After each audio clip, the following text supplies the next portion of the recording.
With only 10 left, we get to last chance saloon for wildcard, otherwise they drop to the lowers. With one chance, one miss, Torsos gets it only as far as Vitera into the opposite half. A big boom from Fever. Who's there first? It will be B-Head. It will be a reset, and we drop low as far as Atto. And Carmine Corp wrap this match up with a bow. They head on 3-0.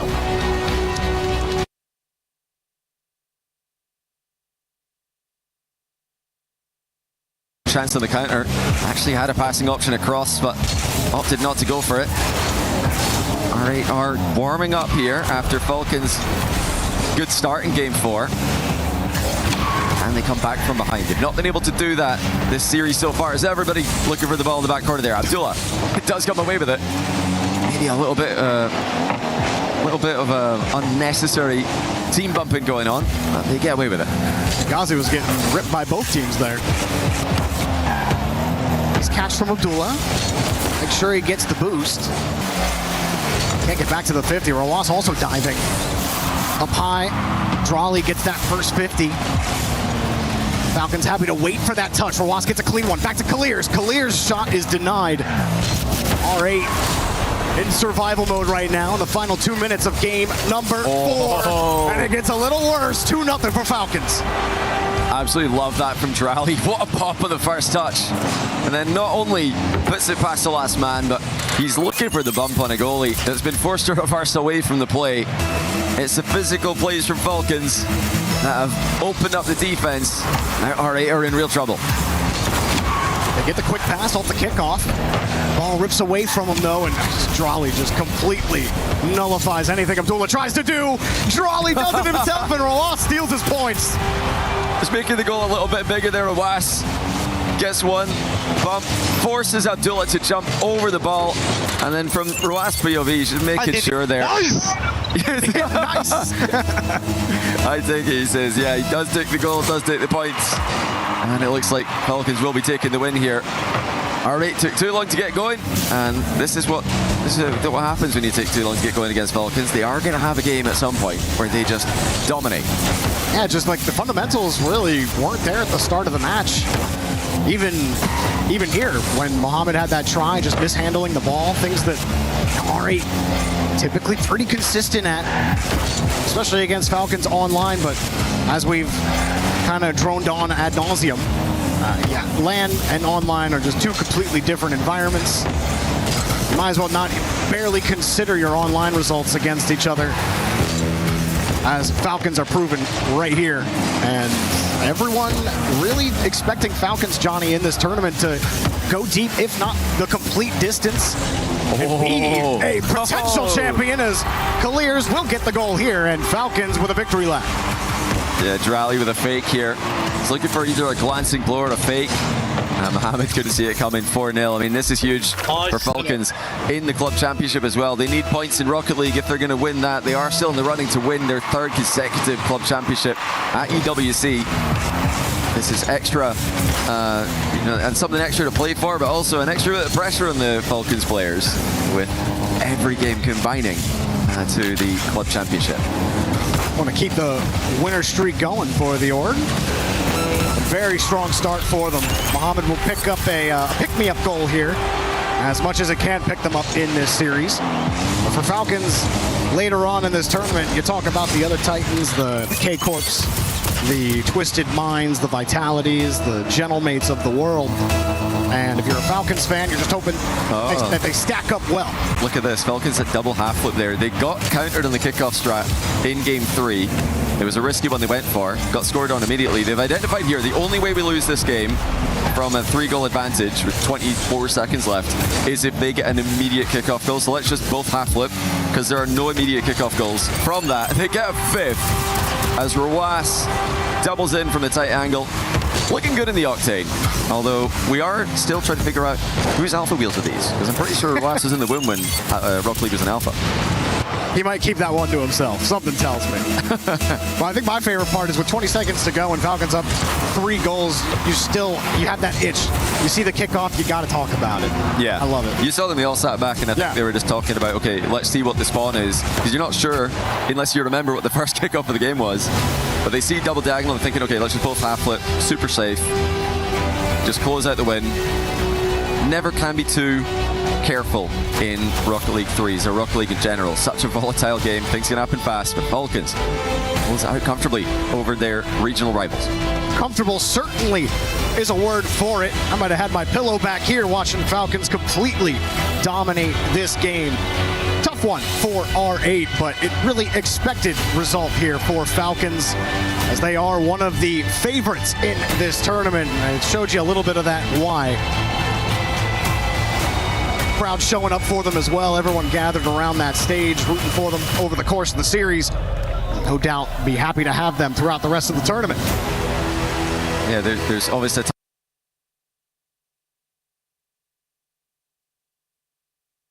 Oh man, there was a brief moment of hope for Five Fears. You saw Snowy almost scored that Musty. There were multiple chances for Five Fears. Then after that double tap with Archie and now this goal, this game feels out of reach once again for Five Fears. Just trying to save a little face at this point. Find one on target, and it really did feel like that Musty shot from Snowy was definitely the one if there was going to be one. Quite the save from Archie to pull that one off the line. Nass will get bumped into that, and Archie will just deep clear it right down Main Street. Guns will be in time, and he's got to missed his corner. And that's got to sting as well. If he grabs that corner boost, he would have been able to make a solo play or at least attempt something to take some defenders out of the play. The worst part is, you know, everyone on the other team saw it as well. Because there's no hiding it. they see that thing still glowing in the corner. They know he doesn't have it at that point. So you just got to give it up. There's a nice block from Guns. As Gentlemates try and put a cap on this one. 30 seconds left. It's just a matter of, will it be 4-1, 5-0? Right now, Five Fears battling to get out of their own half. Seems like they were doing well for a brief moment, but then Gentlemates have really started to pull away. Nass is going for a clip. Perfect sweep, seconds away here for Gentlemates. And it looks like they are going to pull it off. Dropped the last hurrah. Tekons couldn't keep it up. Gentlemates, clean sweep. Straight shutout of Five Fears. Talk about the French teams coming out hot. Just taking care of business in their round one games.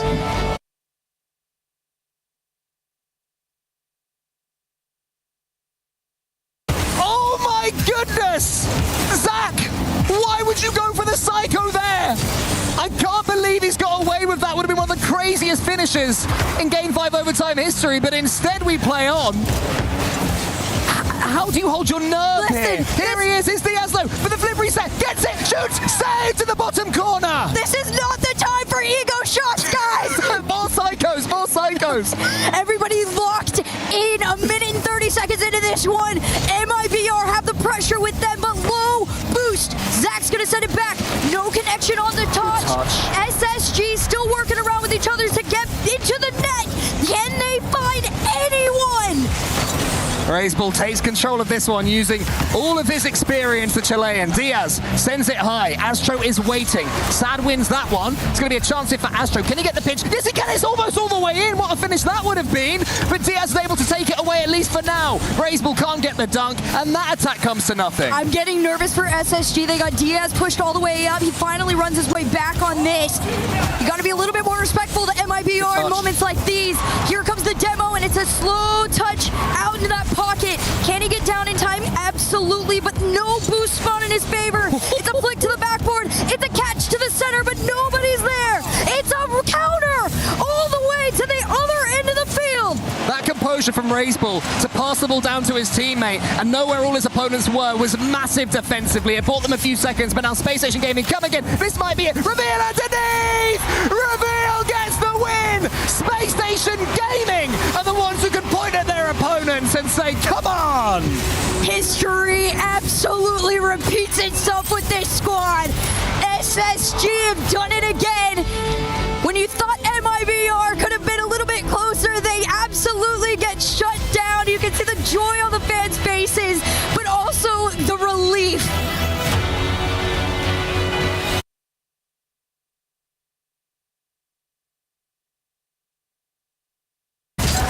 That read by Beast Mode, good enough to get them right back in the orange half. And a demo as well, put some pressure on TSM, but good enough to hold on the defensive line. Beast Mode, he flips off the ball.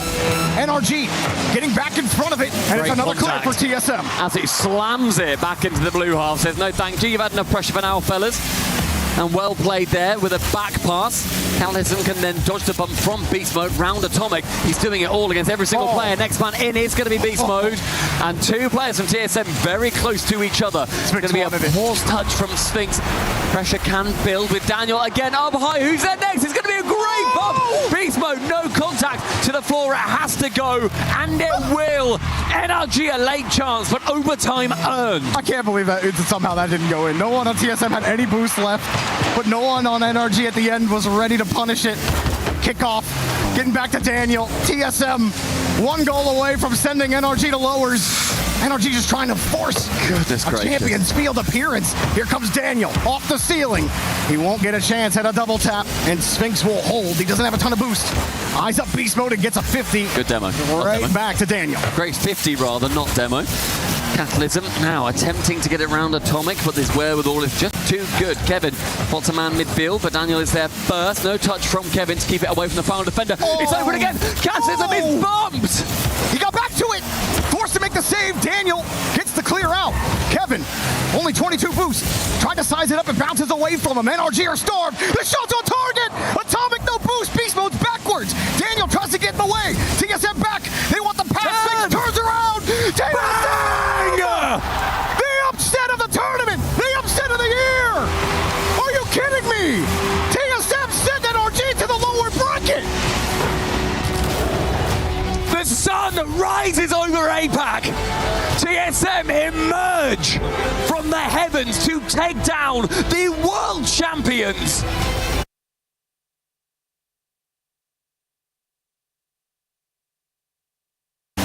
Allowing his teammate to respawn. But there's another demo on the back line. Justin again, last back, a little hesitation. Justin has been making plays with those fakes. Love that back pass there from Twisted Minds to take the ball back. Now they double off the back corner. Won't connect for TRK. TRK Twisted Minds looks so dangerous though, but I've got to be careful. You can assume that the challenges are going to come through as quickly as possible. Like you mentioned, I love the fake from Justin, but he's got to get moving more quickly after it. Chronic goes for a low 50. He's going to roll up the back wall. Monkey Moon up against Cheese. Nubo helps out and gets a big clear down the middle of the field. Chronic. That was a precarious situation. Chronic having to shoot it just off target from his own net. I mean, Zach already had almost own goal in the tournament, but Chronic would have given him a run for his money there. Now here comes Twisted Minds. Double committing again on the backboard pass with no boost remaining. It doesn't matter, they just get back so quickly anyway. Now Foot with a big chance. Justin does not pull the trigger. Taken away by TRK. He's going for the zero boost rebound in the near post. Shot on the door. Coming through from Chronic. Monkey Moon's committed. That wasn't a bit of a 1v2 here. He's got to defend against Cheese first of all. Help comes through from TRK. But still, that was another great defensive stand from Justin. Justin stepping up defensive-wise for Foot. That's a chance. Justin's through. Monkey Moon committed. Didn't make it. Looks like Twisted Minds are getting back to help each other. Now ceiling double for Naupo. Can he get back to it? Of course he can! Triple tap. Ceiling, backboard, into the goal. And that is a top play that puts the exclamation point on this series for Twisted Minds. Yeah, he didn't power slide on the ceiling landing because he wanted to get the whip round to get back to the ball. That is disgusting from the Ones World Champ.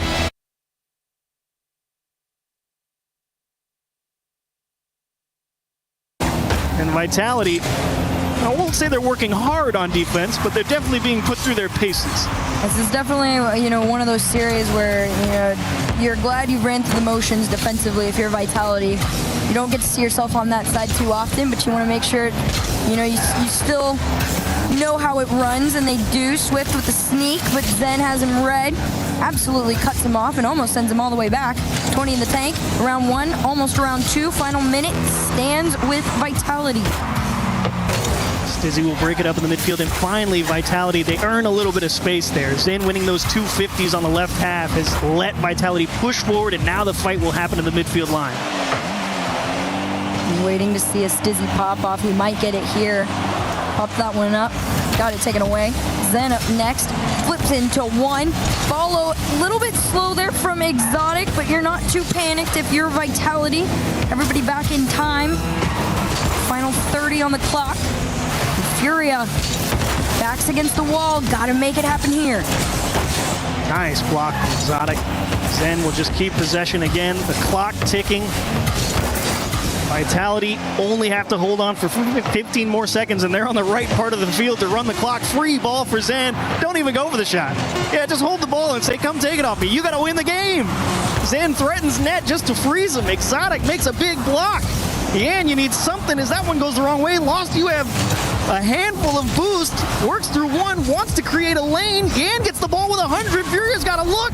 Can he get through two? Down into the box, and Exotic once again will pull out a stop. Vitality, it takes 4, but they get it done. Nail biter to the absolute last second, but history has remained the same here at EWC. Vitality taking down Furia 3-1 once again.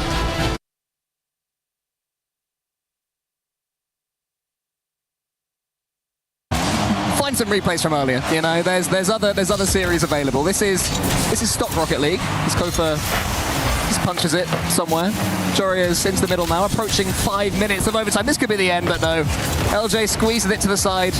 Here is CRR. Oli's up! Oh! First killer saves it, but Oli does get a flip reset, which is cool. That is cool. I did like the indicator. This is also, for the any of the overtime heads in chat, this is NIP's longest overtime this season so far. Almost 5 minutes gone through. The CRR towards Joria's.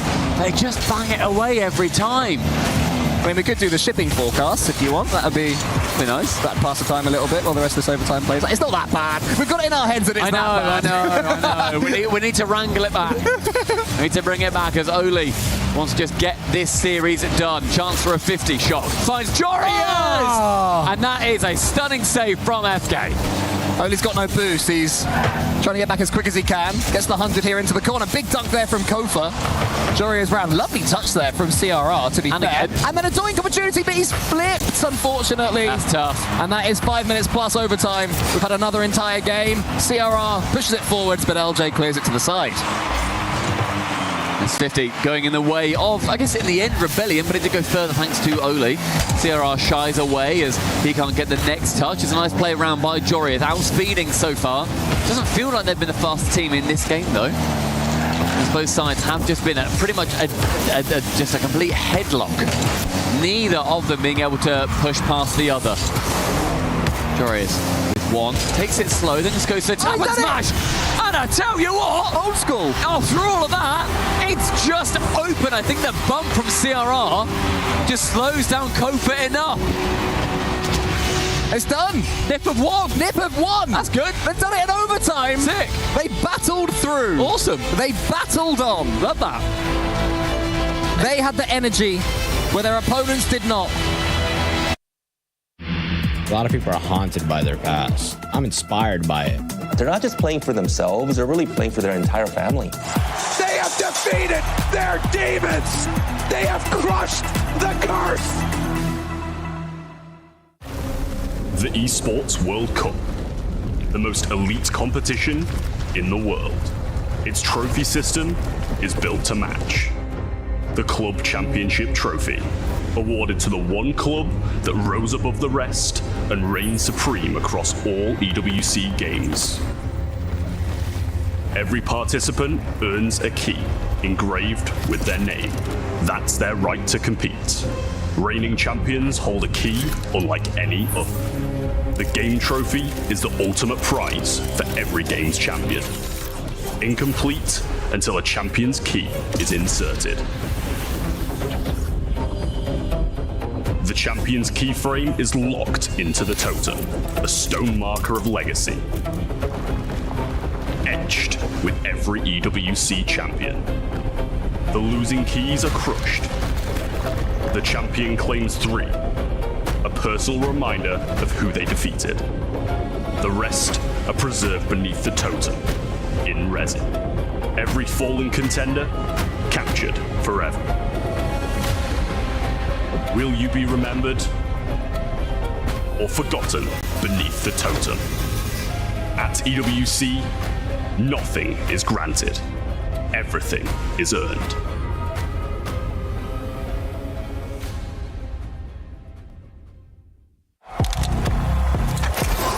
He thinks he can come in here and play my game. He knows nothing but go! Tyler 1, you're done. This is my ladder. You can't climb it. It's better than me hard-sucking masters. You're going too far now. Your eyes buggy. Your elbows ashy. Is that airline? That's an L airline. Somebody better hold me. Okay, yeah. Do something then. Raw energy. Hard from blow the house down.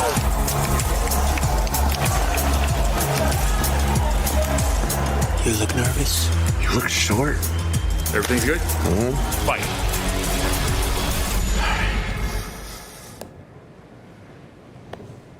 Okay.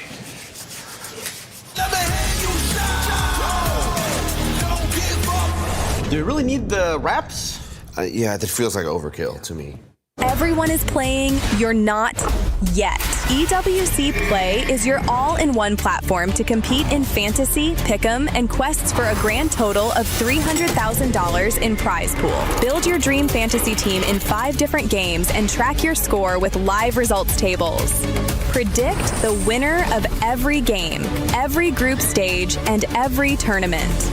Complete daily and weekly challenges to earn boosters that help you climb the global leaderboard. Got what it takes? Join EWC Play now.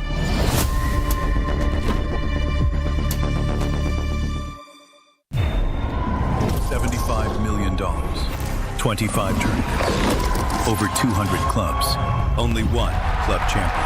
The club championship is the beating heart of the Esports World Cup.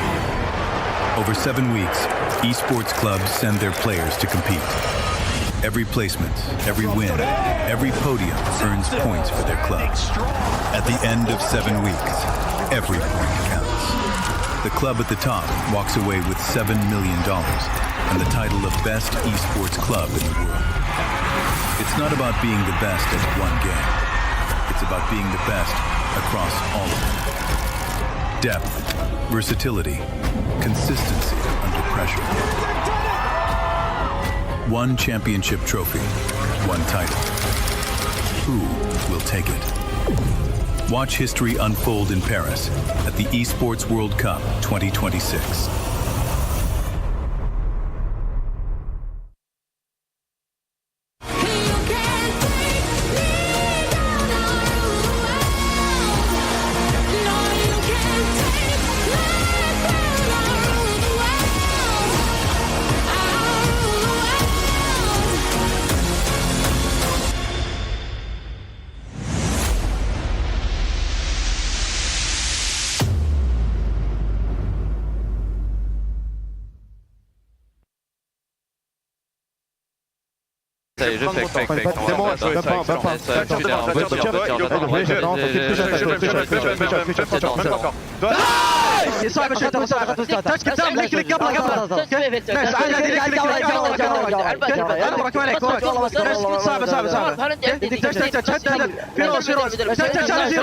I will play while looking at your screen. لا لا لا شك راح يسار. اشك بشك قدام. يلا فول بهدي. بشك بكمل. بس باخذ دوري باك رايت انا. 50 واحد بقدر استمتع. انا ثيرد عندك زين. ساعدني اني اقول ما يبعد ما انت انا ثاني نايس نايس. You Oski? Yeah. I got look. He goes right. Yeah, I got look. I take my left. Yeah, you're I'm better. I can drive. Yeah. You go Mirage. 1 and 0. Nice time. I got over. Nice. Yeah. Good. I got left. You take. I'll stay. You time. No, one up floating. I'm mid. Beat. One on. Nice! Good shot! We got this. Let's go. We got this. I've had just one. No, no. He's on the B. You fight that. Top left. I had top left. You. City. Come on. He's off. Free shot. Top cheese. Nice. Okay. Nice. 2-0 boost for just bang it. Yeah, that's us. Nice. He's so off. Get him. Come on.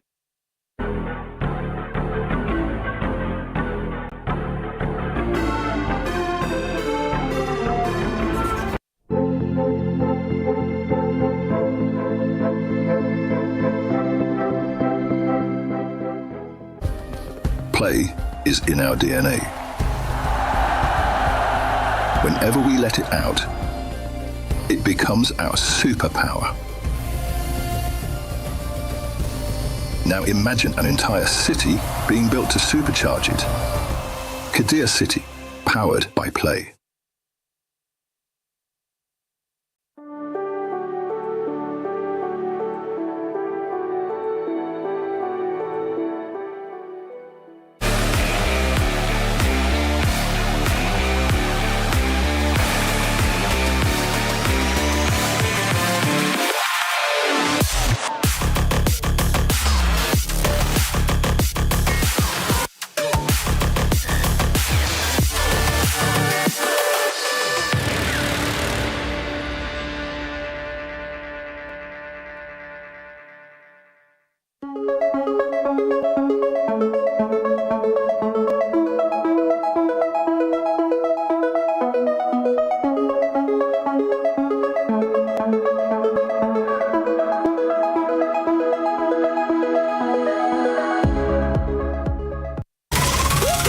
Je suis prêt, c'est parti, voir on m'emmène la vie.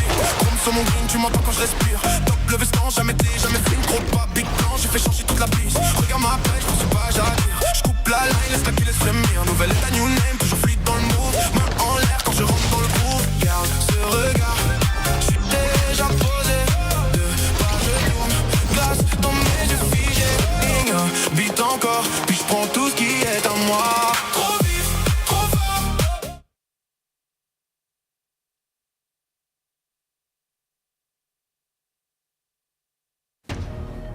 Well, what a start to the Esports World Cup. What a day one we had. NRG, the world champions, in one of the biggest upsets we've ever seen. They lost to TSM, lost to APAC, who are looking fantastic. Falcons, they're not in the lead in the club champs. I mean, if day one's anything to go by, Rocket League is going to be absolutely unreal. But perhaps the biggest thing of all is that the Rocket League ball is covering the sun. Check that out. Unbelievable action, day two, can't wait. Let's get into it.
Well, what a day one we had here at the Esports World Cup in Paris. The Rocket League action was fantastic. It was cinema. We witnessed perhaps the greatest upset in the esports history. NRG, the world champions, losing to TSM, a team from APAC. The biggest win from the APAC region as well.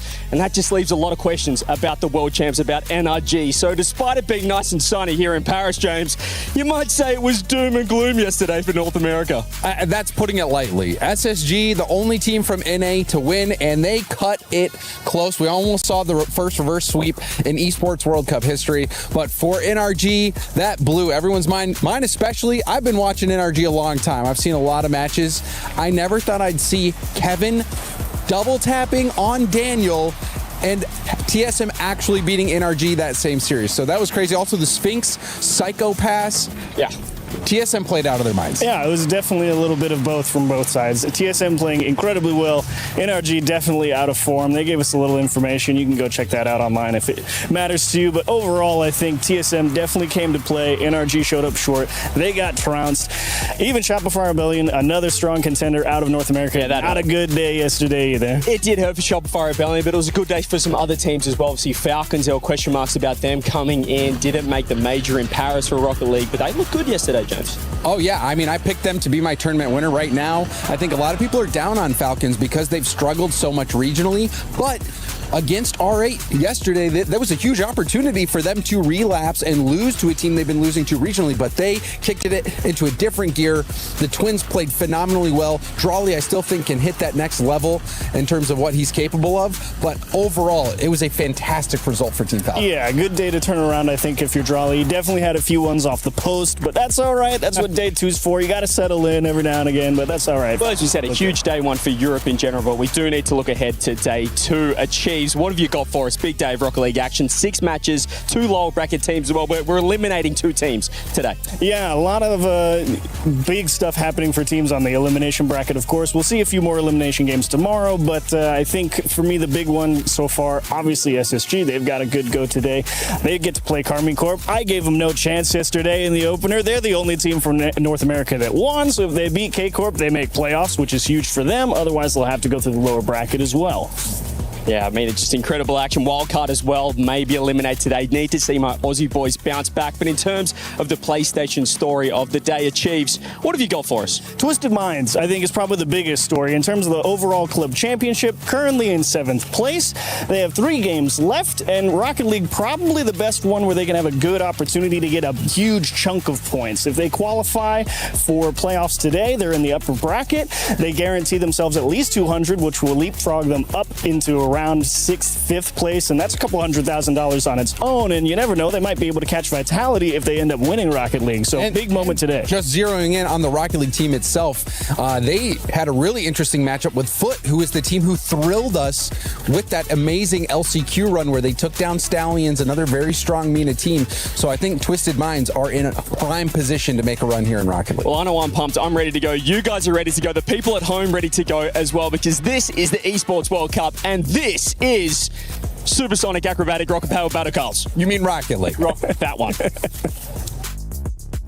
You might be wondering, Ginny, why are you wearing those ridiculous glasses? Is that a fashion statement now you're in Paris? No, there's a solar eclipse happening. So we are going to give you the club championship points update, starting with Rainbow Six Siege. This is the first title where Team Liquid was able to get points because they qualified to the top 8, which is insane considering they were 2nd last year. Now we're going to move things over to PUBG Mobile, where Vitality is the heavy favorite, and unfortunately AJL has dropped out of the survival stage. And AJL was the storyline that we are following this week, because last week they won Tekken 8, boosting themselves onto that first spot and knocking out Falcons. Question is, can they do it in chess? Well, the answer actually also is no, as they have already lost 1 matchup, and Falcons are looking to get as many points as possible there. We're then moving over to the STC Arena, where we currently have Rocket League happening. Falcons does have the 2nd strongest roster, so they are once again looking for collecting as many points as possible. The 1st strongest roster, however, coming through from MENA is Twisted Minds, who haven't gotten a win just yet and are therefore not CC eligible. Vitality also competing, a very strong roster, looking to get as many points as possible on the board, or maybe even win this. And the truth is, KC as well as Gentlemates need a top 8 finish to be able to qualify for the CC points. Now, that's it from us. I hope you enjoyed that update, and I'm gonna go back to sun gazing. I'm here at the ENC booth of the Esports World Cup in Paris, and look who I've found building their squad, building their respective nations team for the ENC. And I've found Johnny Boy over here. We've got Herc and Lou. They're building teams. Johnny, is it a Scottish team? Is it a Great Britain team? What are we doing? Well, for Team GB, Scotland's part of the team. So I'm looking at the selection here. Not too happy with what I see, to be honest. I mean, they're decent players, but I think we could do better. Okay. He's doing. What is he? Oh, hang on a second. He's putting Scrub Killer ranked 580th as well, Johnny. You're putting him in. You're happy with that? Marky Duda. You're just building a Scott. This is Great Britain. Mystic. You just got three Scottish players. I mean, it looks pretty good to me, doesn't it? I mean, you may as well add a sub. Who are you going to add there? That's a good point. Let me see what I can do. See what he can do. He's locking in for a sub. He's trying to find one. There's no way. You cannot be a player. Thoughts on your team? I think we're going to win. Great Britain, or should I say Team Scotland. Johnny, let's come down here because we've got Herc as well. Building Team USA. Already built Team USA. And I'm seeing a Hercules in there as well. Yeah, I found out I'm actually ranked on the leaderboard, so I figured, America, finally, we need a win, and I can do that for us. Okay, talk us through your teammates, so Dan and Justin. Why those guys? They're really rich and they're really good, so I figured the more prize money means we're going to look better and bigger and just outclass everyone. I like it. Look good, feel good, play good. Is that the motto? 100%, 10 out of 10. I love it. Let's lock them. We've got the final build up. Lou, you feel like you're chilling down here. What is happening? You've got a French team. You're comfy? Oh, they're finally done doing their rosters. Mine was easy. Top 1 predictions and literally some of the 3 best players in the world. And look, the American representative is even wearing a Vatira jersey. Come here. You better come on this side. She's got a Vatira jersey on. You're a traitor for USA already for ENC. Oh, 100%. We're losing. They're losing because she's put herself on the team as well. But 3 different teams locked in. Number 1 estimated prediction as well. $2.3 million. These guys are pretty good. Some of the best players in the world. Plus, they play in 3 different teams. So I'm very, very excited to see them playing in the same team. I wish, at least, and I think all French Rocket League fans would wish that too. Well, as an unbiased Australian on the matter, I'm going to say that Lou is sweeping Scotland and USA here. Or should I say Great Britain? I'm not sure what Johnny's building over there. He's pretty sure it's Great Britain, but tons of fun at the ENC booth here at the Esports World Cup, and we've got a lot of action still to come. So over to the studio.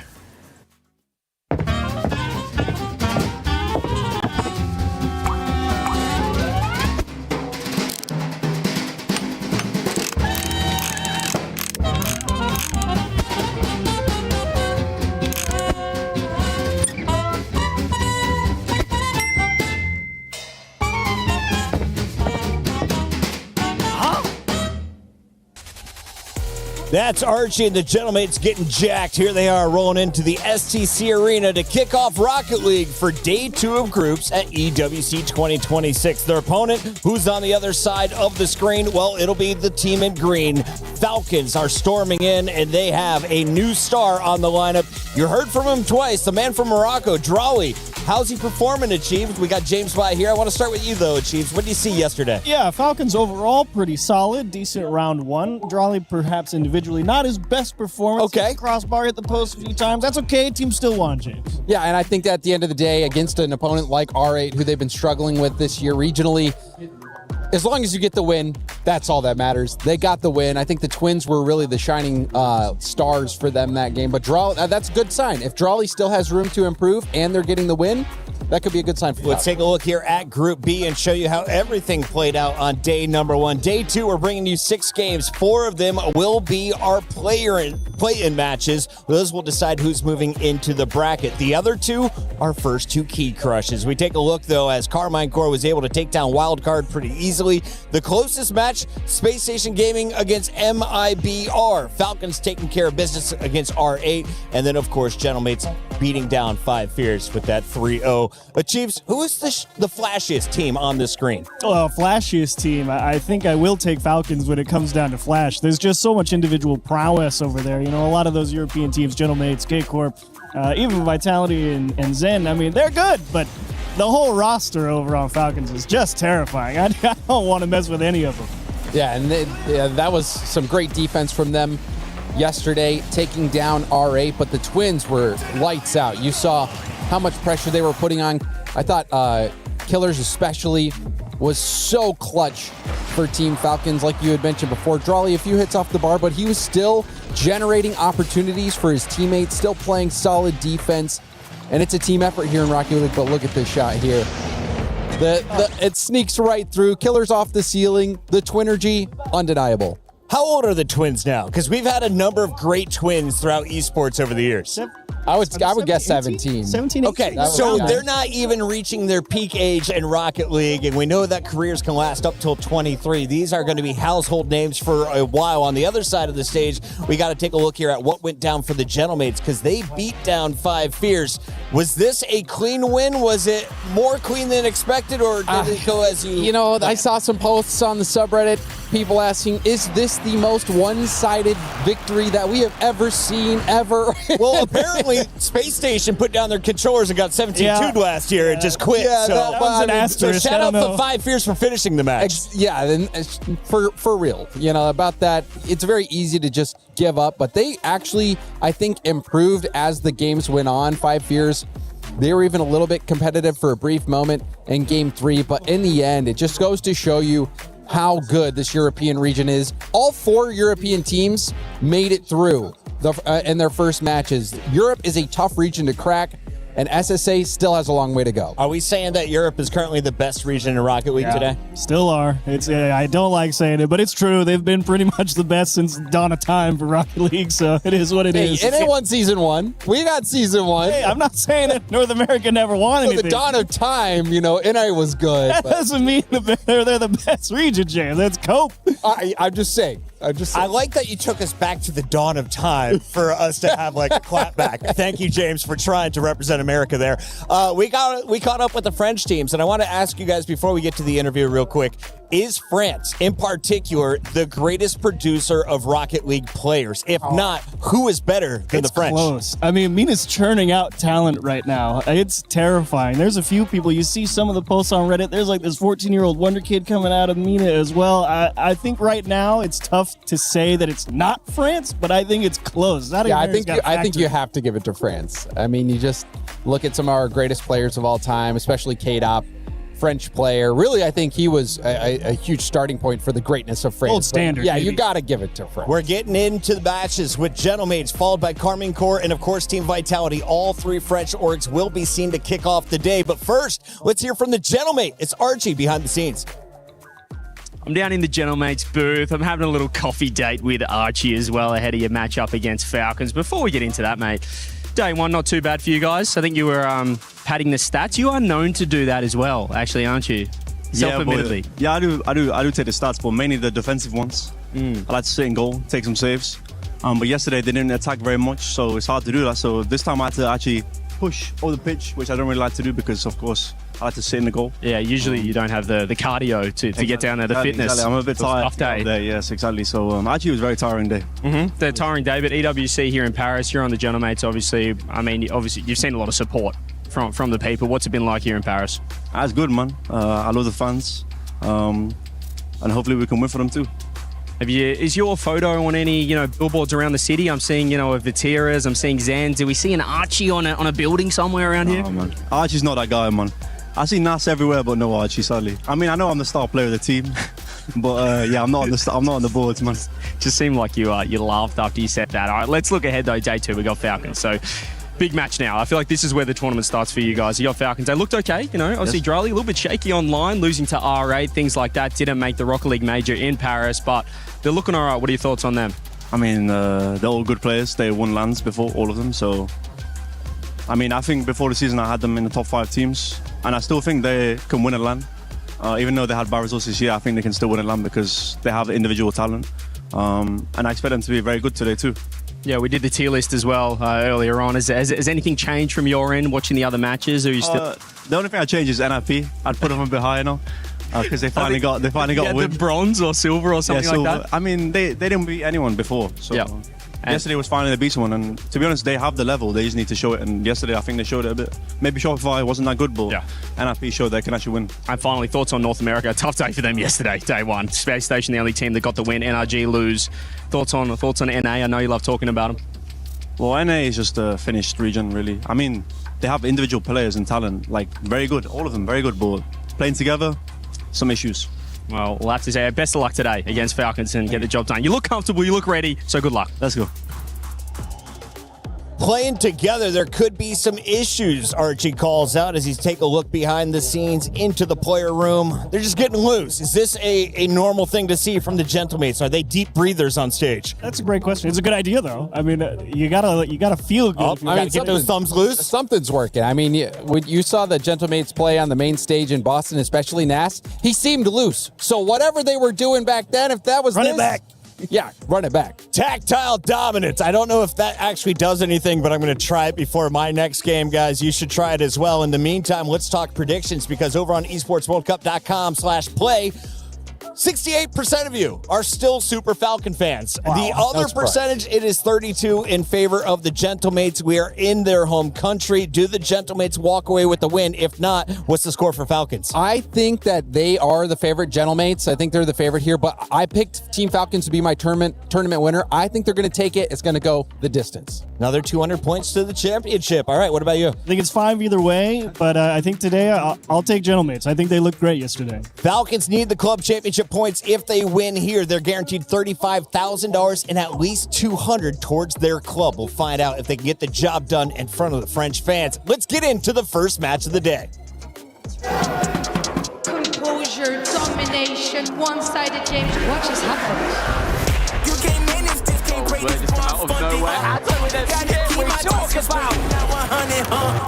Where all his opponents were was massive defensively. It bought them a few seconds, but now Space Ocean Gaming coming in. This might be it. Reveal underneath! There's another one. Hello, Sphinx Psycho. And we see trying to find Kevin. He does go high with it. Kevin fancies it. He wants to go! Tried to get set for too long. Dunking. Oh! Finds the gap! Looks like Muslims are getting back to help each other. They're stealing double for Nopo. Can he get back to? Of course he can!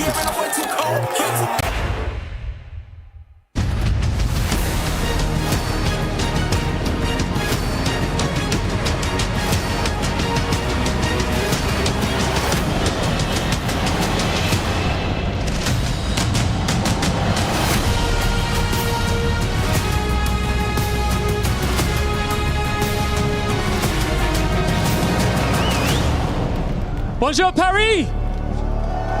Yesterday gave us our first taste of Rocket League here at the Esports World Cup, and it did not take long to shake things up. We got the expected, the unexpected, and a result that blew this bracket wide open. Oh yes, and we know that Rocket League is a quick, explosive, and over before you know it game, which I love personally. On le sait, Rocket League, c'est un jeu rapide, explosif, tout ce qu'on adore, but today it's gonna be breaking hearts. Yeah, things get real serious. We're starting off with 4 matchups that will lock in quarter-final positions. But then when we get to the final 2 series, we'll be unveiling the key crusher for the very first time here when it comes to Rocket League, as we crush some keys and send some losers home. And I know you love that too much, Ian. The key crushing part is just his favorite, of course. Donc vous l'avez compris, on va avoir 2 dynamiques très différentes aujourd'hui. Les 4 premiers matchs, vous les gagnez, bienvenue en quart de finale, mais vous perdez les 2 derniers matchs et c'est aller sans retour à l'aéroport Paris-Charles de Gaulle. Merci à tous. No rest for the wicked and no spots in playoffs for the weak.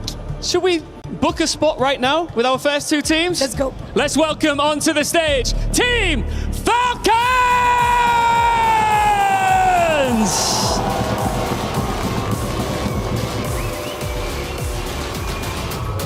Don't get it twisted, they've got fans here in the building, that's for sure.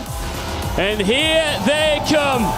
A super team built for trophies, armed with some of MENA's cleanest mechanics and a frightening amount of EWC pedigree. Yesterday they settled 1 score. Today they get the team that stopped them 1 game short of the Boston Major Final. The Falcons are here. Et c'est l'heure de manger du Falcons au petit déjeuner pour les Gentle Mates!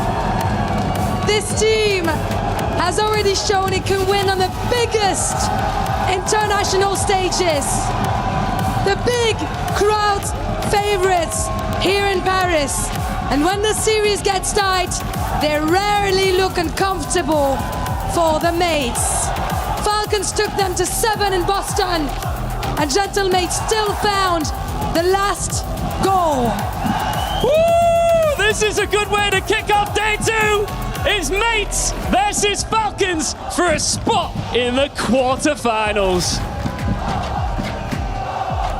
The rematch everybody has been wanting to see on the LAN again is here. The Mates are in the building. The Falcons are sitting across from them. Johnny, this is a good day to qualify for some EWC. Yeah, can you believe this is only day 2 of 5? This could be a grand final. It could still be the grand final with this format, but we are blessed with Falcons versus Mates on just day 2 of the competition, opening match.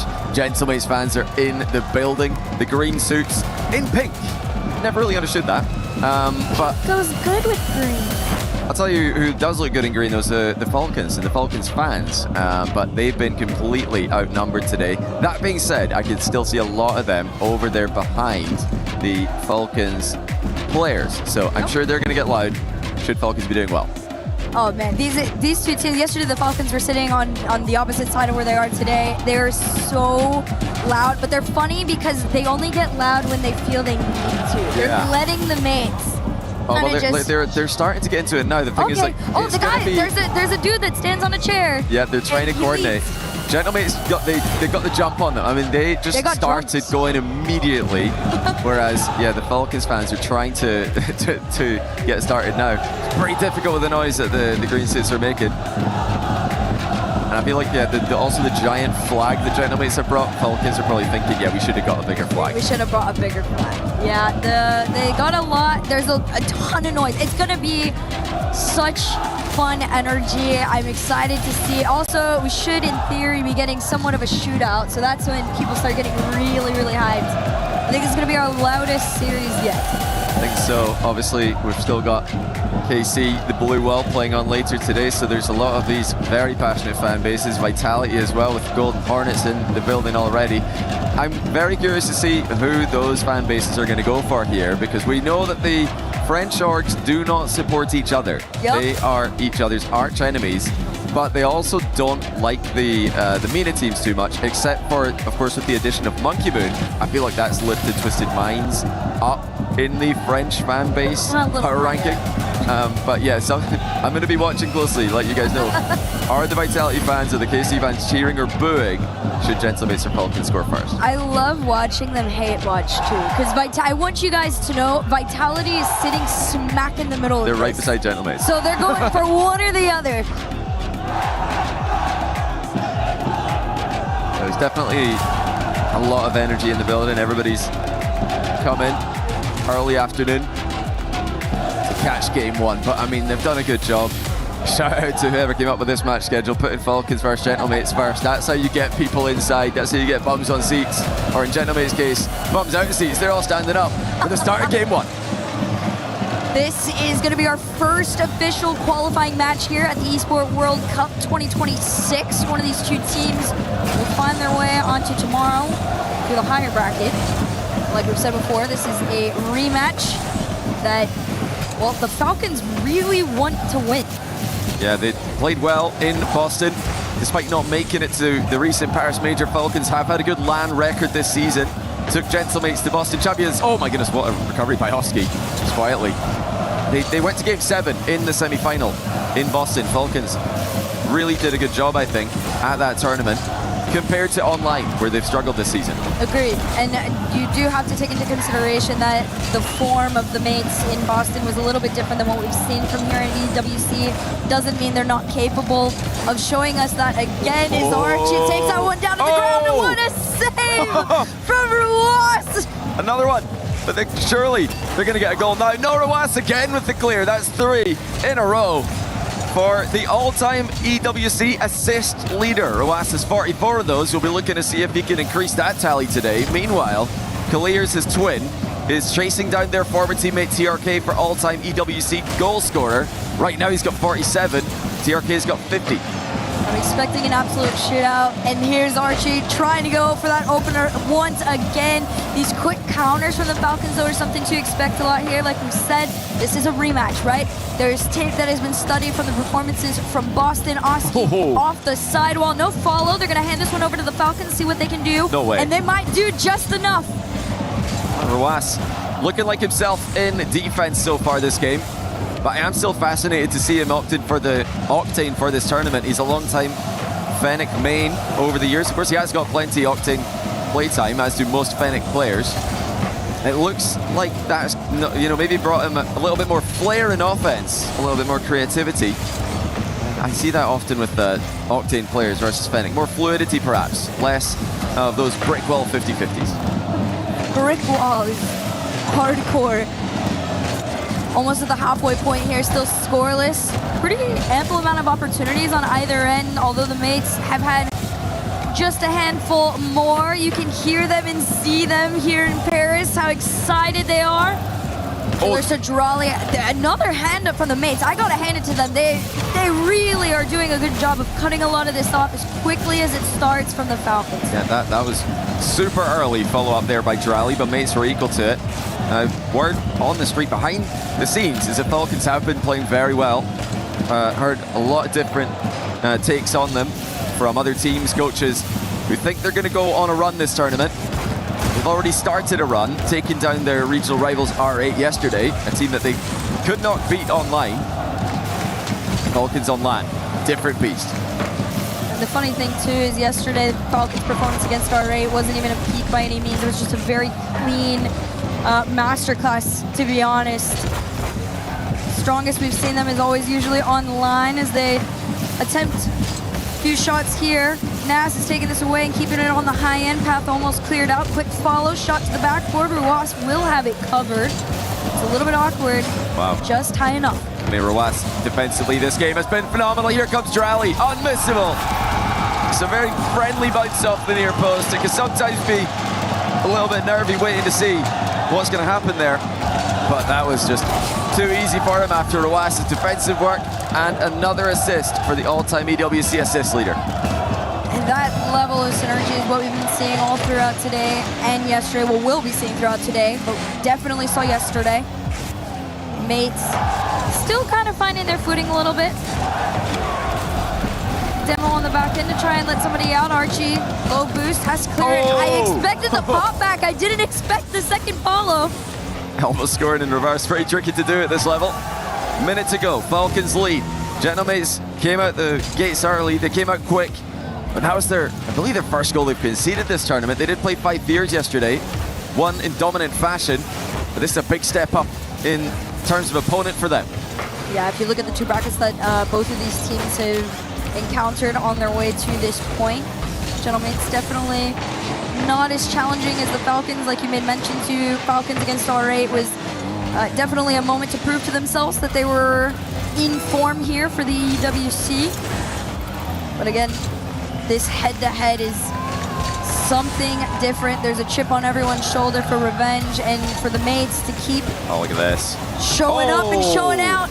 Got to score that. That should have been a goal. Falcons don't need it, fortunately, but they would have loved to be up 2-0 here. Can they get it anyway? Rawas has been outstanding this game, in my opinion. Again, setting up his teammate. Clears one closer to TRK in the all-time goals. Absolutely disgusting. They're so good at finding the space in each other that it feels like the defense isn't even in the vicinity of the net. 2-0, 5 seconds to go. Should be game. See off kickoff. Nothing comes in quite fast enough. But we'll play out of respect. Flip down, show it. You're gonna fall just a little short. Yeah, Falcons have sucked the air out of the Gentlemates fan section here. They're trying to lift it back up again. But what a performance by Rawas in particular. He actually only got credited for 1 assist there. The first one timed out, but he was the one who set it up on technicality after a flurry of saves to start the game. That insane game from him. Not statistically, where he was actually on the bottom of the scoreboard, but I loved what he was doing. Every touch, he was taking his time, he was getting the necessary outplays, and there was a setup. He gets it forward, Drally pounces on it on the counter-attack for the opening goal. Roas also set up Drally for what I think should have been a goal that Drally missed. No problem, he turns back around, sets up Colliers for number 2. Such a strong game one from the Falcons. Like we've said, especially after yesterday's performance, they look like they're going on a run. You heard Drally say it in the interview yesterday after their series that they've played extremely well in scrims. Everybody is very aware. I feel like also EWC and Falcons is just a time when they shine no matter what. Yeah, they've got that extra pressure, also that extra thing to play for as the club championship. Still something that they can win again. That would be the 3rd time in a row defending club championship champions.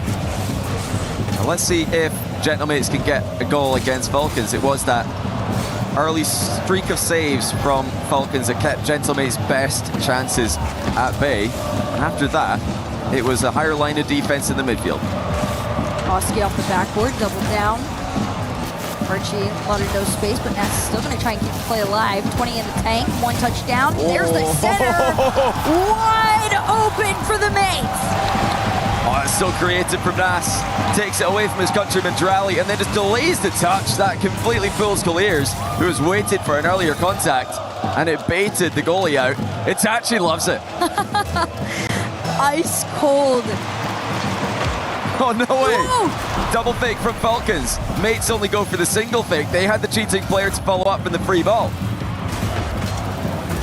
All of that causes a little bit of commotion on the back line, but Oski staying calm even on no boost, takes the challenge. Almost had a setup there for Nash. Mates just holding on to their pressure right now. You're playing from the lead at this point. Ross does have the ball. Let's see what are Gentlemates going to do with this lead now. It's the one big difference for me between all the top teams. Oh, they're going to keep pressing. No way, Nas going for the double off the redirect. But, you know, some teams will sit back and just let the 1-0 sit there. You know, thinking teams like NRG in their prime, teams like Vitality, very happy to just let the other team come to them. Then you look at teams like Twisted Minds and KC, never satisfied. Falcons are still trying to find their identity as a trio. And you know, we're going to need to wait and see what they do throughout this tournament. Gentlemates, for now, are just trying to hold that midfield. They don't want to be defended from up close, which they have to do here, and they do successfully.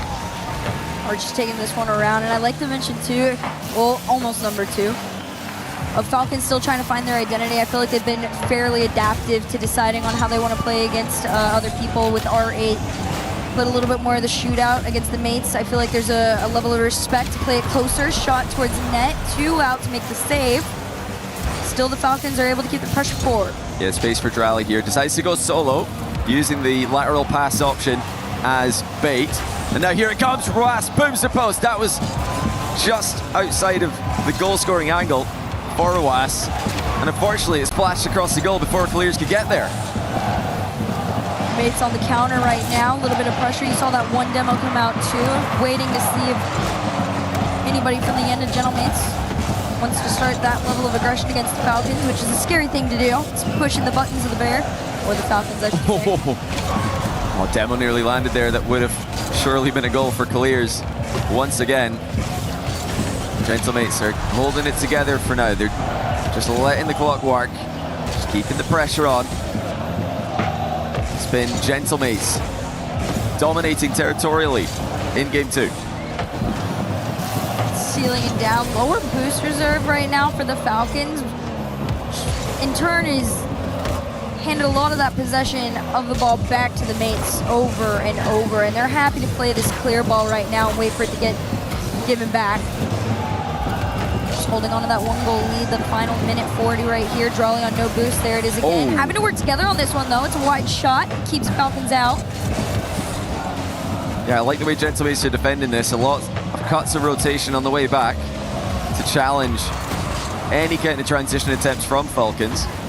We're also seeing an adequate mix up of challenges. They're not just full sending it every time and becoming predictable. They're just leaving the ball to come out a little bit further, like we saw there. If the third man's got a better angle, we saw a back pass a little bit ago. So Gentlemates are mixing it up. Falcons can't get out their defense reliably. Drawley passed one again, low boosted. Oh, wow. Steal, and it's enough to get a little bit of momentum on this ball to the center there. Look at this. Oh, wow. Archie went for a really risky clear. The fact that he was doing that made me think Nas had to be back, because he's really tried to go around an obvious dunk from what I could see. But Nas, as we could see in the replay, wasn't anywhere near the goal. So that's, bad communication from Gentlemates. Either Nas has got to let Archie know to play a safe 50, or Archie's got to just do it. Maybe he was informed in comms. We'll have to find out later.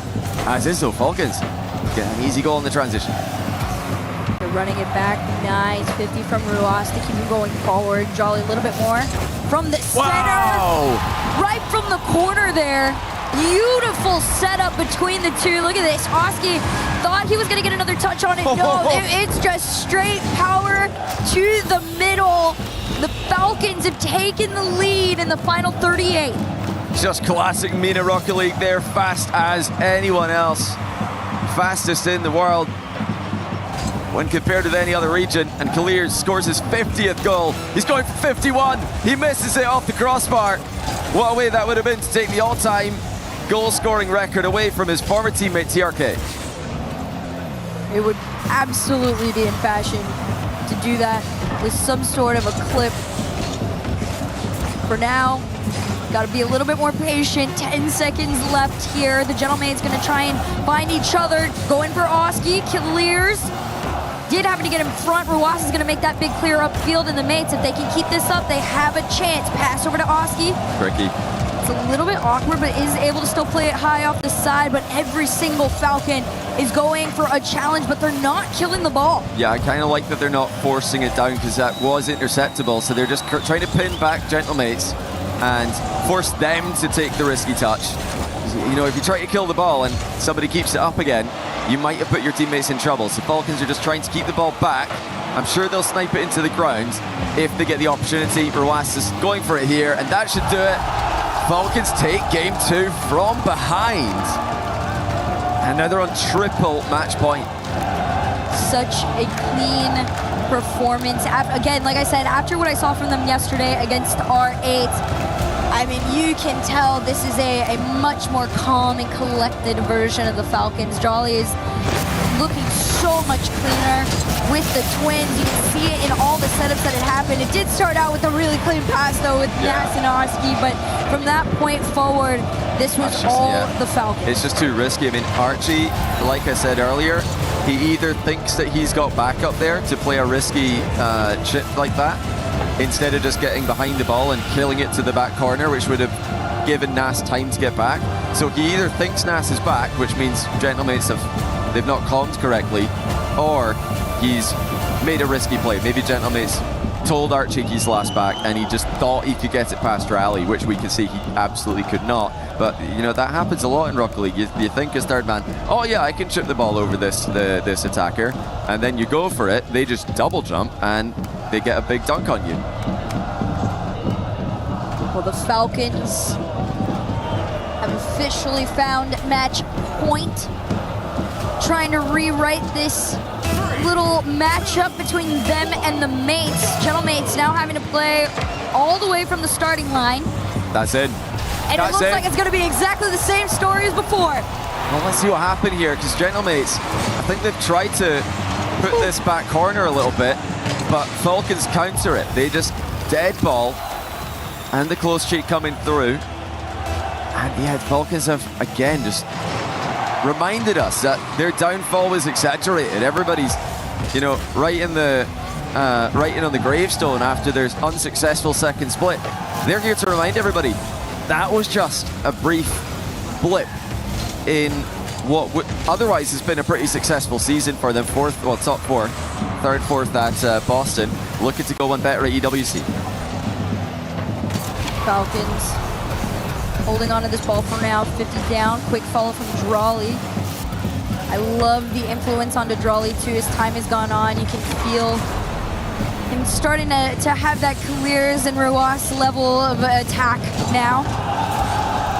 I like that from Falcons. Just they're not full committing, not diving in. They're just hedging their bets there. You saw the little chip to the backboard.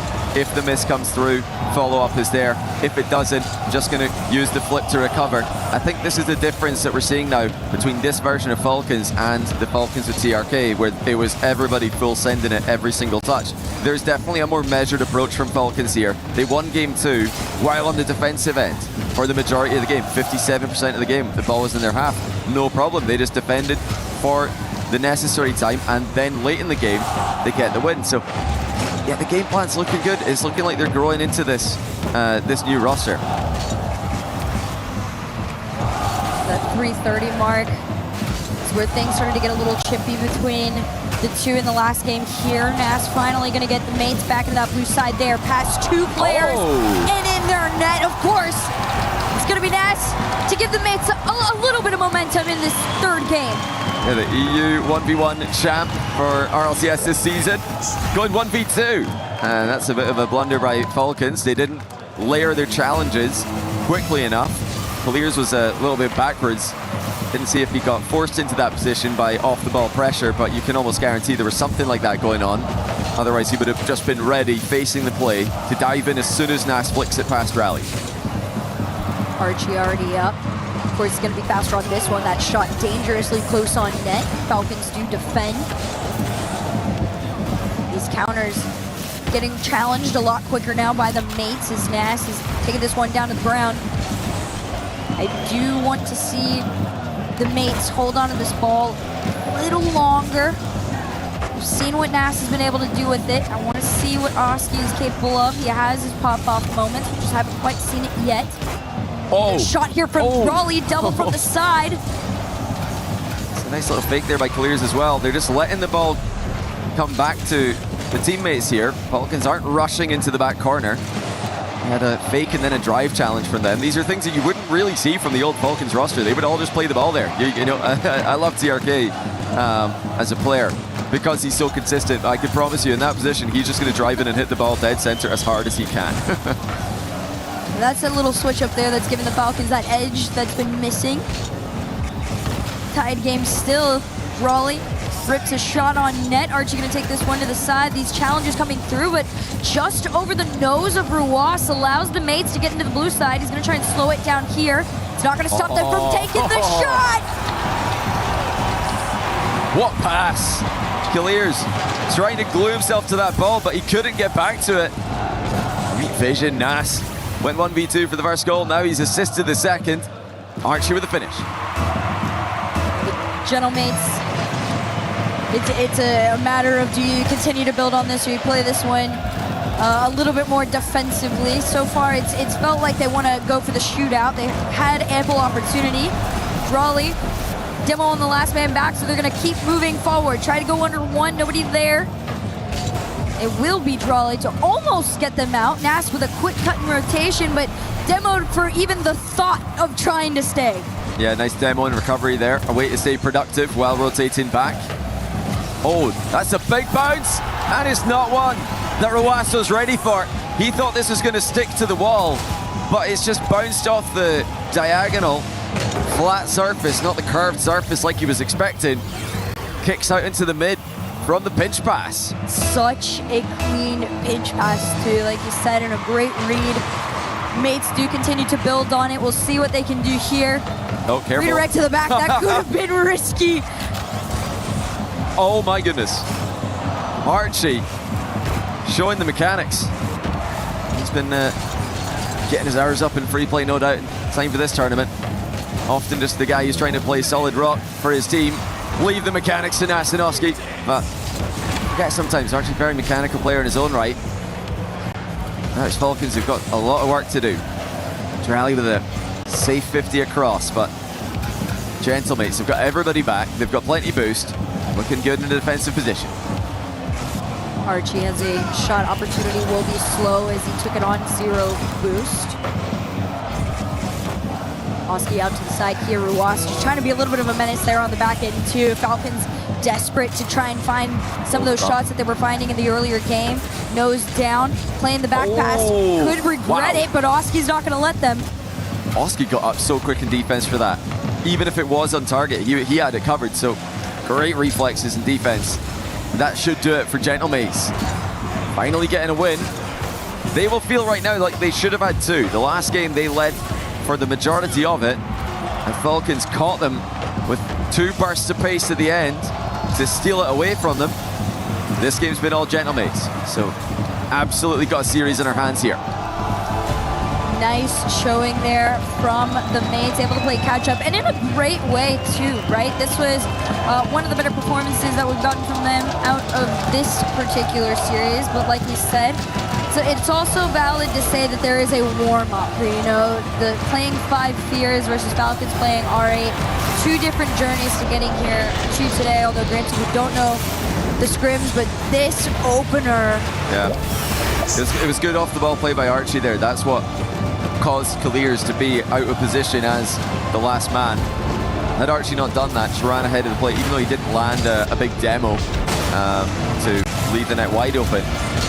Just being there had the same effect. It forced Clears into an awkward spot where he couldn't follow up rally challenge quickly. And you need that. You need that extra something in 3s, even in 2v2, if you're going to go 1v2 in the dribble. Usually these players are so good at following up each other's challenges that when you flick the ball past one, the second challenge hits before you've even landed from the flick. So good job Archie there, off the ball, giving Nas some space. You know, so it's a 1v2 in a technicality, but Archie is off the ball contributing.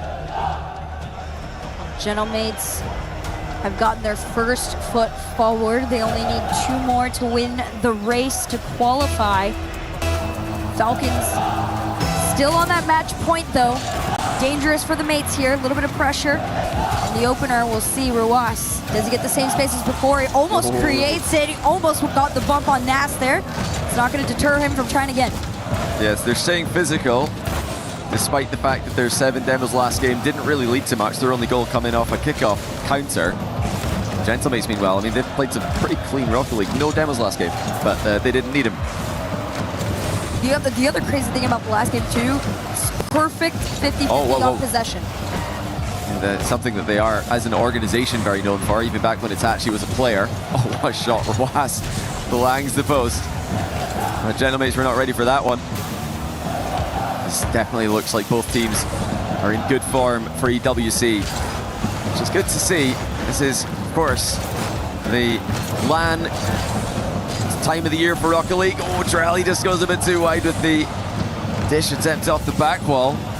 Falcons getting some early pressure in game 4. Very early pressure. The mates definitely have been able to clean up their acts at the beginning of the series. Clears trying to find that same momentum from before. Will not be given it. Drally with a catch. 30 in the tank to work with here. 2 resets down. Can he get to Clears? No! And every time the mates think that they have found the clear, a Falcon catches and a Falcon shoots. Well, Drally didn't want to commit there.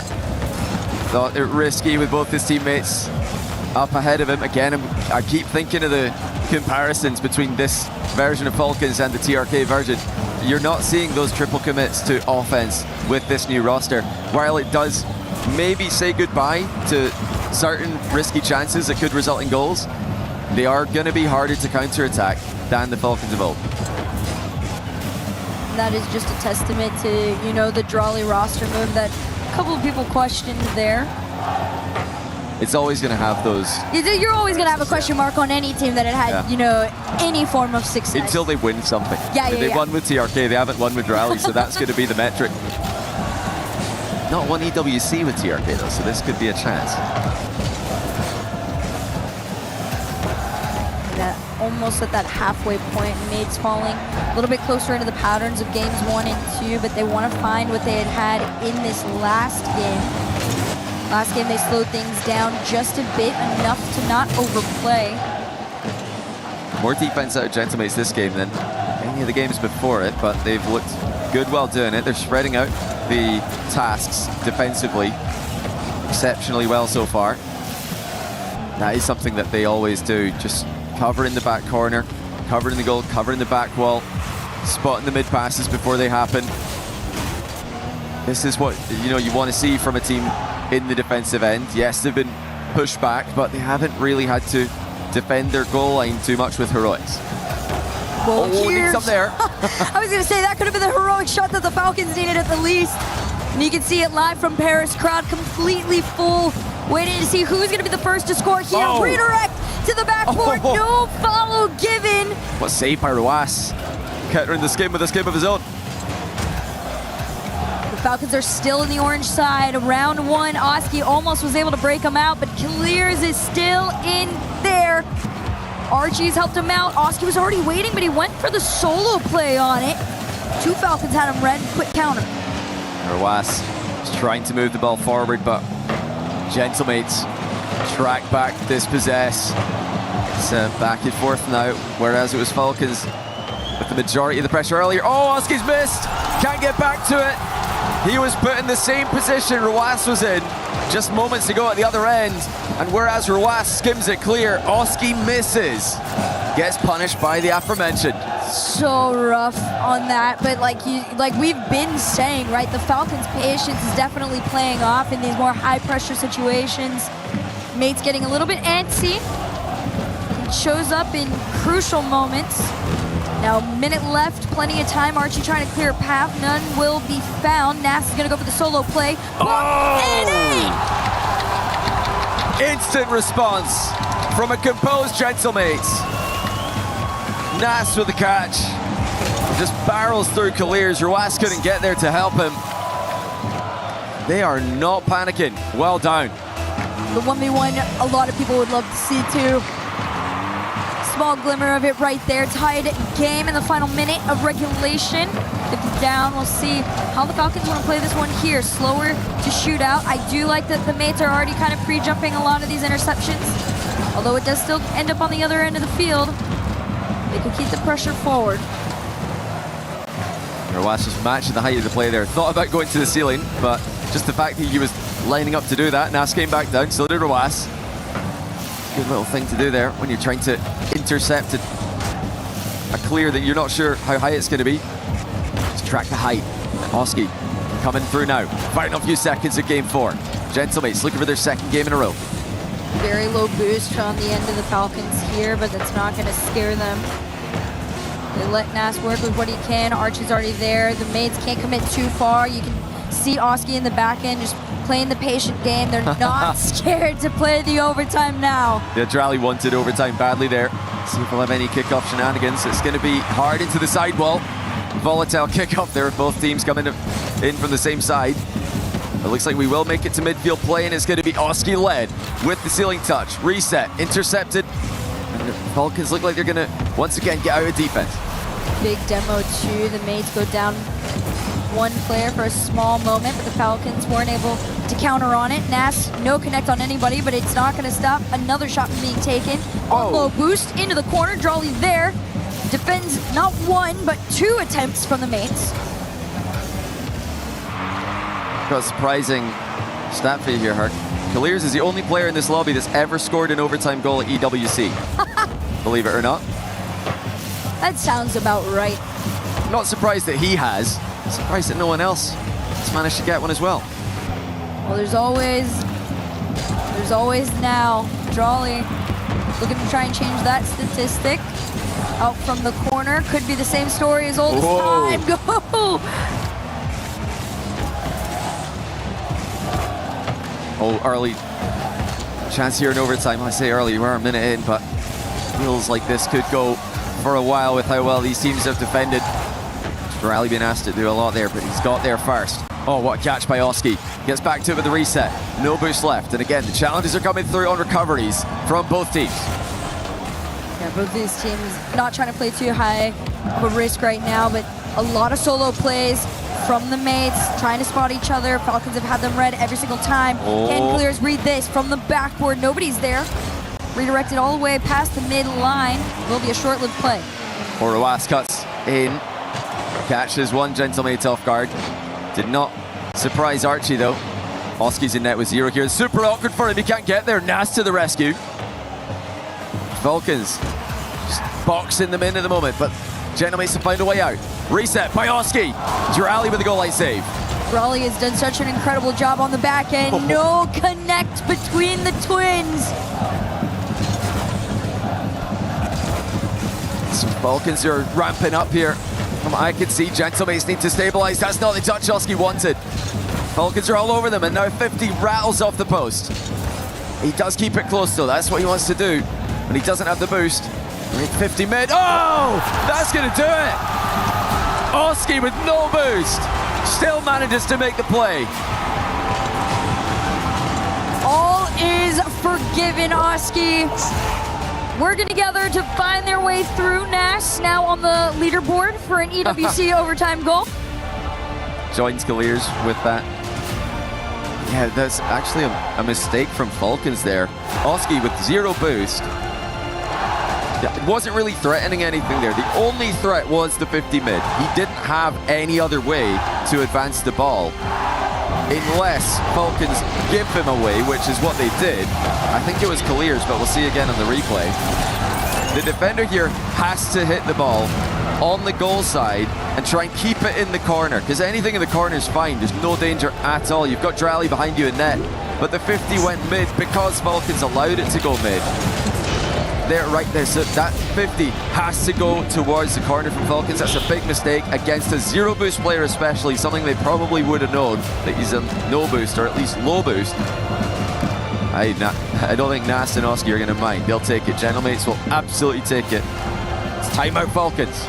They try to steady the ship. Crazy thing too is just how much the Falcons played offensively. 10, 12 shots. Just 5, yeah. It's insane how much opportunity that they had, but it's also a testament to the Mates' defense. A couple of mistakes, definitely time to clean that up. A timeout, I believe, was called. Yeah, Falcons fancied it there. I mean, it would be silly not to. You've just lost 2 in a row, and that last one, like you mentioned, they had the advantage. They had the chances. That was the one that they should have closed out the series with, in my opinion. We'll see if they can do any better in game 5. But from my view, Gentlemates should have won game 2. Archie made a very unnecessary, risky clear attempt in that game to let Falcons back into it. And now Falcons probably should have won game 4. They made a defensive mistake, but just getting on the wrong side of the ball with a 50-50, and that's all you need sometimes at this level for a goal to happen. I mean, it caught me off guard. I didn't expect a goal with it, 0 boost Oski advancing. You're thinking, well, he's not going to get past his man here. This is just going to be It's the big ox. It's not only, even the fact that it used 0, but also it's like a rolling ball. Like, there's no life in the ball to play with. If it's a bouncing ball, at least you can get under it and flick it over. That's how you got past the previous challenge. But yeah, that consecutive blunders. Game 2, Gentlemates. Game 4, Falcons.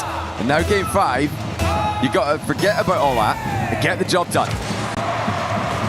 For those of you reoccurring EWC fans, or maybe you're new, but 4 reverse sweep attempts have been made in the EWC before, but none successful. Mates looking to try and be the first off the backboard here. No follow going to be found. It stays out mid. Nas going to clear it up field. The Mates trying to do the EWC impossible. And Rawas is sticking in the octane here. A lot of players, when things are going wrong and you're on the unconventional card, would switch it up, but not him. Would he wish he did though? Oski makes it 1, just 31 seconds into the game. Moves the first touch. Drally's getting chased by Archie. Great flick. Oski converts. This is the version of the Mates that we saw back in Boston, the ones that were very high speed, very almost toe for toe with the Mina level of speed on attack. Absolutely. And that was really what had set them apart from everybody else back in Boston and is doing here in Paris. The thing for Falcons is that they're going to be obviously very upset with this loss. Should they lose this from 2 up especially? But the game plan to me looks like it makes sense. I like what I'm seeing from them. It's been on the execution level where it's gone wrong. Gentlemates, similar story. I think really right now it comes down to who can execute to a higher level mechanically. That's a great pass. Oh, the finish to match it. Rawas continues to add to his all-time assist lead. Clears has gone for that challenger on the side. Wow. Rawas just down passes it. It's great communication, playing the bounce too. giving them that extra edge on the play there. I mean, just a vision to find his teammate in stride there is immaculate from Ruas. Still had such a great series for me. Been asked to do a lot, but we know what he can do. He's the best goal line defender in the world, one of the best all-around defenders in the world, but we forget sometimes. Oh, whoa, hold on. Hold that thought. Sometimes we forget that Drolley's still the best in the world. Oh, what on earth happened here, though? It's just a straight challenge. It's an awkward... I reckon we've got to get goal side of that, though. Surely we've got to get a piece of the ball. Like, Drolley's done well, like you said. I'm very surprised that the defender's gone so high on that, though, and not at least got some of the ball to save it. You know, Falcons coming back, they're staving off the reverse sweep. I would argue the Falcons are playing a lot more similarly to that game 1 and 2 in terms of speed. The last 2 times that the mates have been able to take them, they slowed the game down by about 10%. They played slower than the Falcons, and you can tell Falcons have been able to re-control the pace of play, and that's when the mates start to get a little bit awkward again. Demo in the front, in the corner, Drolley inch. That's tough in general, but especially with such a low boost. It's a good back pass by Gentlemates. Nas also with a little step over and then taking control, but Falcons are all over them here. Gentlemates have got to be careful. They're trying to get that corner boost. It's not there. Now it is. Archie grabs it. Another shot comes in. Nas is ready for that one. He's got Oski faking in front of him. Nas going to keep going. Clears with a defensive touch. Straight read there from Clears. The Falcons are going to be very aware of reading a couple of these fakes that are going to come in through from the Gentlemates. This is a team that works extensively well together in pairs, pushing forward, but Drolley has been solo playing everyone. But until you face Nas, it's another story. Yeah, we've had plenty swings in this game. Gentlemates LAN win earlier in the season came with plenty comebacks there. They know how to relax in these situations. Saw earlier on, after going down, they just keep their heads cool. They don't rush anything, get the equalizer. They need another one here though. Get towards final minute of gameplay. Falcons are still holding on to that 1-goal lead. The last times they had it, they were able to keep it all the way to the end. Outside those overtimes, to be fair. Pass over to Drolley's gonna play it up the sidewall. Absolutely just taken away. Mates probably very angry that they are still down by 1 at this point, and it's showing in their play. They're just going for route 1 here, just trying to catch Falcons too far forward, I think. Falcons have had a deep enough defensive line that that's unlikely to work, but we have seen some mistakes from these teams in this high-pressure scenario. Trying to skip straight into the playoffs here. Just 1 game away for both. Clears, rotating back, gets the pass to Drolley, but he's giving it away to Oski, who's got space to work with. Another flick for him, and it's up to Archie! The mates all up out of their seats. Oski scored with the first flick. He assists with the second one. Archie put it on a postage stamp, sent it straight to the top corner. Off the kickoff, Ruas is going to take this one out into the corner. You can see Drolley was already up waiting for the read, but Oski laid it, flipped forward, trying to do a whole work of solo play, just not enough boost to keep up with what he wanted. What a series we have been blessed with. We're already thinking it before we got started now. In game 5, all tied. Just 35 seconds away from another overtime. Both teams have really put a ton of pressure on each other here. There have been mistakes, but a lot of them have been forced. Can anybody clutch it up here? Clears shuts down that Gentlemate's dribble. 18 seconds left on the clock. Clears trying to break past 1. Ruas almost got past 2. It's Drolley on the 3rd. It's a 4th attempt from the Falcons. 8 seconds left on the clock. There's going to be a quick cut.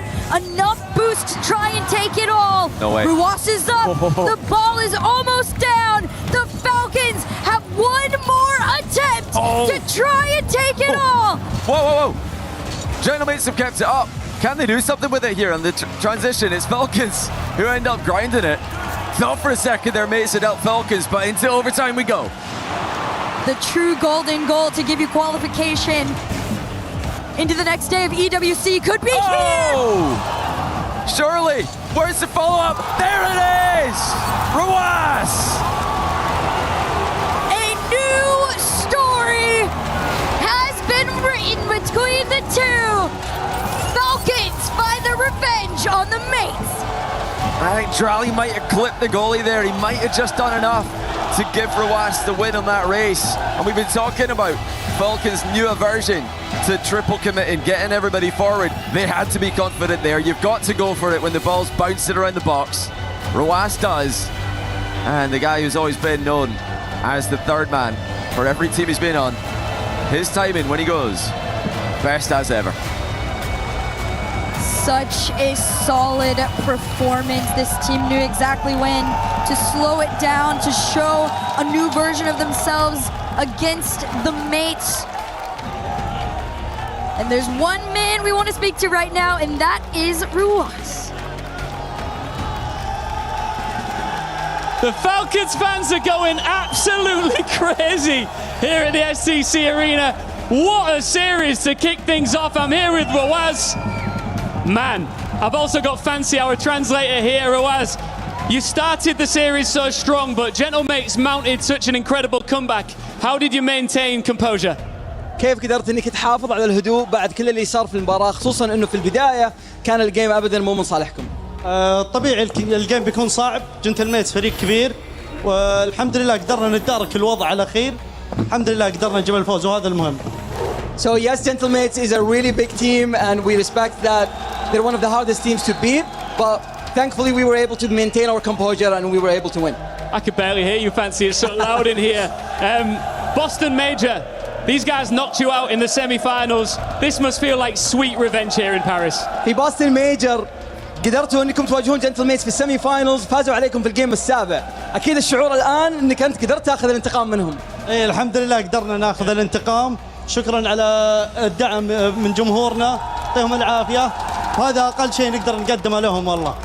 So yes, definitely it feels like a sweet revenge, and we wouldn't have been able to do it without the fans supporting us. So thanks to them. Yeah, just two last questions from me, because the Gentlemates fans were so loud. How much of an impact does it make on you as a player when you hear that kind of support? الفانز حقين جنتلميتس كانوا جدا يصرخون طول الجيم، قاعدين يشجعون ضدكم. فكيف الشيء هذا ممكن يأثر عليك داخل المباراة؟ الصراحة ما يهمني، عندك الجمهور زي ما تسمع، الواحد عن ألف رجال ما تفرق. I don't really care. I have my fans cheering for me, so it doesn't really matter. Okay, finally, yesterday after the Twisted Minds result, TRK, your former teammate, said that he's better than Falcons as part of this Twisted Minds team. What's your response to that? له رأيه هو، ولكن نشوف مين راح يقدم البطولة أحسن إن شاء الله. He has his own opinion. We'll see how it's going to end up, and we'll see how it's going to go throughout the brackets. Thank you, Fancy. Thank you for us. And one more time, make some noise for Team Falcons, who are into the quarterfinals. Plenty more to come. Home support is going to be crazy next with KC.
Well, I've ran into some KC fans, a part of the blue wall here, ahead of their match against SSG. I've got Batista with me. He is going to teach me perhaps a chant that we can get, because I want an audition into the blue wall. I want to try and get in and be a part of the squad for the match. What do you have for me? So you can keep it simple, and we go sha la la la la la la.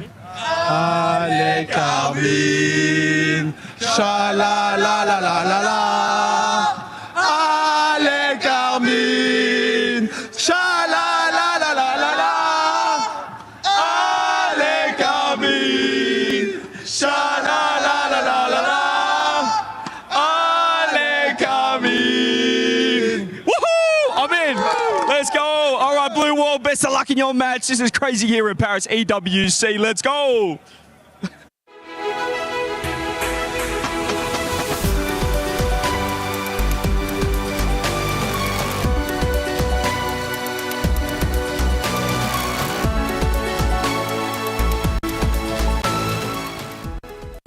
Well, here we are down in the crowd, and we've got some fans here to go through our pick'ems for the next couple of matches. First up, we have KC taking on SSG. KC or SSG, who do we have? I think KC will win. KC, that's probably fair. KC, SSG, do you like SSG?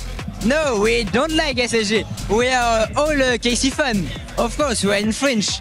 Okay, so KC win, KC win? KC win, of course. 3-0? Yeah, I mean, they can win one match, but no more. Okay, maybe a 3-1, maybe SSG. You got KC or SSG? KC, for sure. I mean, you've had Vitality, though. Maybe you want SSG to win? Yeah, for sure, but I prefer Vitality. Okay, KC, okay, I like it. Then we got, obviously, Vitality, TSM. Yeah. Vitality, a sweep? Yes, 3-0 Vitality. Vitality, 3-0. Vitality, TSM, who do you like? Yeah, 3-0 too. Swiss and Mine is good, but not enough to face Vitality. Vitality, you think they beat TSM? Vitality, sure. It's a lot of French flavour here. We're going crazy. EWC in Paris. Vitality KC. Well, give me SSG and TSM. I'll go the other way. I'll go SSG and TSM. We'll see you next time.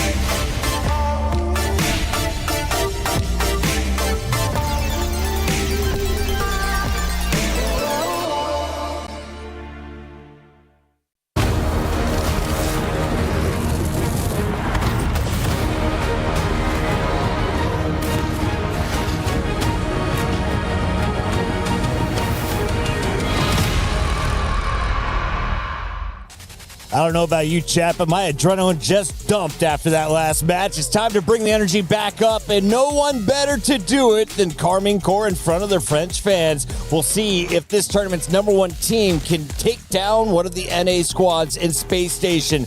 Now, Space Station, I heard, has a little bit of lore, guys. They were called quitters last year. They disappointed family members. This year, you gotta make the family proud. If you get an upset today, you can get that job done. I knew you'd start with that. And the shuttle down, you were liking that story, and I can see why. Yeah, it was one of the talking points from last year's Esports World Cup. Of course, you casted it, which I didn't realize. Very fun. So Stumpy, they were getting beaten down so bad by Vitality that they just put the controllers down. Playing. They basically got to game 3. I think it was like 5-0 basically going on. SSG thought, we're better than this, and they just stopped playing. Vitality, they just didn't care. And the score ended up being, I think, 16-2 in the final game. It's the biggest game win we've ever had on LAN. Somewhat tainted by the fact that SSG didn't try at the end. They then, I think, they lost some fans, or some people turned off them a little bit. I was annoyed at them. People tweeted things, whatever else. But they're very much back. Slightly different squad. They're now here to play. And they've got a new teammate. So do you think this new guy, Diaz, is going to rub off on the two? Or who's going to be the leader? So Diaz has got the 1v1 mentality. You need to have an incredible mentality in Rocket League to play 1v1s. And he's one of the best in North America at the moment.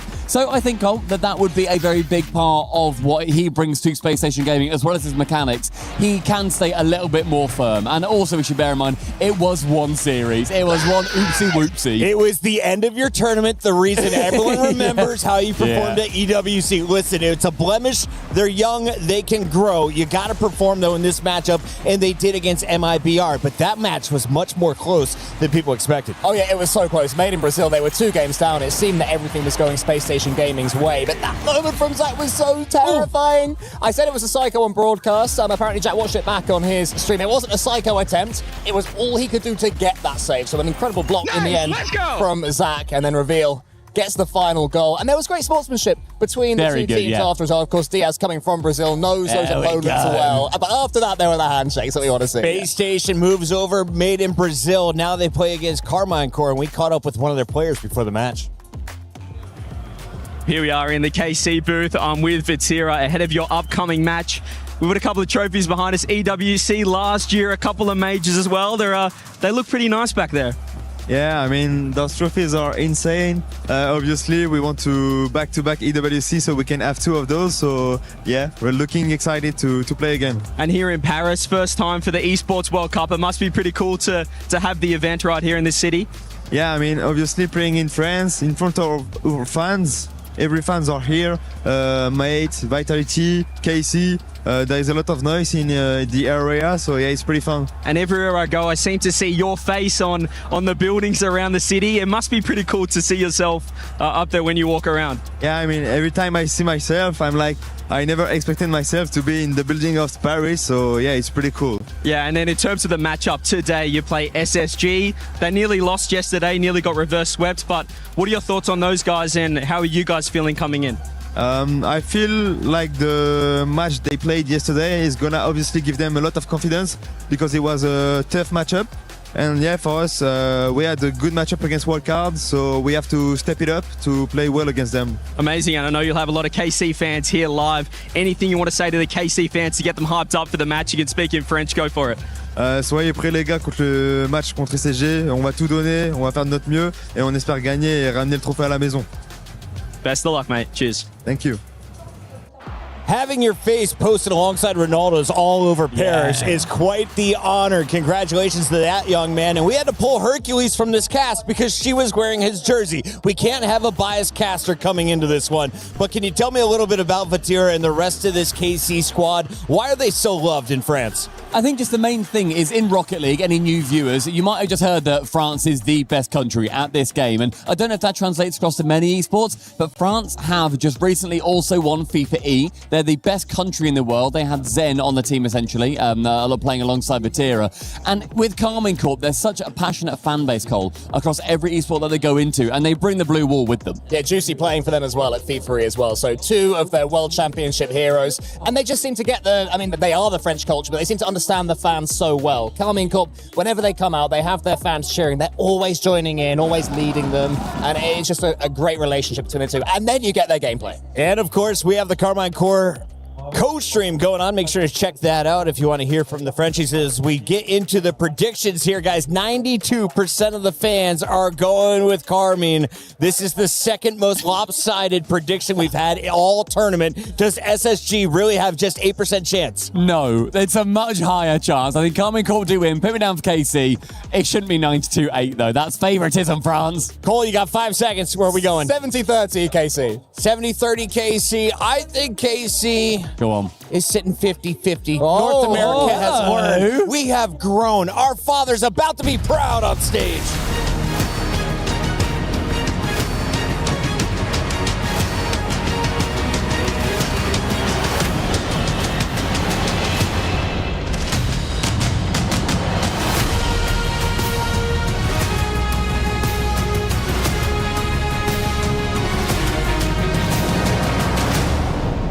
Wow, wow, wow. Gentlemates are into the loser bracket after losing to Falcons. That wasn't really expected. What a day for France, les gars. Gentlemates en loser bracket, ça fait mal au cœur. Trop relou, trop relou. You guys are so cold. They love it. All right, listen, I can't wait to hear you guys erupt when your team comes out. We'll be back. But we've had an incredible start to day 2 here at Rocket League at the Esports World Cup. You couldn't have asked for a better series. To kick things off, Lou, Team Falcons and Gentlemates going right down to the wire with Falcons locking in that first quarterfinal spot. Oh yes, and we're gonna have some more crowds favorite as we get into the day. Of course, the Blue Wall, the Golden Hornets that are here and that I see them in the crowd.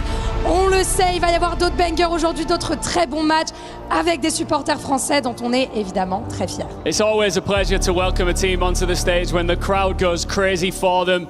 And it's time to do it again, Lou. Mesdames et messieurs, la grande, la prestigieuse Carmine Corp!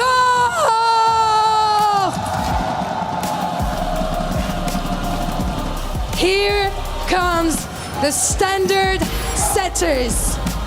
Le Blue Wall, la passion de l'e-sport à la française. Et vous le savez, dans ce roster francophone, peut-être la meilleure équipe du monde. Aujourd'hui, ils viennent pour défendre leur titre et aller chercher un autre trophée. They've had 5 meetings with SSG so far, and it has been 5 wins, Ian. Let's welcome their opponent, shall we? It's Space Station Gaming!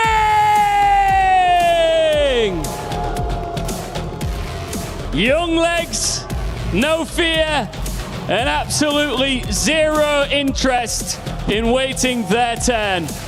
Space Station survived the chaos yesterday because they kept attacking when the series got tight. Now comes a piece of history they have never managed to change. SSG have never beaten KC. Could this be their opportunity? It is France versus the United States, and it's time to pick your champion. It is a beautiful day here in Paris, France, and that's why we're inside playing some Rocket League. You know, no interest in the crowd for Space Station, 100%, but something tells me that has to do with the location. The blue wall on the other side achieves. The stage host set it up nice for us. These two organizations against each other historically in any Rocket League tournament.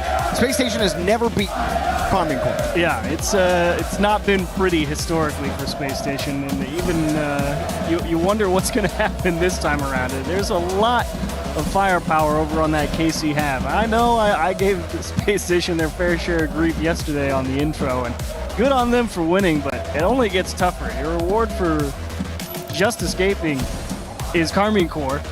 And then if you lose, you're looking at a team like Gentlemates. I mean, it's a long road. They're the only North American team to win a series yesterday. Yeah. All of their regional compatriots are in the lower bracket right now. And yeah, your reward for winning is getting to play the current EWC champion. They're pretty good. Good luck with that. Now, to be fair, the last time Carmine Corp and Space Station played each other was the whole way back in the group stage of the Boston Major. It was a 5-game series that K-Corp won in 5. That was before Zach came back to this team. Right. And so you got Revealed Diaz Zach. This is the first iteration of this squad that is playing against this K-Corp squad. I wonder what Zach is going to be able to do against KC. Obviously, we know Vatira is going to... I mean, Vatira just the whole last season has just been immaculate. I mean, the guy has always been fantastic. It feels like this time he's like, nah, bro. I mean, it's my season. I remember it was, I think, like 4 years ago when he was saying, I'm going to be the best player in the world. And slowly but surely, he's been building the resume. He's making a good go. To be in that conversation. Definitely one of the most consistent players of all time in Rocket League. And he's absolutely been earning that every day. And I mean, KC, we're still talking about them being a favorite, if not the favorite, of this tournament. But his teammates, obviously, no slouches either. Atto and Juicy, both excellent in their own right on this KC squad. So Space Station absolutely have their work cut out for them, but I think a little bit more than 9%. Yeah, a little more than 9%. I'm not sure how much more. I think I might. I think I'm giving him more of a chance than you are. I'll give him 25. Go give him 30. Chat, put us in chat the percentage that you think Space Station have here in this best of 5 as we get underway between KC and SSG. Our first look at KC today, and Atto, a immediately getting some possession, and we're just going laterally here.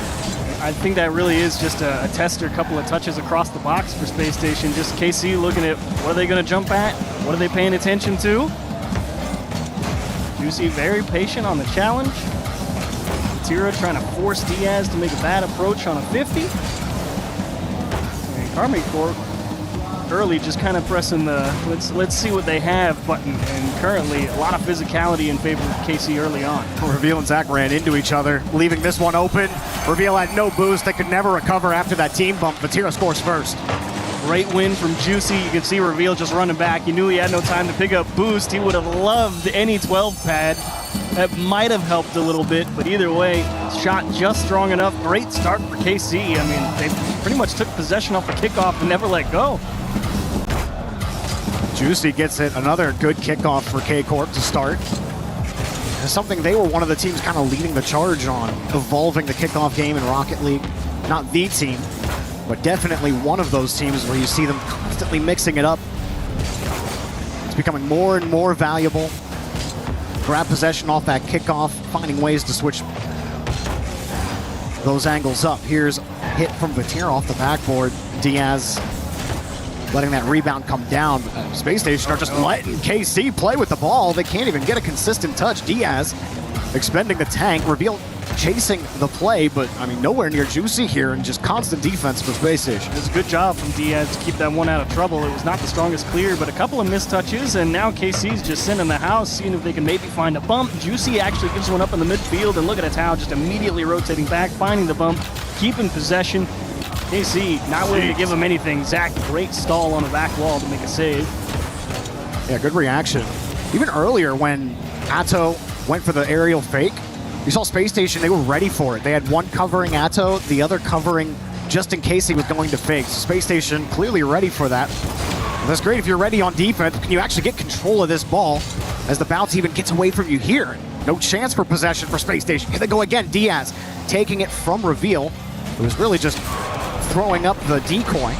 But still, even there, you get killed in the corner, and K-Corp actually not able to get back to this ball. Reveal off the ceiling, has the reset as well. Reveal could not quite get by Tao.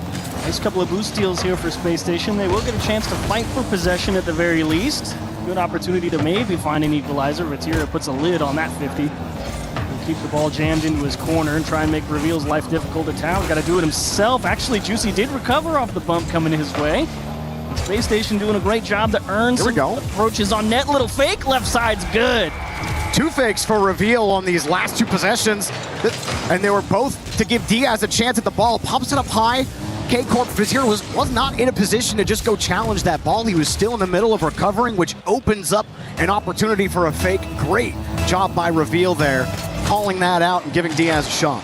Excellent job from Space Station. You really were beginning to wonder, you know, the first couple of minutes of this game if KC were just going to walk all over him. It's nice to see him get a good bit of offense going and earn a quality-looking opportunity and convert it. Vatira this time will ensure his corner boost, and he's not in the mood to let Space Station build that type of lead again.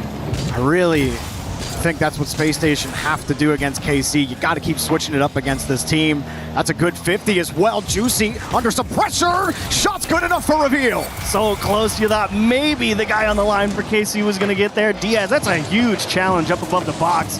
Juicy, nice job trying to take it away from Zach. Look how close he was from getting all the way back to it, but not in time. Space Station Gaming, powerful 50 right in front of the box. Sets up a second one. Mock kickoff. Carmine Corp this time.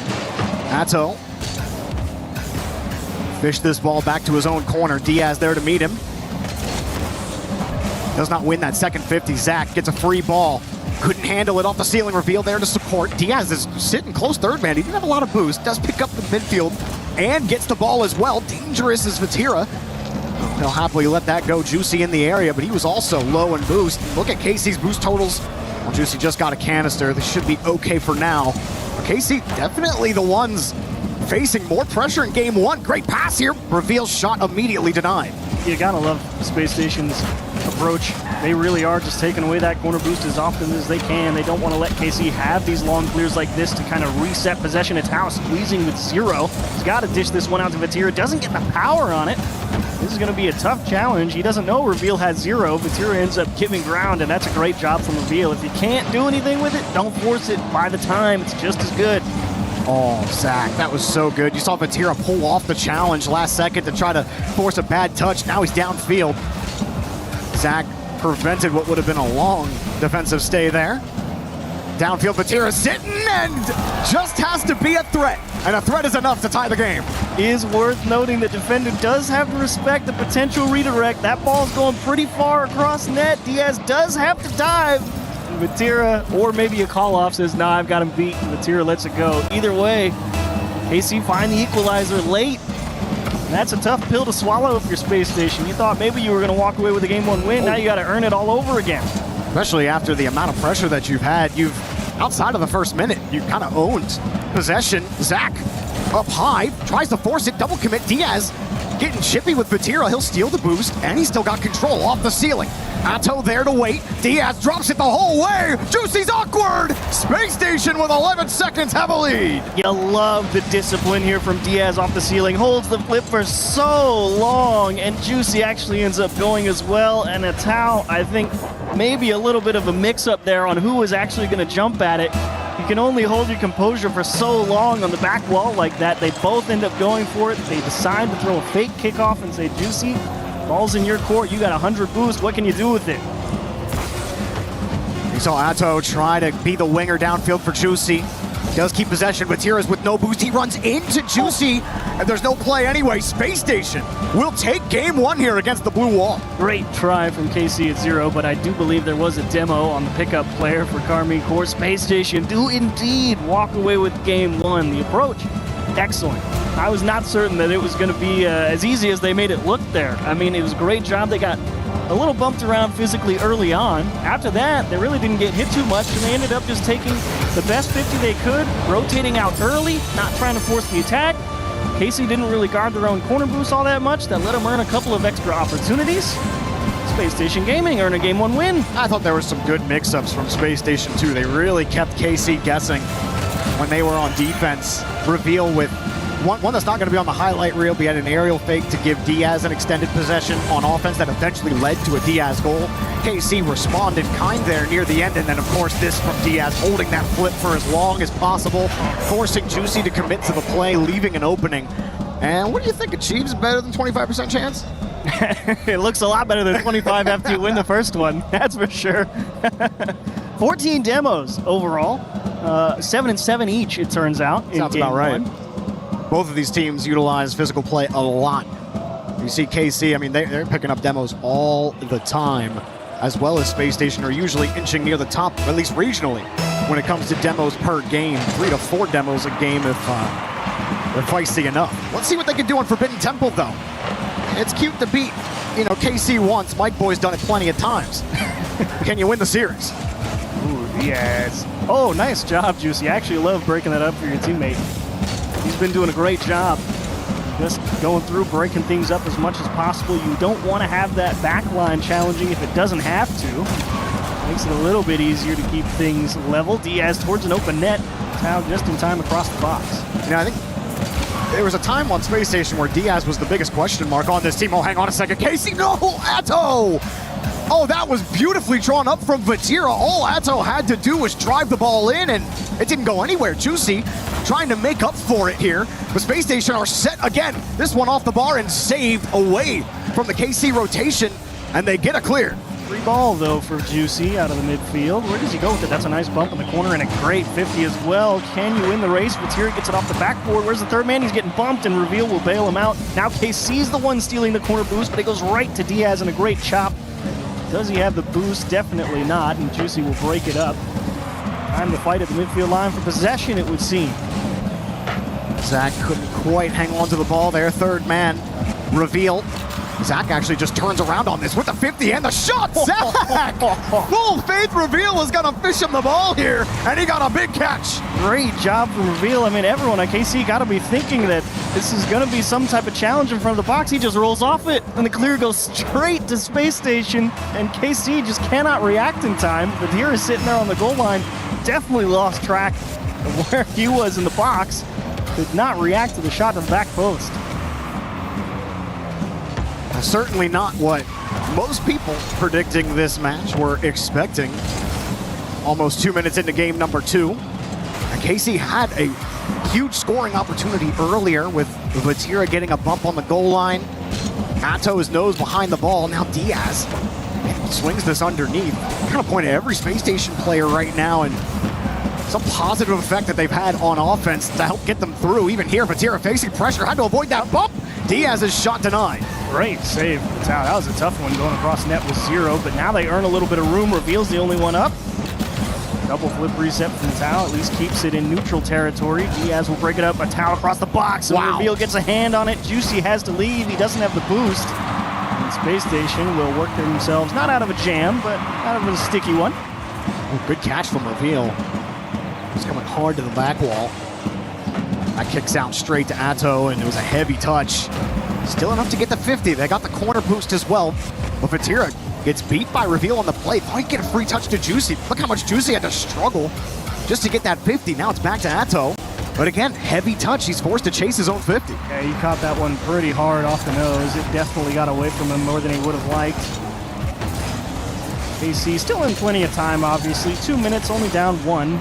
But the longer this goes on, does feel like Space Station definitely in the driver's seat. KC definitely feeling like they have to scramble a little bit. That's a nice bump to earn them some room, but nice cut. Not the best challenge from Space Station. He's through 2, but he did get popped off, and that means Vatira gets to come in from third man. What can he make happen? Doesn't even get a piece. The Space Station are ripping this ball away several different ways. It ain't just get your fifth, get your nose behind the ball. It's blindside challenges. It's bumping you off the play. But this is a good progression. Vatira didn't really have a play on the ball there. It was kind of awkwardly behind him. And a good push from KC gets thwarted immediately back to the blue half. It's always been a Tao picking the ball up on his own half, it feels like. He's third man a lot in this game. Yeah.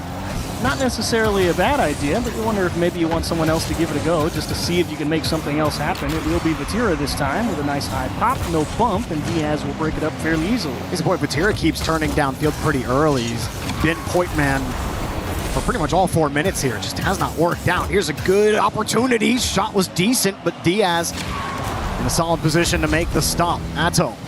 Extra touch. Wow. Reveals all over. He did not care that Atao tried to take some extra time there and see if he could throw off how he was going to hit that one. But now he picks up a nice clean ball out of the corner. Juicy lets it bounce, and oh, so close. They just keep getting back to it. Juicy again getting bumped. Space Station making this difficult, and Vatira finally finds the seam. KC tie it up. It almost makes you surprised that this is the one that finds its way into the back of the net. They can see Vatira coming from a while away, but Zach with 0 boost actually can't get all the way across, and the guy going on the goal line also has 0. Vatira, great placement in the net. 1-1. KC not done just yet. Space Station get the better of the kickoff. Don't do much with it though. Diaz did have some pressure right on top of him, so he was forced to kick the ball away. Everyone slowing down. Diaz a little hitch on the corner wall. Atto finding his way back to Vatira. It's not awkward enough though for Space Station as Diaz downfield to Reveal. It's a tough redirect to hit. Juicy's just been getting picked on. They haven't even been challenging Juicy. They've just been deleting him every time. Not a bad strat. Free bump is a free bump, and Juicy tries to return the favor. Diaz just dodges him, gets the flip. Vatira, great challenge out of his box. Whoa. It's out, taking it cleanly across net. Reveal will get a piece of it, but OT it is. The Space Station again. They feel like they've had the better of KC in most of this match. Even when KC have been on offense, it's been a struggle. They've been the ones stretching. Here's a good play though. Juicy coming off the wall. Everybody though was retreating on KC's side. Now Reveal downfield to Zach. Atto gets there. Diaz opting to play the ball there instead of getting the corner boost. It means Atto has a full tank now to support Vatira.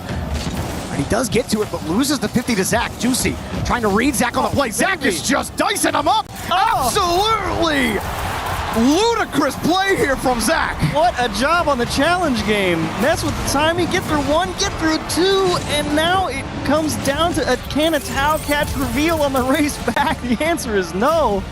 What a job just working your way through the corner the best way you can know how. And Space Station up 2-0 in the series.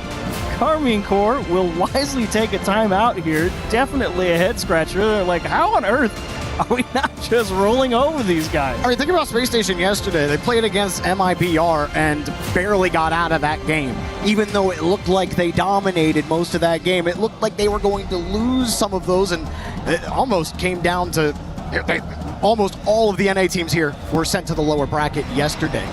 We keep saying it. KC, the defending EWC champs, one of the best teams here, and now Space Station, they are dominating the field right now. No, I mean, they like, possession has been dominated by Space Station here, and you want to say it, but they might be NA's last hope with the way every other NA team looks here this weekend so far. But man, Reveal getting top honors, MVP, Zach getting the ridiculous 50s there at the end, and poise from Diaz as well. Excellent stuff from Space Station, bringing it to one of the best teams here in Rocket League. Even Diaz there at the end of that one, I mean, he's got 280 on the scoreboard, but it felt like every time he took his chance on the ball, even if it doesn't turn into, you know, a shot or an assist or something like that, he's finding the bump and a decent challenge to let the next guy play for free. I mean, that on its own is massive. And you know, Diaz has gotten a lot of criticism on this team. His play has not been consistent over the course of his tenure here on Space Station. But over time, has really settled in, and it feels like ever since Zach rejoined the roster, Diaz has gotten better, has felt more comfortable. You don't see the missed touches. He's not missing opportunities, not forcing the ball as much either. He's much more poised, and it's really elevating Space Station's play. Well, Carmine Corps, after their timeout, we'll see what they have here in Game 3, and honestly, it just feels like the difference maker is that first man. I mean, the challenges feel roughly even for both teams. It doesn't feel like, you know, anyone's got any significant possession. It's more just the quality that comes out of it has definitely been Space Station's, you know, winning edge at the moment. And you feel like if you're Carmine Corps, like, look, if we just take a little bit of what Diaz is doing, we don't have to get the world's best 50, but we do got to hit them because they're hitting us. We're not hitting them. And it almost feels like you don't know which way Space Station are going to go either, because they aren't going for that bump every time either. Sometimes they just drill the 50, and here they get one off the kickoff, but they're coming. Heat-seeking missiles here on the orange half. What can KC do? I certainly, even though I might have given Space Station a 45% chance. Oh, nice little wave dash, little kick pop. Oh, he can't get it though. That was tough. He had to get to the opposite side of the ball. And Juicy was coming hot too. Yeah. Real hard to make the adjustment at that speed as Diaz, nice timing around the backboard, will make an easy save. And how about an extra little pop over? Puts here with a little bit in the tank. What do you got? Straight in Reveal, no good. Reveal's defense also excellent. How many times has he gotten a perfect catch and weak shot? Probably could have got something a little better there from Zach. He does get the bump and the 50 from Diaz. Ends up over towards Juicy, who's just racing, hoping he can get that corner boost. He did not want to get caught from behind. He's like, I'm going to feel him. He's wiggling that car, trying to avoid the getting demo. That's just in the net, dude. Diaz gets the goal. We're a minute in, and Space Station are rolling Boulder over KC. Oh, and there's a towel. That's actually a great 50 on the first guy. Problem is there's two of them, and Diaz has enough time to just slide in there right after a quality 50 to just take the ball from him. And Carmine Corps left again, scratching their heads. I mean, they sent kind of the house there with the second man. They left the town on an island in the 2v1. He did a great job to break it up early, but unfortunately couldn't retain possession. And Space Station now, how do you even proceed? I imagine they'll want to keep the pressure on him. I think giving KC any time on the ball is the wrong play here. I feel like you just keep doing what you're doing and say, yeah. Yeah, I mean, you keep going. If it ain't broke, don't fix it. See what Juicy can do. Gets a nice little bump on Diaz, but the coverage from Space Station has been so good. I've been playing a little tighter together, too. We talked about it in Game 1, where you saw them covering KC's multi-angle plays. And they've just been so good at covering them. You can tell they did some prep for this match. You see Reveal has picked up KC's corner boost, and look at him just pressure Vatira along the back wall. Prevents him from making a nice clean getaway. Needs a little help from Matau. Reset through one. Juicy, you need a touch here. That's a great block. Tira's turn towards net. They miss the bump, and Diaz makes it an easy save. And gets a clear downfield. Wait, Zax is just sitting there harassing Atto. Reveal stuffs one on the 50, but can't keep it. Diaz. Just works out for Atto. This is the chance for KC. Juicy steals that corner boost, fakes the challenge there.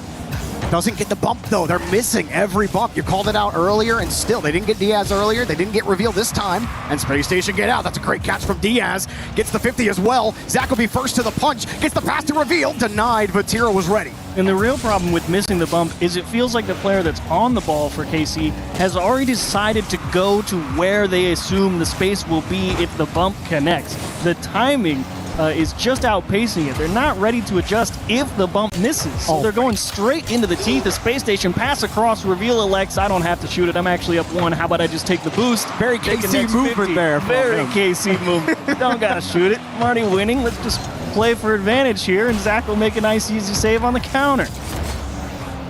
If you told me it was 1-0, 2 minutes left, and one team was dominating, well, okay. That's what I get for saying Didn't something. see him. Atto gets the goal, but a beautiful setup from Juicy. I think Reveal just not expecting that high ball. Maybe Diaz knew he was up there. He would have seen him take the 50 from the sidewall, but he was not going to get that high on the wall that quickly. He jumped out of net pretty fast and realized, I don't think I can get there.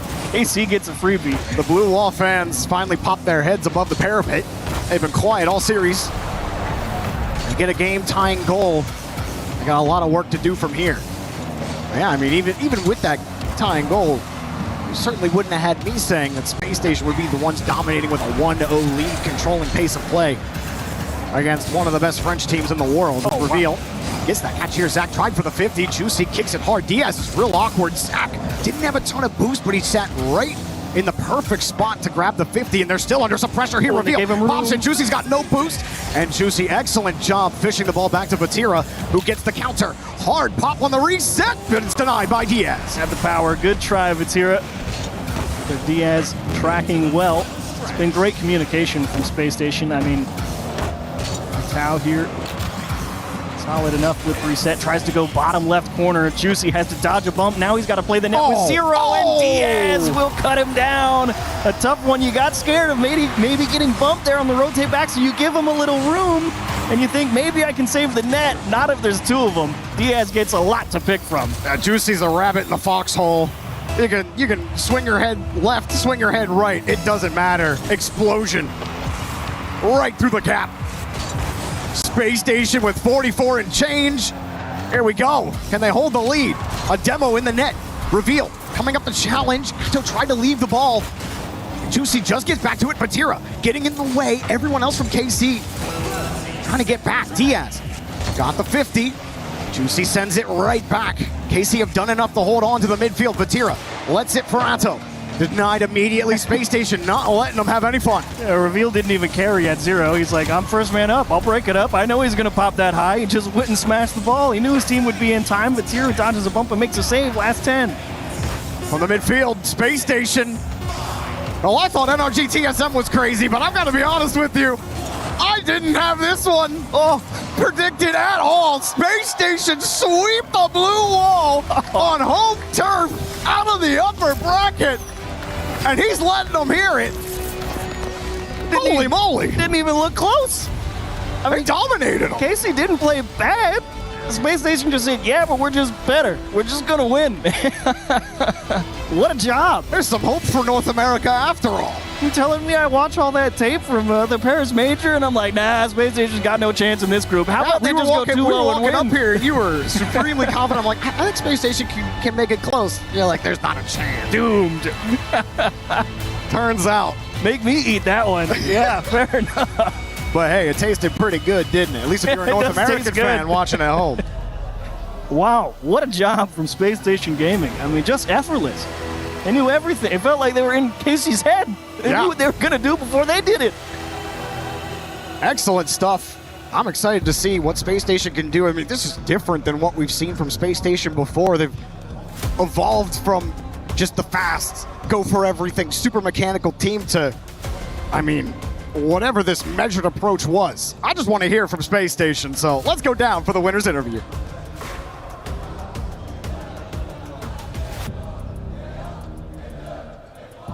It is not a good time to be a French org on this stage, and we can hear the Gentlemates fans happy with your win. Reveal, congratulations, of course. Yesterday, you guys showed an insane resilience. You managed to come back. Today's 3-0 against KC. Were you expecting it to be this easy? And it feels like you guys can beat anyone, basically. It's not that easy, honestly. Everyone knows that like we're the best in NA, so it's just like a confidence thing. We just need to get more experience and stuff like that. Getting there step by step, right? Yep. Literally. Donc, ouais, première question, est-ce que tu t'attendais à ce que ça soit aussi facile?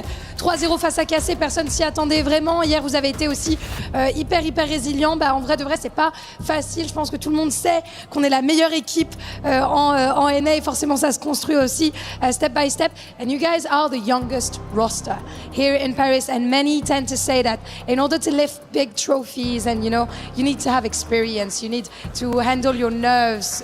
What do you think about that? Don't you think that youth is like your strength, indeed? I mean, I agree. That's why, like, EWC, like here, we're just... Tell me. I don't even know. We're just getting experience and practicing on controlling our nerves and gaining confidence. That's it. And step by step, you're getting more confident on this stage, of course. Donc ouais, deuxième question, vous êtes très jeune, vous êtes le roster le plus jeune du tournoi. Est-ce que tu penses que c'est une force? Bah, franchement, chaque game, ça nous fait avoir un peu plus d'expérience. On essaie aussi de gérer un petit peu la pression et tout, donc je suis content. Last but not least, I want to talk opponents, because welcome to the quarterfinals, first of all. But who do you see in like the big top 4 of the tournament? Who are the biggest contestants here on this stage? I think Karmi Corp, Falcons, and Gentlemates. Okay, so are these the teams that you're going to have your eyes on? Of course, yeah. Okay. Well, let's see first if they qualify as well to the playoffs. Thank you very much for joining me, Reveal GGs, once again. And we're moving on to our next series after a short break.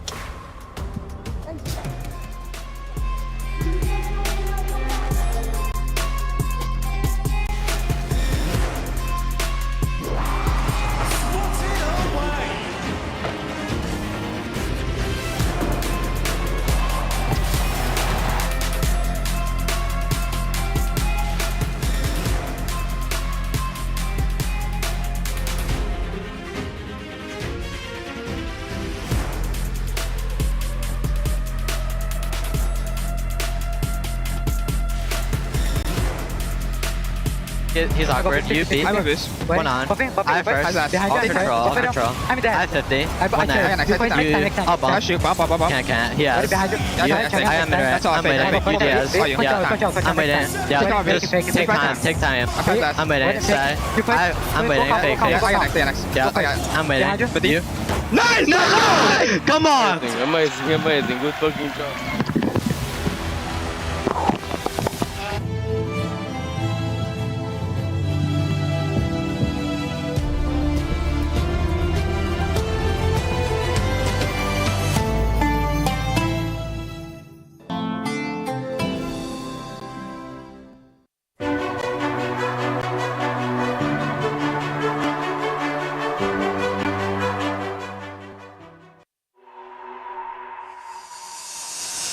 Hello everyone, I'm Nas, and this is Oski. I'm Sphinx from TSM, Rocket League, and this is Kata. We are LJ and First Clear on Shopfire Rebellion, and we're playing Spaceship Federation. Repeat, tumble. Like a flip something, maybe? Stacky tumble?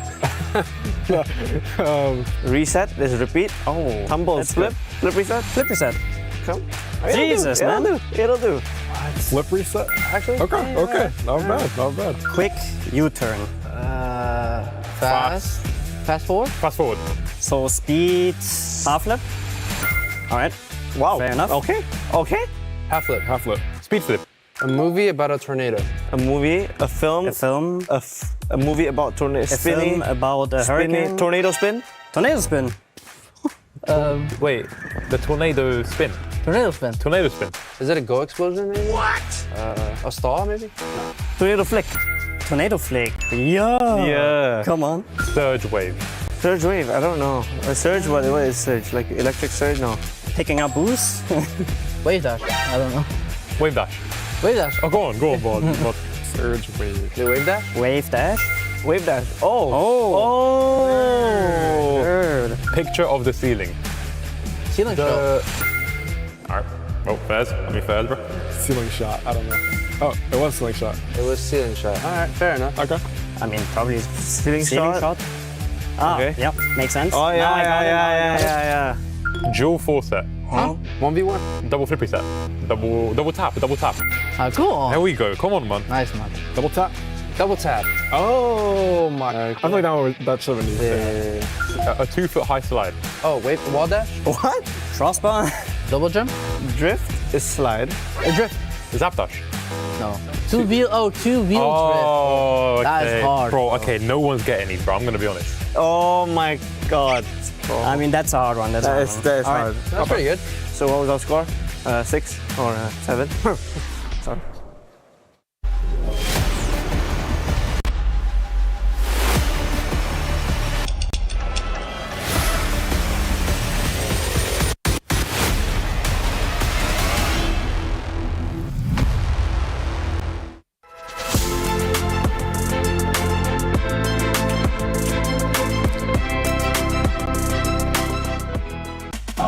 Well, we're here down in the crowd at EWC. We're going to ask the fans some of their hot takes. Let's go.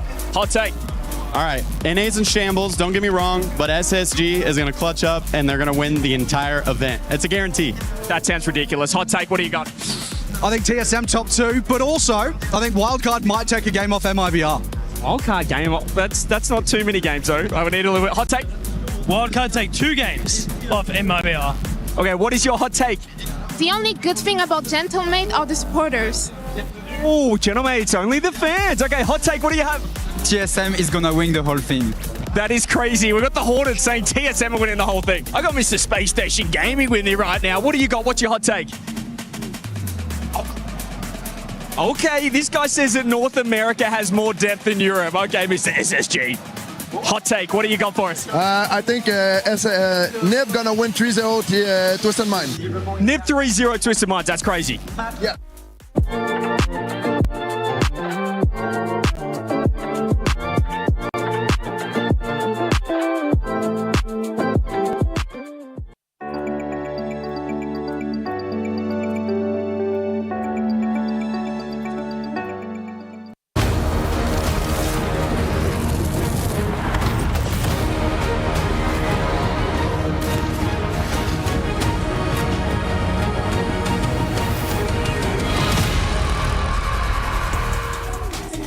Well, here we are outside the Vitality booth of the Esports World Cup. Plenty of happening. I think we had Fury here yesterday streaming live, co-streamers galore, Herc. I mean, it's pretty nice back here. This is a really gnarly booth. They got a juice bar, an ice cream stand. I think I want to hang out here. Hey, they need to lock in though, Johnny, because they've got a match coming up, Vitality, and a pretty decent opponent as well. We saw Vitality yesterday. Didn't look too bad.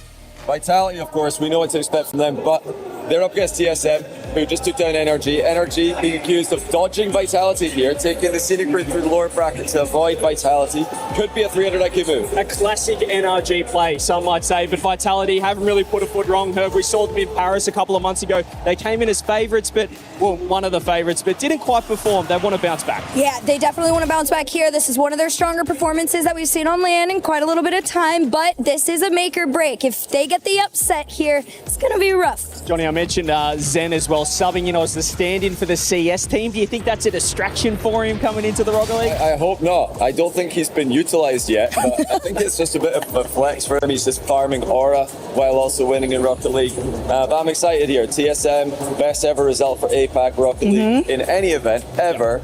And they're looking to build on that. They looked great yesterday, even though Energy didn't play their best. TSM looked fantastic. And I guess the scary thing for Zen is if they do win the EWC, he's going to want to be the permanent stand-in for Zen. He might have a placebo or something that he wants to play both esports at the same time. But Vitality looking great. As you mentioned, TSM, what a story. They were the story of day one as well. Sphinx, I mean, actually Kevin. Let's talk about Kevin for a second. Kev Goat, this guy spoke to him before the match yesterday. He said he's in absolute flow state, and we saw it on the pitch. Yeah, I think he made mention that his friends didn't believe in him. Nobody believed in them. He was like, he was calling everybody out. He doesn't need enemies with friends like those. Let me tell you, but hey, he got his win, and now everything else is a bonus. They've already got a great result for them, and if they can do, honestly, just play well against Vitality, it doesn't even matter if they win. I'm very happy with what I'm seeing from TSM. We spoke about Kevin, but I did catch up with Sphinx literally moments ago backstage. We've got ourselves a backstage exclusive. TSM ahead of their match against Vitality. I've got Sphinx right here, and Sphinx, you are the hottest ticket in town. TSM coming off a win against the world champs, against NRG. How are you feeling? Everything just worked out. Just maybe if it was tomorrow or yesterday or like the day before yesterday, maybe things would have played out differently. But that day, everything just clicked. And all the passes hit, so just feel lucky. And Kevin, very lucky. Kevin said he was in flow state yesterday. Can we see more flow state, Kevin? I was actually very lucky.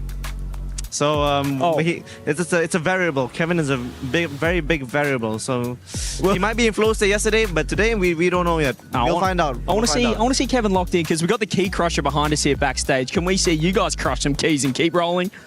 You'll see our key getting crushed tomorrow. That's not the confidence I want to see. You're coming up against Vitality in Paris, in France. You're not going to have the home crowd support, but I feel like everyone watching back home will be supporting TSM after what you guys have been doing so far. I mean, there's no point really supporting us. We're going to get 3-0 by Vitality. I mean, you're going to get your heart broken tomorrow, today and tomorrow maybe, in fact. Like, if you want to support us and you want to see some exciting plays, maybe a cycle again. Maybe on target this time. That'd be nice. On target, That'd be nice to see. But a huge win for APAC yesterday, we have to say. Being serious for a moment, have you had a lot of support from your region back home? Because that was the biggest day in APAC's history in Rocket League. Yeah, I mean, we had zero expectations going into that game. I want to let you know. We did not expect anything. I was planning to book my ticket back because I have exams. But apparently I can't go back right now because I've won. So I'm just here. Well, you mentioned before, I think in another interview with Rocket Baguette, limited practice. You're going kind of that all-or-nothing play style, but now you can see it work. So surely you guys have confidence that you can take it, as underdogs playing that way. Well, our practice at home was like one scrim for like 2 weeks, and that one scrim was probably on like 115 ping. So like now, as soon as we got here, we're on 0 ping. We're feeling good. So hopefully the practice on 100 ping, like the chains would be gone, So now we can show our true potential on low ping. Hey, let's hope that every game you guys get exponentially better with that limited practice. We'll see. But TSM, hottest ticket in town, Sphinx. Best of luck in your match, brother. Thank you. I mean, Sphinx just thinking he has no confidence or something coming in. All the magic and luck is gone and now he's going to lose. He's actually disappointed that he's not flying home earlier. He's got exams, Herc. What is going on? He's realistic, all right? If you go into it thinking you're not going to win, if he says all this now, then they're going to upset and then he has to stay another day. He's reverse psychologying himself. That's what I think. It's a reverse psychology curse combination here. I know what he's up to. It's not going to work. Vitality are going to take this. Oh, 95% fan vote is absolutely crazy, Herc. But Sphinx, they said that chaotic play style, it works for NRG. Can it work against Vitality? Listen, if you can confuse them, you might actually be able to pull something off. And if somebody's going to confuse them, it's going to be people they don't study tape on. Hey, they're looking to confuse them. They confused the world champs yesterday. They can confuse Vitality this time. Sphinx, TSM, ready to go. And I think we're ready to get into the match as well. Let's get down to the floor.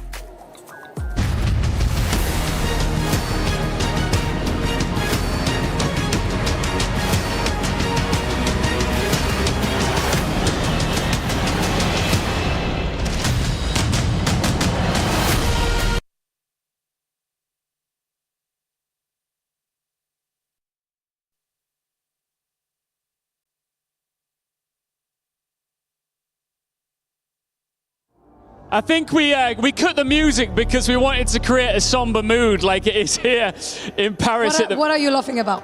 Yeah, look, I mean, I thought that yesterday was crazy. I thought yesterday was wild, but what on earth is going on with the French teams here in Paris? Well, welcome to the Hunger Games at the STC Arena, and it's official. The praise are the Frenchies, mesdames et messieurs. C'est la sauce pour les équipes françaises à Paris, à part pour une. And surely it's not going to happen again. Surely not. Let's find out and welcome our next team onto the stage. Team Vitality!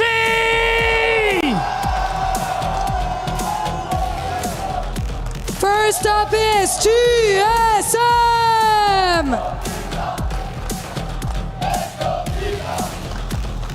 Let's go,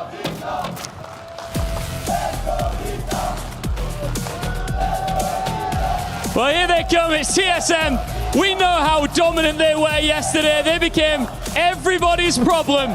TSM, they play fast, trust their mechanics, and yesterday proved that reputation means absolutely nothing once the clock starts. They already took down the world champions. Do it again here, and this stops being an upset story. Please give the French one more hope. Team Vitality!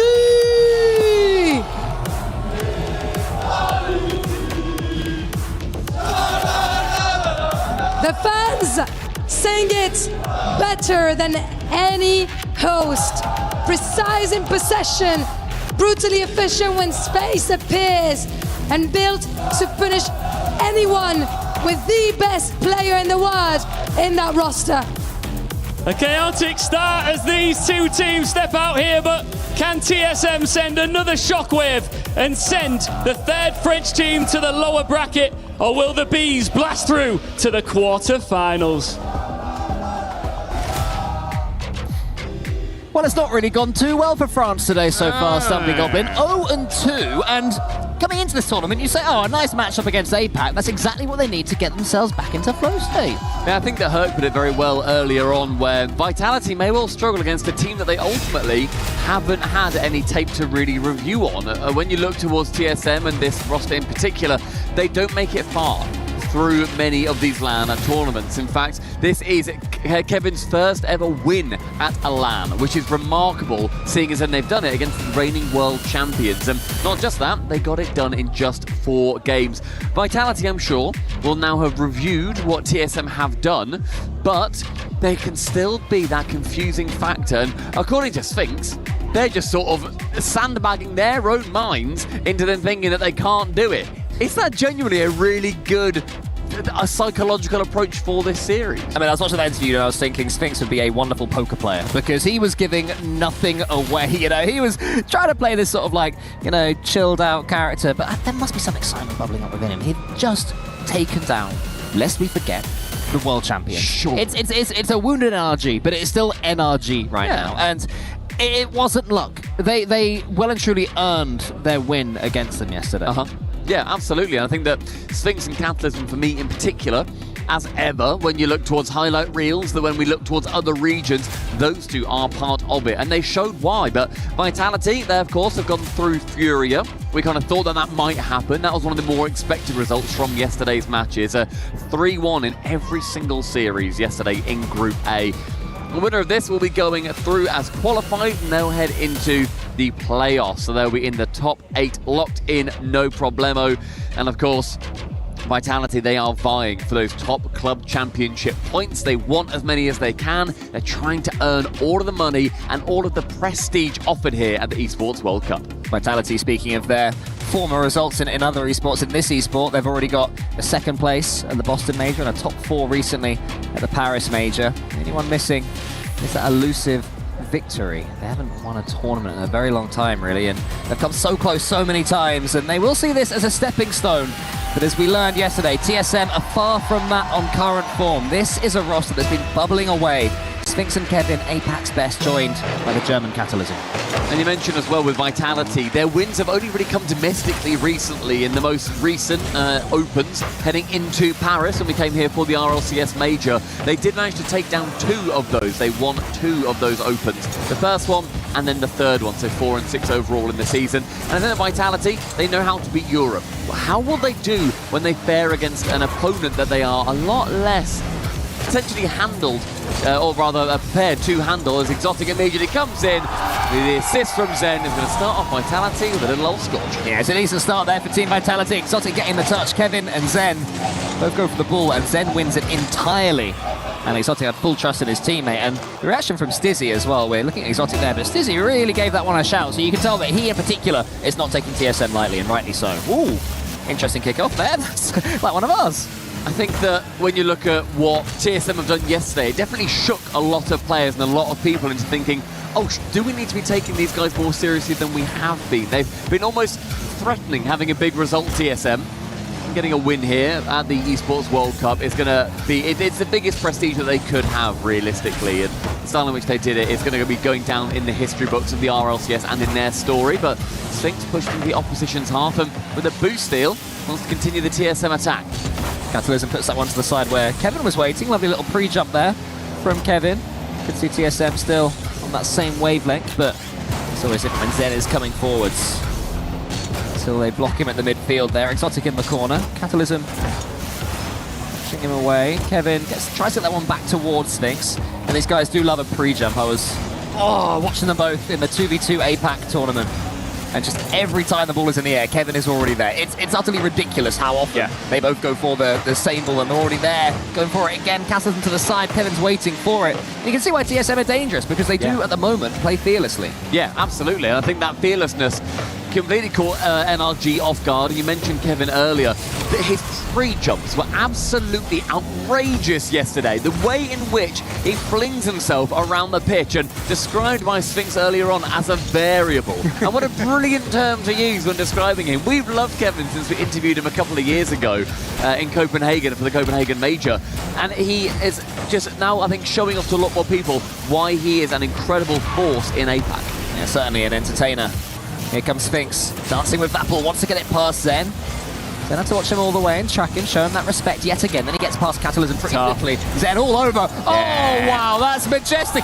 Exotic steal. Banging steal, you love that. Stat padding, Exotic trying to get to 50 goals alongside TRK. But Zen, I kind of felt that Sphinx on low boost, he had to go via a couple of pads, put him in a poor position when he was left on an island at the back in the blue half. Zen it does what he is able to do, and the bees erupt, dance with joy. Can Sphinx get one straight back? He's got solo possession from the kickoff. This one to the side, Exotic there after that fantastic goal steal. He flings it forward, Kevin pushes it to the side. So Team Vitality are a couple of goals to the good now, looking pretty good for it, but Sphinx shows his mechs. Catalysm gets the shot, and Sphinx and Kevin was too far back. You have to be further forward there if you're Kevin, because now Zen's got all the time in the world to play, and you do not want to be 1v1 against this man. There he was. Kevin straight over the ball. Zen completely mind games him. That's a horrible position to be in when you have that angle against you as well. Yeah, with Zen just bearing down directly into the net. It's going to be very hard. It's going to be a tough spot to defend from. And TSM, they're not going to be quite as confident as they were going into the first game in the series yesterday. 3-0 against them. They were 3-0ing NRG at this point. Catalysm attempted, thought might go for the pinch as Kevin finds Sphinx and back towards Kevin. A pre-jump! A little bit too high, but the ambition is still alive and well in TSM's hearts. Yeah, I think we'll have to get used to saying that for the rest of this series. Kevin and Sphinx with the pre-jump. Here is Kevin again. Always keen to get on the ball. What do you do with it? It's not his best touch, but it was towards Sphinx in the end, so it worked out okay. Sphinx then stands down towards Catalysm. Not too much boost to play with, but the touches are clean and pure. Sphinx wraps around this one, dodges Exotic. Kevin coming in here, could make it tricky for Stizzy. Then there's the demo, and that'll be 3-1. Brilliant bump. You could feel that from the POV that we had from Sphinx. He immediately sees the ball, goes past it, heads for the man. It's a lovely tap in from Catalysm, and 3-1, bringing it back. Definitely seeing mirrors of yesterday's series. Tough to defend when you're being taken out of the game every time you go for the ball there, and that fake against Stizzy will be in his nightmares depending on how this series goes on and how this game goes on for the last 60, 75 seconds or so. Zen goes around the corner. Catalysm again boostless. TSM make the most of very little boost. It seems to be what they do with their playstyle. Never need too much in order to attack the ball. Again, Sphinx goes for it, no boost, but he gets a pass towards Kevin. Always looking for each other, these. Yeah. I think we saw that previously with the way that TSM like to play. All of their infield passes so rarely actually got shut down by NRG. Vital's doing a much better job of that. Again, that tape is now available to be reviewed. Catalysm passing to Sphinx. Exotic there, very intelligently covering the near post shot and the far post shot. Stizzy, a reset round one into that double dunk. Stizzy, choreographed demolition on the goal at the other end. Yeah, clean as you like. He calls off Exotic to get some boost or get some bumps, and that made the defending even more difficult. And when it came to Sphinx on the goal line, he wasn't able to do anything about it. Vitality continue to show their dominance. France is back. Who doubted it? Well, 1/3 of France is back. Well done, Vitality fans, Gentlemates fans, and KC. They're going to be licking their wounds for a little while longer. Exotic has control of this one and gets it past his opponent there. It's looking like a bit of a procession in game number 1 for Vitality. Have you seen enough from TSM? Say we've got a series on our hands here? They've still got the same identity as yesterday. It's just now less effective, which I also thought would happen. TSM are playing the way that they know how to play, and I really like that style. I really enjoy how team-focused they are, with whether it's demos and bumps or who's helping who out, if there's passes, who steals. I enjoy that from TSM a lot, and it works domestically. In APAC, they are absolutely running through. Sphinx chance for a doink. Gave it a go, but it jumped. Oh, man. I honestly... You looked horrified when you looked at me there. I slammed my... I mean, do you know what? What do I know? Because they scored from it in the end anyway. But you don't need to jump there. You don't need to dodge. Just double... So you do need to jump. You don't need to dodge. Just double jump. It could have also just been a no-jumper, like the Goat Monkey Moon did yesterday. After a wave dash. A lovely no-jumper. But TSM, they bring back 1 goal in garbage time. And it's very clean from Vitality. It's how, honestly, so far, how I expected this series to go. I thought the Vitality would come out hot. They got a couple of goals early on. TSM brought a few back themselves. They're playing with the same identity both teams are. It's just that Vitality's identity and their ceiling is obviously higher than TSM's. Yeah, I mean, they all had nice moments. He's got the flip reset later on, and Zen set up Exotic brilliantly there by getting past all 3 players on the floor and having the ball already rolling into the back of the net. But TSM got themselves back in it. Was it after 3? It was after 3, so it was 3-0, and then TSM made it a bit of a question after Zen got another quick reset underneath the defender. This was the moment coming up now, though, where TSM just reminded us of what they were capable of as of yesterday. But it didn't mean anything in the end, and Vitality worthy winners of the opening game. Yep, with Eversax behind them, I think Eversax will be pretty chill about that one. Yeah, I imagine that the amount of thought that went into this series is higher than maybe Vitality would have anticipated. I'm sure they thought they were facing NRG here when you look towards the competition before it really kicked off in the upper bracket semis, but instead obviously TSM made their way through, and maybe a slight change of plan with how they wanted to play, but hoping that their quality can shine through. I mean, we spoke about how TSM were doing a lot of the minimal boost that they had. They were on 0 for 170 seconds in that game, so 3 minutes basically, where they just had nothing, and they were like, please don't double flip reset. Oh, you've done it because you're Zen, and then they're losing. So they'll have to try and win that fight a little bit better, but it always seems to be that the better a team is, the more boost they have. You seem to have endless reserves when you're winning, and nothing when you're losing. But we did see Sphinx early on in that game. He managed to, oh, wow, goodness me, Zen get sent to the shops. 1 flip reset, chance for Catalysm, and I like the ambition that we're seeing, as I said, from TSM. And Catalysm is one of the players where in Europe he never particularly thrived a huge amount, went to a couple of lands on behalf of Europe. He has really found a home in APAC, and it is incredible to see the player that he has grown to become. At lands, he really shines, and that's going to be a perfect example of it from his own corner. Slangs it home. That's a lovely moment when you're praising a player and he scores as you're doing it. Stumpy Goblin, whack it on your show reel. What a finish that was from Catalysm. Got all sort of power on that one. And even before then, it wasn't even the shooting chance that they had, it's the fact that they had boost control for the 20 or so seconds before then. Much better game 2 from TSM, even taking away the goal. And also, confidence-wise, they've now earned their first lead against Vitality. It's going to hopefully, you know, do a couple of wonders for them. That one, a couple of saves. Can sneak their way in, and TSM, they hold it down for now, but 0 boost for 2 players again. Sphinx has to tap it on, and then the wide bounce doesn't really help him as he was tracking it on the wall. Why is Sphinx he's got no right to go for that He doesn't. ball. I thought he'd leave it. Yeah, from the side to the ceiling, bouncing off everything, like, oh, I know what you're doing, Zen. I know that you've got the next to do it, Zen, but I'm here too. I think diving into is going to be a big advantage that TSM are going to have. Play confidently, play aggressively. But as Vitality, no, you need boost to do that. It's a nice touchdown from Zen, but nobody following up, and so Exotic in the end is going to be able to catch it in the midfield. This time, Stizzy's turn. It's very turn-taking for Vitality. Who can beat 2 and then leave it to the final man? Sphinx catches it on the backboard. Is he Diaz? Can he get a win like he did earlier? Zendo tracks, reads, shoots, saved by Kata.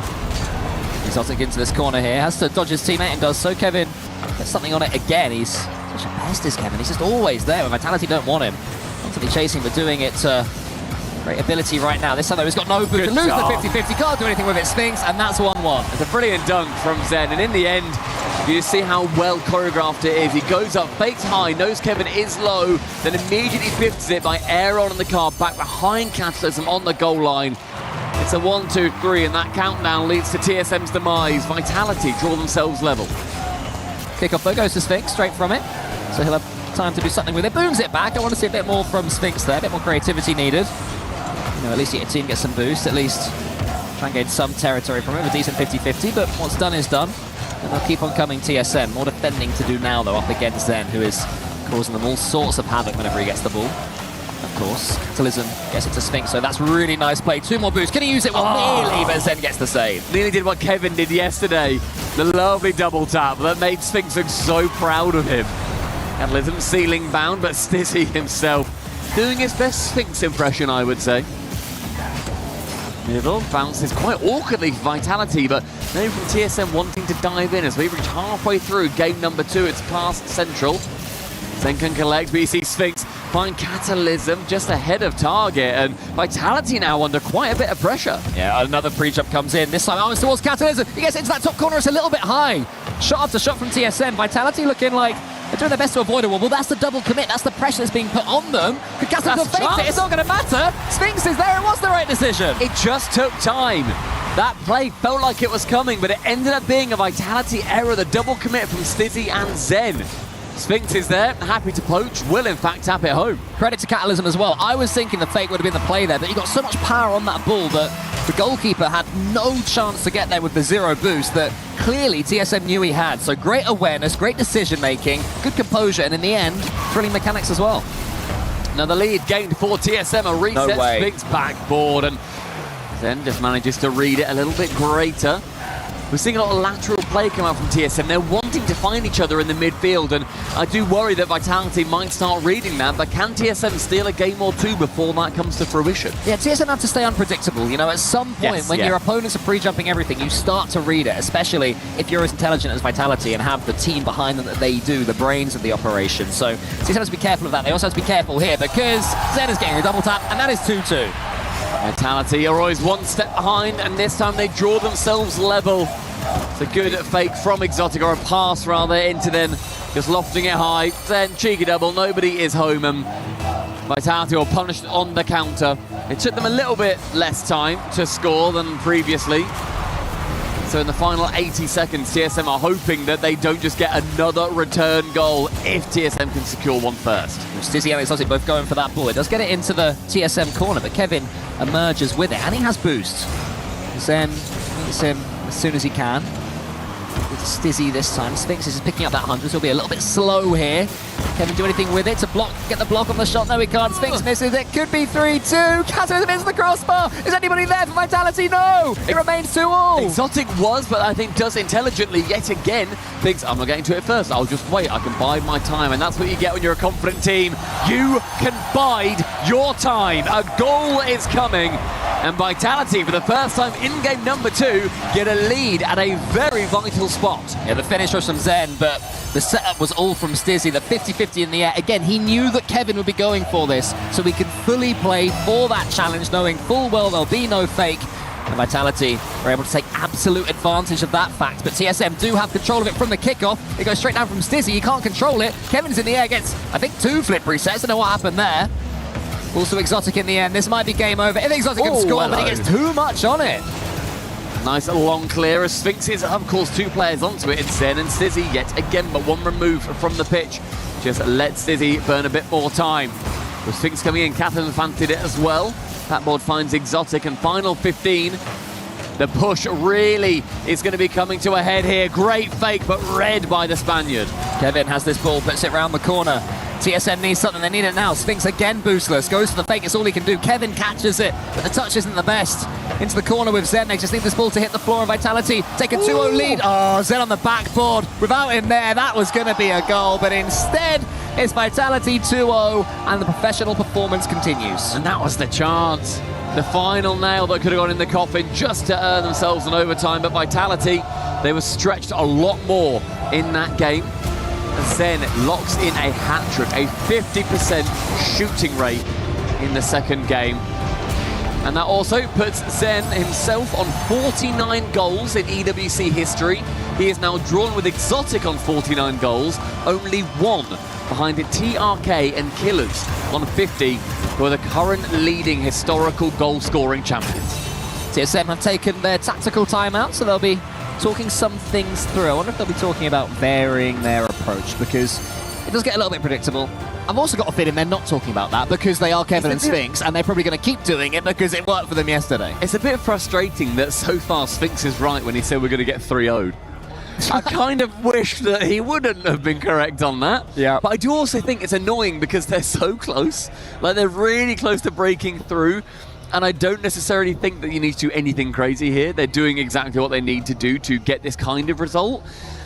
I don't know if it's a tactics thing that they need to be discussing. I think it's a let's just keep locking in and we need these individual moments. The way that they got the goals is either on, especially versus NRG, the amount of counterattacks and the amount of, quite frankly, poor defense that came out of NRG. Vitality just aren't allowing that. No, they're not, but this has been a brutal series so far. The last game had 15 demos.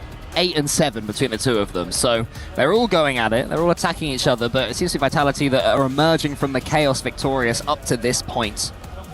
As we'd expect, what I would say is there's absolutely no shame in the way that TSM are playing this one right now, and I think they're proving to anyone who thought that yesterday was a fluke and yesterday was embarrassing for NRG, they're saying, yeah, TSM really are a team worth looking at here. And also TSM, they're currently, they're actually playing a very similar game. The possession is still super in TSM's half, which is how they beat NRG. And some of their biggest wins, I think it was 70% of the time, the ball was in TSM's half. And they ended up scoring multiple goals in that game versus an ultimately crumbling NRG, but still an NRG.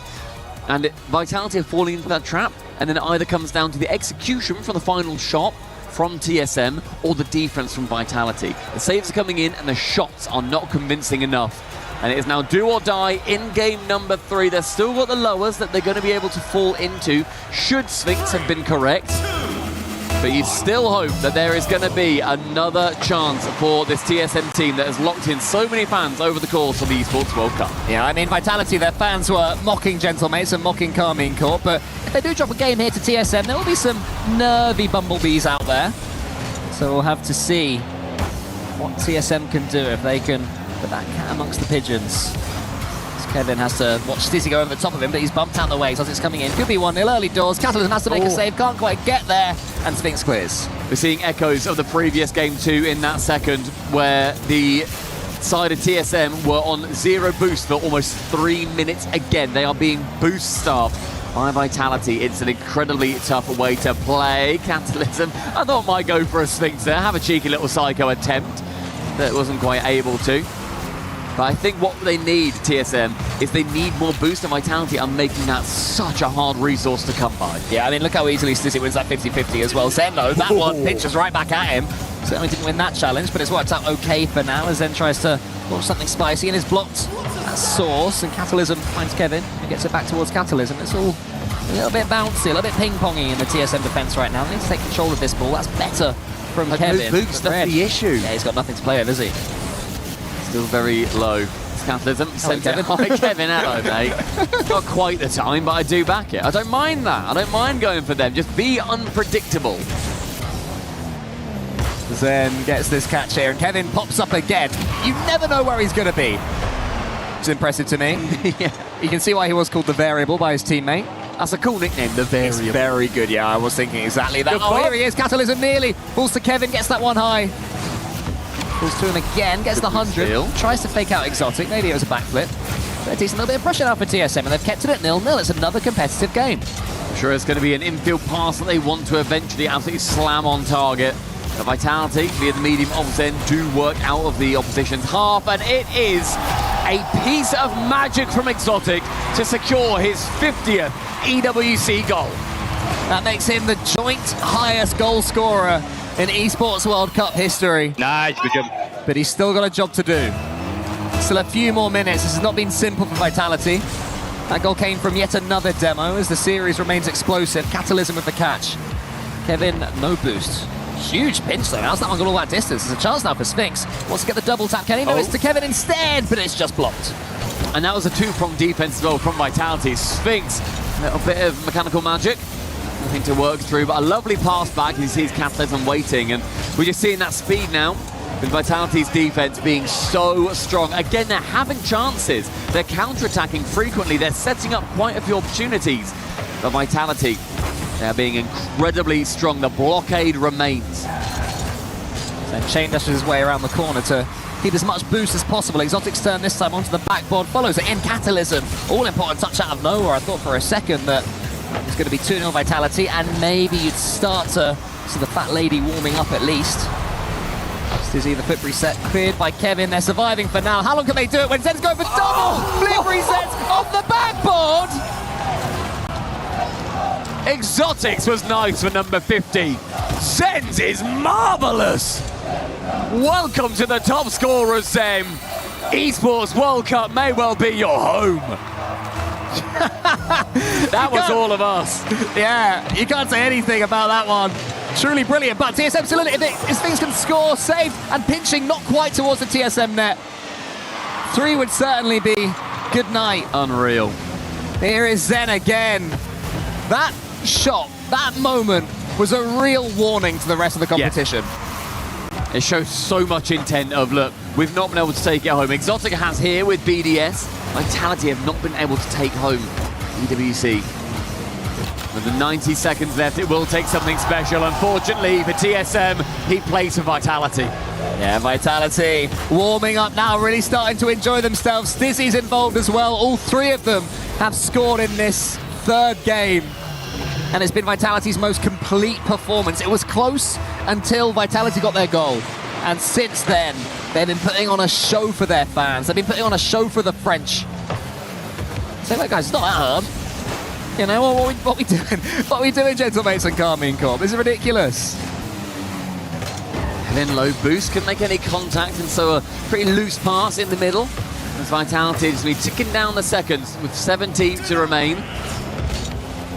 Nice save from Exotic. And again, it's just this multi-layered defense from Vitality that TSM have really struggled to get through. They've scored 2 goals per game, which isn't bad. But I think Vitality, they kind of build that into their game plan. If they do let in a couple of goals, it's not that much of an issue because they've scored 4 and 3 respectively, and now 3 yet again. And they've just shut down TSM to another level. Yeah, it's not even the attack that's impressing most about Team Vitality this game, it's the defending as well. TSM have had chances. Vitality have always been there to get the block, and then when they do come forwards, they have complete control of the ball at all times. I think it goes for that redirect. I think Exotic, or maybe Stizzy behind him, would have had some sort of cover on him. Sphinx can't even score there. It'd be nice to see TSM get a goal in this final game, and finally, no! They still don't! Zen, how on earth have you kept that one out? Just continuing to play spoiler, and Vitality with a 3-0 over TSM have got an absolute statement to the rest of the competition. You have taken home championships, you have taken home trophies. We are here in Rocket League to do even more than we've been able to. Exotic secures the #1 goal-scoring title in EWC history as they move through to our playoffs. I thought you were going to keep doing the epic voice until they hit the ball on the kickoff and then carry it all the way through. That would have been impressive. That would have been tough and bad, unfortunately. Yeah, you could have done it till then, easily enough. Vitality are your winners. 3-0. TSM put up a fight. They did. They certainly reminded us that they are a very good Rocket League team and want to be taken seriously, but Vitality, they are so desperate to win something. Yeah. Zen wants to win something again. It's been a while. That was a complete performance from them. Yeah, the Exotic, again, the return to the top. I appreciate we're talking very early about this as well. It's just one game in the group stage. The Stizzy too, you look to a final. He's been in the final before, could not get it done on Dignitas. The Vitality is very much a different beast, and the French have got something to smile about, Cool. They have a team succeed here at EWC, and it's going to be a great performance there from Vitality. And unfortunately for Carmine Corp and Gentlemates, they have still got one more series before they can escape the groups. Yeah, it's not easy to reach the playoffs here at the Esports World Cup. A lot of work has to be done. Vitality have managed to do so, guaranteeing themselves into the top of that tree up to this point, joining Team Falcons, joining Space Station Gaming. And it's one of my, a really impressive Vitality performance as well. That goal from Zen, yeah. I'll be thinking about it for a very long time. We have an interview ready with Exotic. The French team's curse is officially over here on day 2. La malédiction des équipes françaises a pris fin grâce à toi, notamment Exotic. Congratulations, of course, on this big win. So I want to have your opinion on this curse. Première question, on a vu Cassé Mate envoyer en loser bracket. Vous arrivez à vous imposer 2 fois, hier, aujourd'hui. Qu'est-ce qui explique ça selon toi? Est-ce qu'il faut se méfier des outsiders, le WC? Oui, dans ce genre de compétition, il faut toujours se méfier un peu de toutes les équipes qu'il y a dans le tournoi. Si elles sont là, c'est pas pour rien. Donc on prend personne à la légère, on a eu une très bonne préparation. Et là, on est rentré dans nos 2 matchs quasiment parfaitement, donc on est content et hâte de la suite du tournoi. Ouais, puis 1 et 2 et 3-0, comme disent les fans Vitality, effectivement. So yeah, we don't take anyone for like any win for granted. Like, of course, we had a very specific prep for each team, and there's a reason why all teams are here, so you shouldn't underestimate them. My next question is going to be about you and your career. It's been a long time since you lifted an international trophy. I believe it was in Dallas 2024. So how hungry are you to come for another title? À quel point ça te donne la dalle ici de revenir, d'aller chercher un titre après ces 2 ans d'attente? C'est sûr que là, depuis les Worlds 2024, là, on n'a pas gagné de tournoi international, donc c'est sûr qu'on a très envie, mais avec Zen, on a teamé ensemble pour ce genre de trophée, donc là, ce serait bien d'en ramener. En plus, devant les fans français à Paris, on a loupé les 2 premiers majors, on aurait pu les ramener les 2, mais on a loupé, on espère ramener celui-là. La 3e, c'est la bonne, j'ai envie de te dire, effectivement. So yeah, I'm super hungry for it. You know, we've been waiting for this. This is bringing international trophies is the reason why we teamed up with Zen in the first place. So that's literally why we want to be here, and it will be amazing to give it to the French fans here in Paris. It will be even better. And you know, just like in football or in traditional sports, the common humans, you know, the normal humans like me, don't see everything that's going on behind the scenes in the shadows. So I want to know why you think that you're essential in that Vitality roster, and what do your teammates say that your strengths are? Donc ouais, en général, les humains un peu normaux ne captent pas tout ce qui se passe quand c'est pas toi qui mets tous les buts, etc. Est-ce que tu peux me dire pourquoi c'est important de t'avoir dans ce roster et qu'en pensent tes coéquipiers? Après, moi, mon rôle dans une équipe de ce style-là, c'est j'ai 2 joueurs très mécaniques et jeunes qui peuvent briller, c'est de les mettre le maximum en confiance pour qu'ils fassent leurs choses. Moi, j'assure derrière, je suis solide, je fais mes petits trucs et je fais en sorte que les 2 y brillent, quoi. Solide comme un rock et un team player bien comme il faut, les gars, s'il vous plaît. Est-ce qu'on peut applaudir Exotic? Of course, so yeah, in a team like that with 2 super strong mechanical players, my role is to make them shine, just to be solid, just to make sure that things don't go the other way, of course, and you did it. Bienvenue une nouvelle fois en quart de finale. Exo, tu le mérites, and we're moving on to our next series after a short break. It's Twisted Mind versus NIP. Don't go anywhere.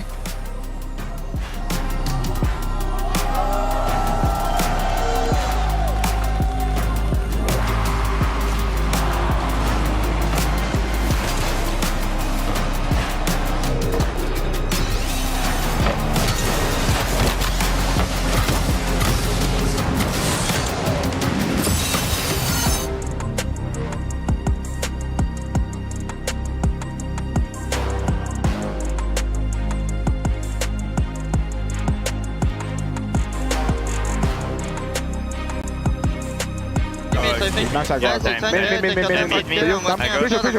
he's up. Nice. Yeah, time, I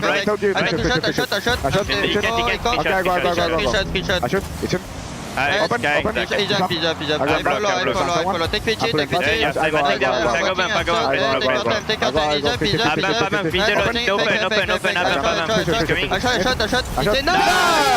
Nice shot. Come on.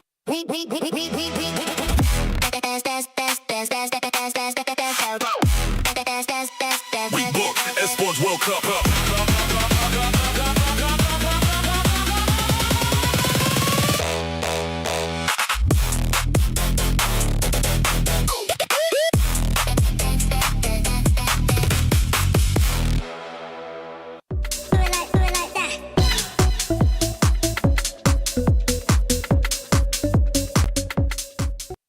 The EWC is a global event, so we need to reach a global audience. Ils sont chauds, ils sont là, ils sont prêts, Barney. Yeah, that is right. And so, with that being said, with Paris hosting, we're bringing the broadcast in multiple languages, including mime. People are being taken down. There's an Elam everywhere. Okay, he's down. He's down. He's knocked. Eliminated. Oh, that's a melee weapon. Oh, that is not going to heal in the more. What is? Okay, he has a grenade. And that's a team wipe. It's a team wipe. What are we doing? What is happening here? What are we doing? We have to meet the fans where they are and relate to them in ways that they understand. Okay, another one down, another one knocked, and he's been hit. Wait, is he okay? All right. Oh no. Wait, hey, I don't. Hey, can we get help? Are you all right? Are you okay? Hey, can we get a medic? Where's the medic? Can we please have the medic? Oh gosh. Come on, where's the predictor? Roman, can we please have a medic? Wait. This freaking country, man. No matter how difficult it may be. You've just got to be kidding me with this, man. Like, I feel like he's stepping all over my lines. I'm a serious performer. I went to film school. I've been doing this for like 10 years, all right? This isn't my... Was he making fun of me?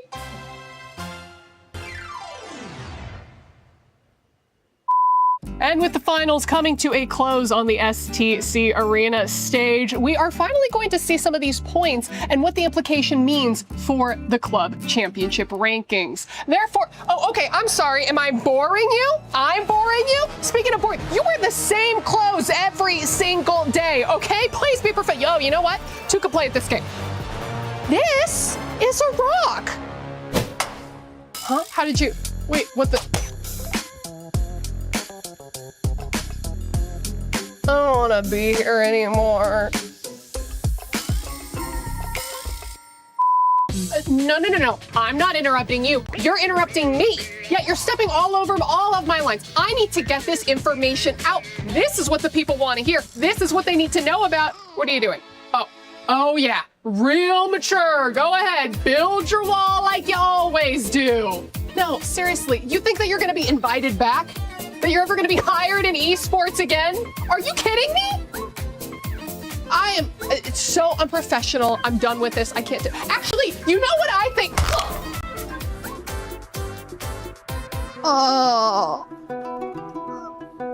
Oh God. Ugh.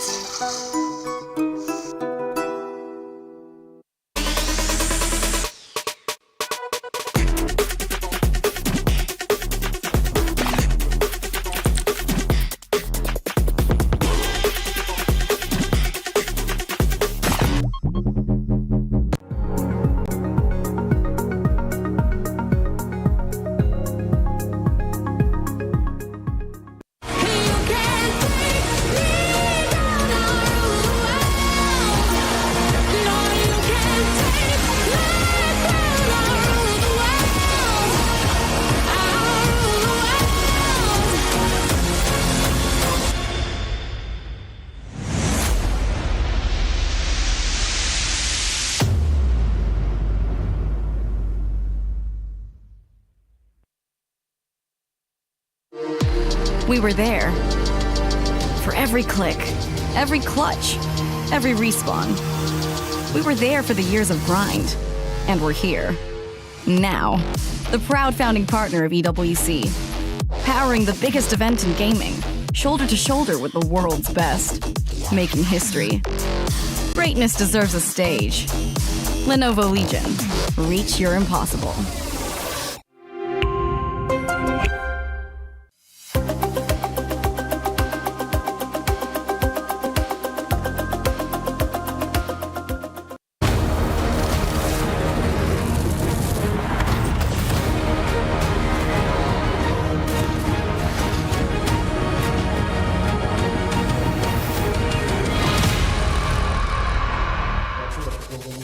What is up, gamers? We've got a banger match for you guys coming up here shortly, and we're just gonna hop straight into it. We've got Twisted Minds versus Ninjas and Pajamas. I've got Jorby and Achieves. Guys, quick thoughts before we get into this on this match. Is it 10 out of 10 or is it a sleeper pick? What's going on? I'm scared for Ninjas and Pajamas, okay? I've seen what TRK is doing on that half of the, on that I was going to say half of the field. Just what they're doing here at EWC. I'm scared for them. It's a valid thing to be scared of. TRK has absolutely been on a roll. He was the first player to reach 50 goals here at the EWC, shortly then being broken by Zen in that last series there. Yeah, TRK, great job being the first one to make 50, but the big problem is the race to 100 starts now, and competition's pretty close by, bro. Race to 100? Race to 100. At this tournament? That'd be pretty crazy. Not this tournament per se, but just in general. Either way, well he's going to score 7 goals a game from here on out. You never know. He just might, but either way. I don't know about that. I mean, he's first to 50. Good job on you. That's something nobody ever gets to take away at the very least. He's been playing great carball every day at the EWC, and I'm looking forward to see what he's got here versus NIP. You and I both. I mean, NIP on the same thing, right? They've been on a roll a little bit of a sleeper here at the EWC, I would argue. I kind of feel like they've been under the radar, especially after yesterday. That win against Shopify Rebellion really had everybody, up in arms after the win. Now, this team is very boom or bust for me. Like, there are days where Jorius looks like he's unbeatable. Other days where everyone on this team kind of goes invisible. CRR the same kind of way. Their inconsistency is what just has me really worried for them against Twisted Minds. But at their peak, they can go toe-to-toe with this team. Yeah, pretty solid, though, yesterday. I mean, say what you want about how Shopify Rebellion's played. Ninjas in Pajamas knew what the job was. Came in, got it done, and I was happy with how it looked. If you're a Shopify fan, though, you hated it. I picked him to win. So it's definitely not good for anything I'm picking in this event, that's for sure. Well, quickly before we get into it, I mean, Twisted Minds have 91% of the chat behind them. You guys got any picks to drop before we head out? Twisted Minds in 4. Ooh. Twisted Minds in 3. Oh my. I'll be anonymous on this. How about the host gets to do that It's for the once? one time I'm in the host role and I get to be a little quiet about it here. No, honestly, the 91% is insane. There's only one way to settle it, though, of who actually is going to be able to take it down, and that's throw everybody out onto the field. Guys, we've got a banger matchup for you. It is Twisted Minds versus NIP coming up right now.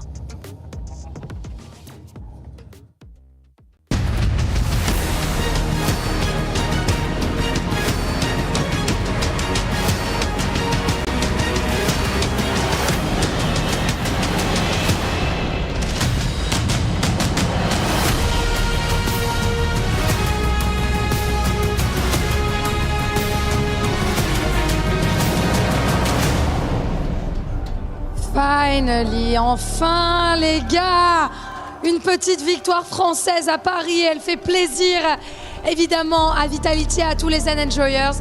Finally, a French win on home soil here in Paris. We take a deep breath, we enjoy before moving on to our next game. Ian. You all right? Allez! Is that right? Allez! Allez. Yes. We finally did it. We saw a French team pick up a win here on the main stage on day 2 of Rocket League at the Esports World Cup. Now, the stakes are always high when we're playing here at the STC Arena, but you can breathe a sigh of relief because we're about to play our final series of the day that won't result in a key crush. That's coming a little bit later. Look at the smirk. Look at the smirk he has when he talks about the key crushing. He's looking forward to it, and I must say that I am too, waiting to see the cracked young Rocket League players crushing keys in Paris. Yeah, we're not there yet, though. We've got one more quarterfinal spot to lock in, Lou. And you know that team. It is Twisted Minds!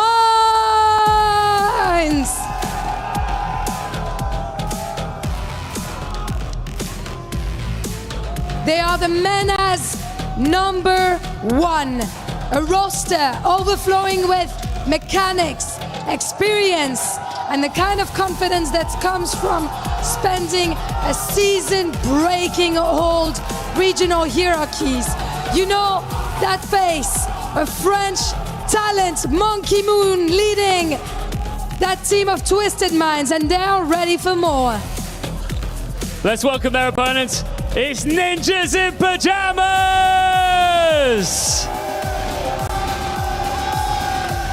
NIP arrive with experience in every single position and a game built to expose mistakes. They may not always make Rocket League look beautiful, but they are extremely good at making opponents earn every inch. Yesterday was messy. Today, they get to show what this team looks like when it clicks. It is the smartest minds versus the ninjas. Who's gonna get it on our 4th game of the day? Let's get it. Can NIP give us another surprise today? A lot of people had Shopify Rebellion taking them down yesterday, but that wasn't the case. Twisted Minds as well. A key win over Foot, the team that made it through the LCQ. Looked like they were going to start hot, but they got cooled off by Twisted Minds. Yeah, Twisted Minds has been on an absolute run. Monkey Moon in particular currently has the most saves of all time in EWC history, sitting with 121, and I expect no less than 150 at the end of the series. Well, we'll see if that indeed happens. We've been seeing a lot of records. One record that still waiting to see is that reverse sweep. Want to see that actually happen. I want to see somebody complete that. You think this is like, okay, between these two teams, who goes up and actually has to get reverse swept? I feel like both of them have that in them. It could go either way. Yeah, both of them have that in them. I think for Twisted Minds, though, just looking at the bigger picture with the club championship, every step closer, every great placement they get improves their position on the leaderboard for the club championship, and that is a lot of money on the line as well. So the pressure's going to be on Twisted Minds, but this team has been looking quite good. They started a little bit slow against Foot, but then near the end, they just hit a different gear. They were playing so well together, especially TRK and Nubo. The air dribble bump passes from Nubo were so good and opened up several shooting lanes for his team. So I'm excited to see this one play out. I'm in the same boat. I think, you know, if Nubo and TRK are on that same level of synergy as they were the other day, and Monkey Moon is still an absolute wall, this team is going to be, if not the toughest challenge NIP has had yet. This is a team that's been a little inconsistent, but that is harsh words for their performance in comparison to yesterday against Shopify Rebellion. We'll see if they're a team that just gets better and better from here on out. The fist bumps are going all the way around the desks. And we'll see. Anytime I see Monkey Moon do the handshake, I know it's time to get in it, and it is, guys. We've got it. Our final qualification match for the playoffs. Getting into top 8 right here with a win. Can NIP take down Twisted Minds? Let's find out. I know I'm going to be watching Jorius. Jorius, a very flashy player. If you remember when he subbed in for OCE on the Chiefs, I believe it was. Ended up getting MVP at that Esports World Cup. So you know that he is a force to be reckoned with. Yeah, an absolute sleeper pick there. The Great White is some say, but Nubo, that is your 1v1 champion. So eyes are going to be on him. Jorius with a big, powerful shot to the backboard there, and Monkey Moon tallying another save into his record book. About 40 seconds into this one. A little bit of pressure there from NIP. TSM returns it back. TRK on no boost, doesn't scare him. Follow from Monkey Moon! And Twisted Minds! It's that pass and play that you were talking about that takes their lead. Who needs to make saves? If you're Monkey Moon, just go for the goals. You might not catch up to Exotic yet, but he's in a league of his own in a different category right now. That's all he cares about. Twisted Minds, that opening lead, nice and clean. Jorius double up the side. Right now, NIP just trying to be able to spot each other. I feel like Twisted Minds are coming into this very aware that interceptions are going to be the name of the game for this squad. NIP likes to be very well connected. A little awkward here. Johnny Boy talk about this team as well. One of the faster teams in Twisted Minds, but they don't get to this one. Jorius, at EWC MVP from 2 years ago, leaving his early mark. Just a quick read there from Jorius. Low boost all the way around too. That's what's been so interesting. I want to see the boost meters at the end of this game, just because so many of these challenges from Jorius in particular are coming in so low. But he was able to get it on there. Tied game between the two. Monkey Moon shot just a bit wide.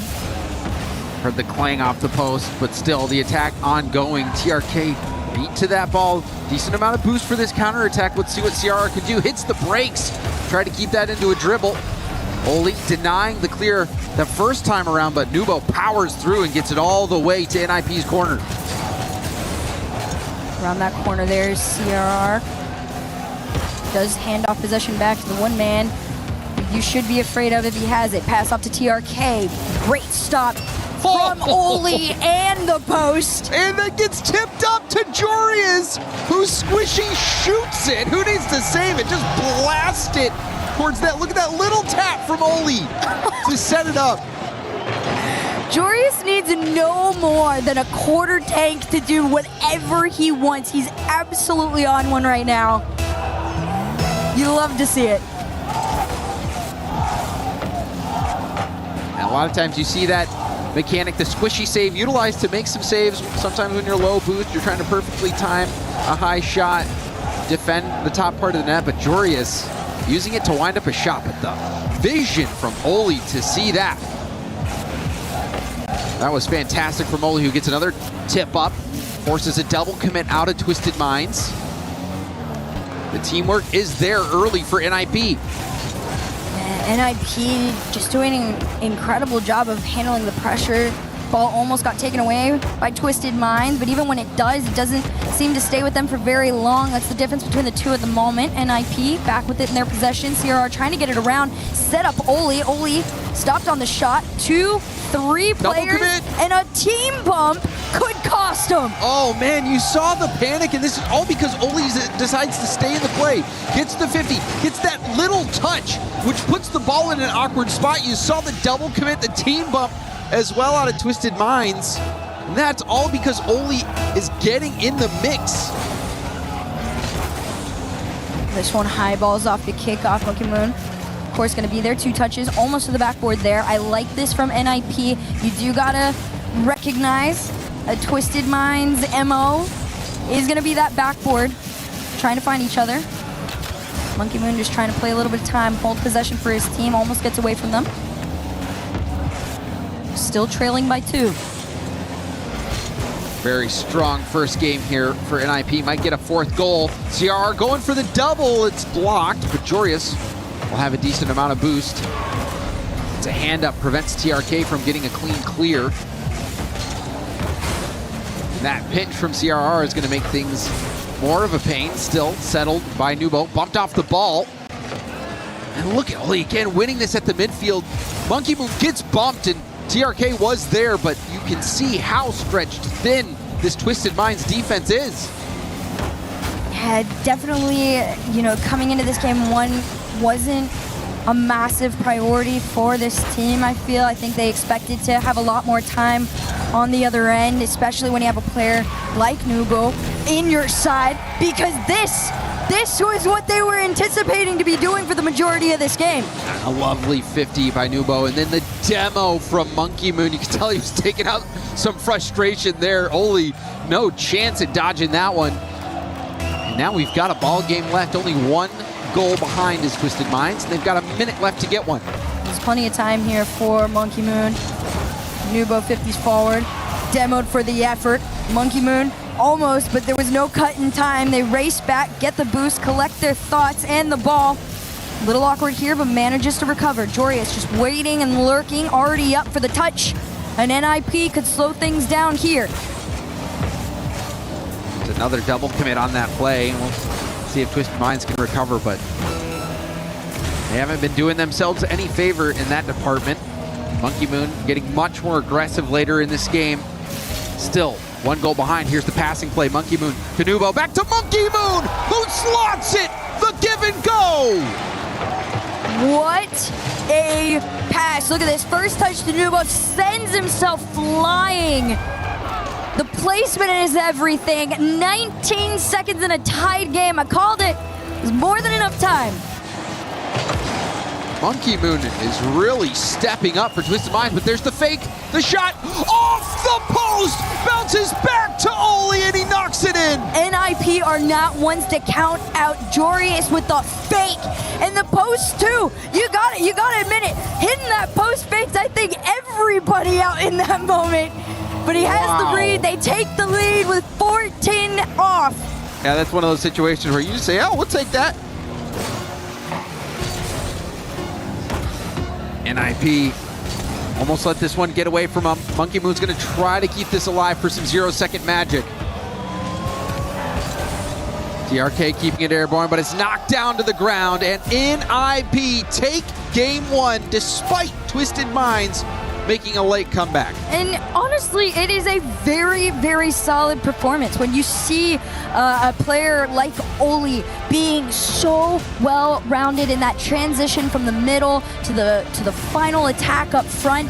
That's what you need from him. And of course, Joreuz, you got to talk about it. 5 shots on net, involved on pretty much everything, 3 of the 4.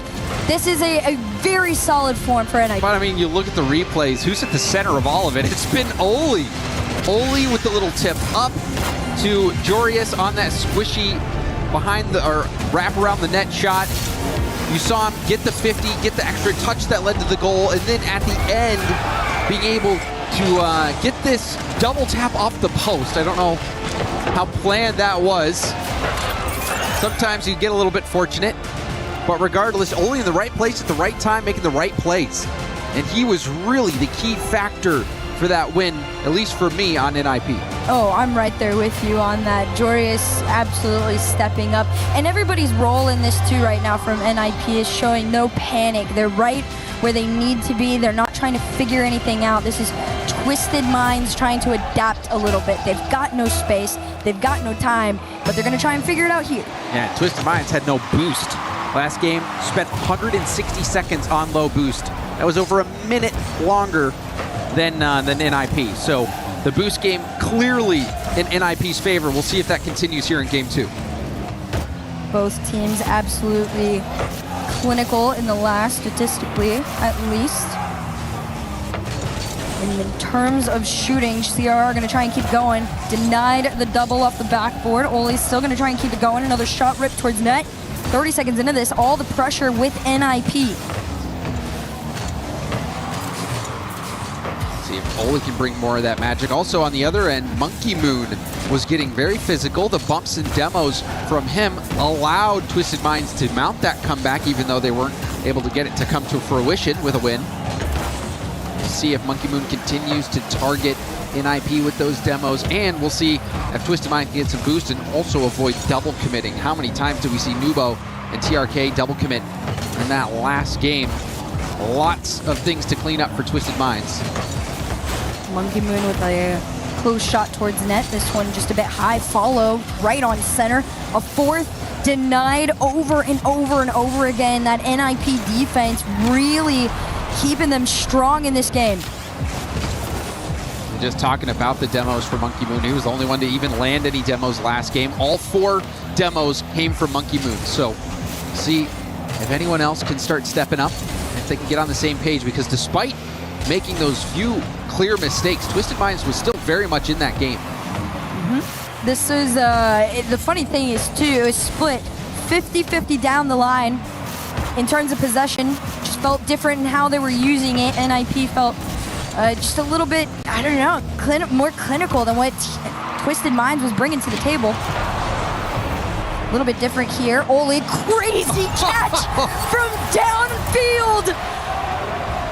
Beautiful team play. CRR off the bounce from the sidewall. It even bounces off the ceiling, but it catches Oli right on the numbers, right in front of that. That's the most dangerous area to go for a redirect. You have no time to react as a defender. And Oli comes through clutch again. He is genuinely putting on a show right now. CRR off the sidewall, shot gonna be taken, actually denied by Monkey Moon. It takes the #1 defender to keep NIP back right now, but they are still trailing. We saw Twisted Minds have a late comeback last game. Can they get things going a little bit earlier? We just hit the halfway point of the game. 1-0. NIP has been leading a majority of these minutes that we've played. TRK from midfield Monkey Moon tried to get in on that action. Same with Nubo. It's just feeling like, you know, one shot in the dark after the other right now. NIP seeing everything. Joreous, another handoff to Oli. Oli gonna work with what he can. 2 up on it. Another, you know, attempt being made. That's all you can really say for Twisted Minds right now. They are boosted up though. See what they do with it. See Joreous so quick. Gets it around 2 defenders. Nubo's last back, and it's Oli who strikes yet again for NIP. Of course it is too, right? Joreous used everything he had left, and Oli's just been doing this incredible job of lurking in the dark, giving no space. He's playing positionally so well. That's something that NIP is doing so well. You see their spacing, their positioning. They're not double committing. They're passing to one another. They have such a complete game right now, and then for Joreous to take out multiple defenders. I mean, he beat 2 defenders straight up and then made it awkward for the 3rd. That is such a huge amount of work to be able to pull off against an opponent like that, and Oli keeps going. A hat trick from Oli. Oli absolutely making everyone eat their words if they didn't believe in them. Coming into this series, NIP literally has gotten better every single time we have seen them this weekend. And Oli is amping it up. Oli, key part of the victory in game 1. This time, scoring all 3 goals for NIP. Twisted Minds have no answers right now. Fight to find something for Twisted Minds is really just catching them off guard. Monkey Moon having to reach for this one. A second shot should be taken, but it's played out into the pocket corner. You don't have to stress too hard when you're up by 3. Joreous to himself. Nubo trying to find something, wants to take a challenge, but again, there's no space allotted. NIP doing such an incredible job with these timed follows and challenges. NIP, they are looking crisp out there. And maybe that puts into perspective the loss for Shopify Rebellion. NIP, maybe they've leveled up. And right as I say it, we do see one go in late. 33 seconds left on the clock. It's Twisted Minds' first goal. They still need 2 just to force overtime. I'll always see something like this and say it's not impossible. Definitely enough time, but Twisted Minds need something off the kickoff. Let's see what we get. A fake. Double fake, yep. Right to TRK. Monkey Moon's on the ceiling. Nubo didn't get the reset. Wasn't able to find Monkey Moon on that pass. So that opportunity squandered a bit. And NIP is going to happily melt this extra time off the clock. Here's another double commit. Doesn't result in a goal, but double commit after double commit, you can just tell that Twisted Minds is not comfortable. They haven't been able to get a solid grip on the boost game or their rotations. And I'm sure that is related. Well, a match point has been claimed here for NIP, an extremely solid performance that has only gotten better with time. NIP fans absolutely losing their minds in the stands, and rightfully so. Oli, look at this, the redirect catch from downtown into what play from Joreous. Disgusting. Yeah, he's taking everyone out of the play, gives Oli a wide open look, but then this play, Oli goes up and over a low boost. Nubo gets the drop down. You can even see if you glanced in the corner at the boosts, players on 0, players with a single small pad worth of boost. Twisted Minds, they have been struggling to get comfortable. They're forced to call a time out. So Herc, you asked at the beginning of this series, you know, which team is more likely to possibly get a reverse sweep? Well, I guess the answer is something we found out. It has to be Twisted Minds. It's got to be. Listen, and you've got the makings to do it, right? You've got the best defender in EWC, arguably the world, and the land god on top of that. You got TRK, one of the most notable names in MENA and the world, and the 1v1 GOAT. How is this not a recipe for success? I couldn't tell you. It's NIP playing extremely comfortable. You can see the Twisted Minds fans in the back trying to just boost morale or anything, but it is stone cold faces. And it seems like you might need a magic wand to help make this happen, especially when we've never seen a reverse sweep here at the Esports World Cup. But one of the other things that NIP did very well in that last game, besides Oli popping off was demos. 6 demos for NIP, 0 from Twisted Minds. Monkey Moon was the only player to get demos on his team the first game as well, so we have not seen a lot of demos at all. Meanwhile, NIP feel comfortable. The rotations are there, the shooting is there, the team play is there, spacing is perfect. I mean, what more could you ask for out of NIP? And there really isn't anything, right? At that point, after a performance like this, I think there is. It's a one more game win is what you can ask for. One more game win I would definitely ask for. After that, I'd be like, guys, please reel it in a little bit. You've got the playoffs from this point forward. It's been an intense competition, but the smiles all the way around tell you everything you need to know. They're going in with the same plan, right? It has worked so far, but Twisted Minds got to start the impossible reverse sweep. We've seen some good attempts, but no one's been able to pull it off yet. Early on, we see Jorius get a nice save. There's a demo from TRK. Perhaps we'll start to see more physicality out of Twisted Minds. Those demos can definitely allow you to push up field and get more boost.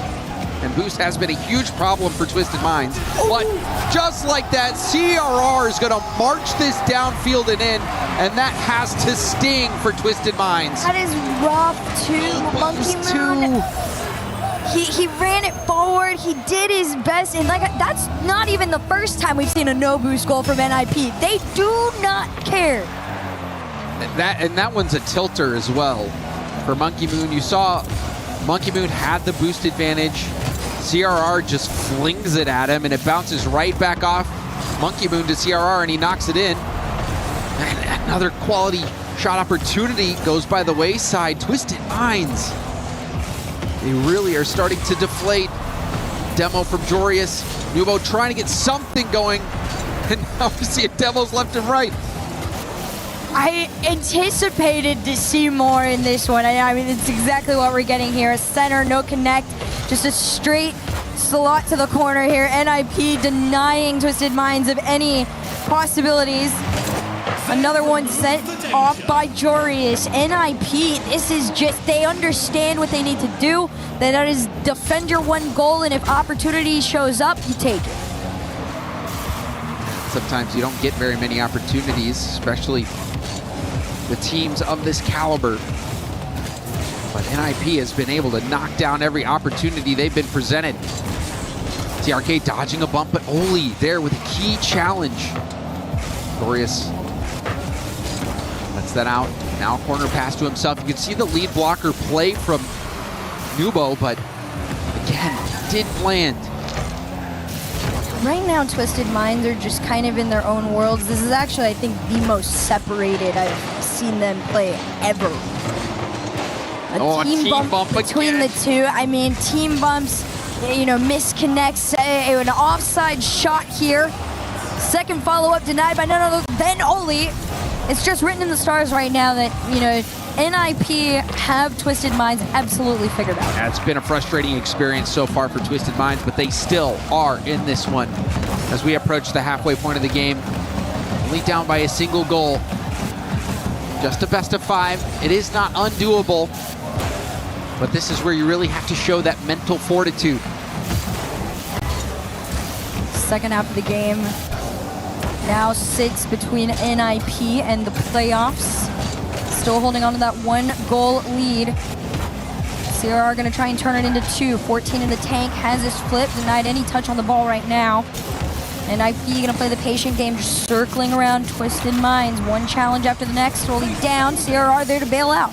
Monkey Moon tries to control it, gets dunked on. Can Jorius get this pass to the middle in time? No, CRR was ready for it. But Jorius had that ball going just too far ahead of him. And had that one gone in, I'm sure that would have been the final little bit of wind out of the sails for Twisted Minds. You thought there was a chance, at least a small one. Oh, and there's a nice bump. And Nubo will score. Jorius was trying to get back on 0 boost. But there's that demo that played a key role in this goal for Twisted Minds. Yeah, that 0 boost run back there, not in their favor. You can see the excitement though. Twisted Minds making some noise as they are the 5th attempt here at the EWC at a reverse sweep. Nobody has been successful quite yet. They're looking to be the first. Another demo from TRK. Decent corner bounce as well. CRR had to backflip, hit that to the corner, and now a back pass to TRK, who gets it up and over the defense. No boost for TRK. Couldn't get the 50 either. Nubo's going to try to keep it in, but Jorius hits it downfield. Monkey Moon for the tip back to his own corner. Corner pass attempted, broken up. So Twisted Minds stand tall on defense, and now going to try to take the lead here. You see TRK get demoed from behind. Oh, it's a hit right back to Monkey Moon. A giveaway here from NIP. They put that back on Monkey Moon's lap. Monkey Moon refusing to leave the NIP side without a goal. And he got it. And he gives them more than enough time to get back into this. Monkey Moon was the player that led the comeback charge and gave Twisted Minds a chance to win game 1. Now, a late go-ahead goal to start that attempt at a reverse sweep. CRR going for a double. Broken up. Nubo, no boost. Has to get help from Monkey Moon on that big clear. The rough thing, too, you know, playing ping pong back and forth with this ball is not what you need. 29 seconds left on the clock. A fake to bounce on in is just kind of like crossing your fingers and shooting in the dark right now. CRR, no boost. Still enough, though, to keep this ball away from Twisted Minds. NIP getting some last-second rugs to come through. Nubo, full tank of boost, goes for a ceiling pinch. It is tipped back down to Monkey Moon, who's going to boom it downfield. And that's going to hit the ground. Twisted Minds are on the board. They are on their journey to attempting a reverse sweep for a spot in the playoffs. Definitely a different version of Twisted Minds this time too, right? A lot more willing to play high risk, high reward onto the other end. It came with a couple of mistakes here and there, but at the end of it, they were able to stay strong enough.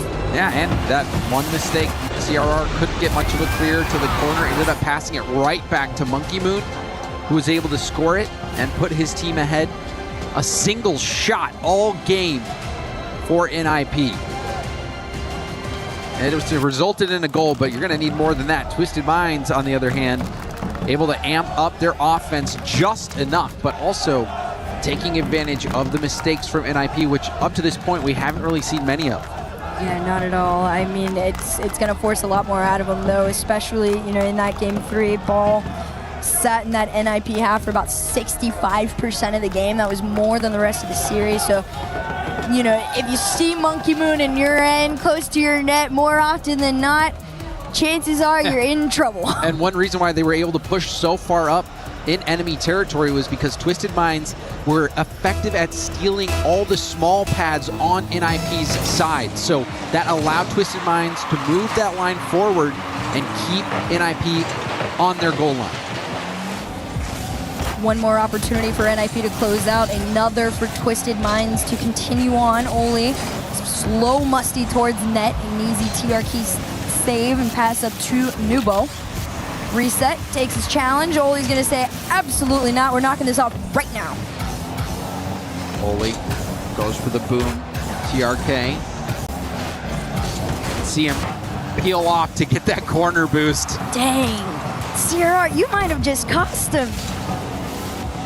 A broken rule 1 in EWC on match point, just it screams game 6. I don't think we need to get into Rule 1 right now. Rule 1 could go away and never come back, and I would not be sad at all. Let's see if NIP can close things out. They did not look like they had a biting offense last game. Tight situation there, but CRR takes the charge, intercepted by Nubo.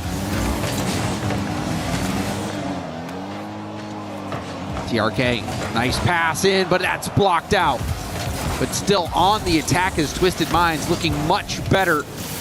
They've got teeth in their attack in the back pass, a little bold, but Oli was ready for it.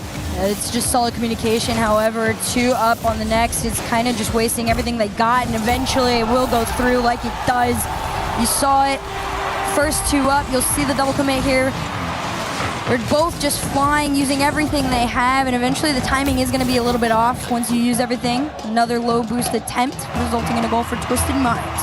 Good stuff from TRK as well. He saw CRR flying in for the challenge, was able to read that trajectory perfectly to tuck that ball behind him and get that goal. So Twisted Minds in prime position here. Will we see that reverse sweep finally come through?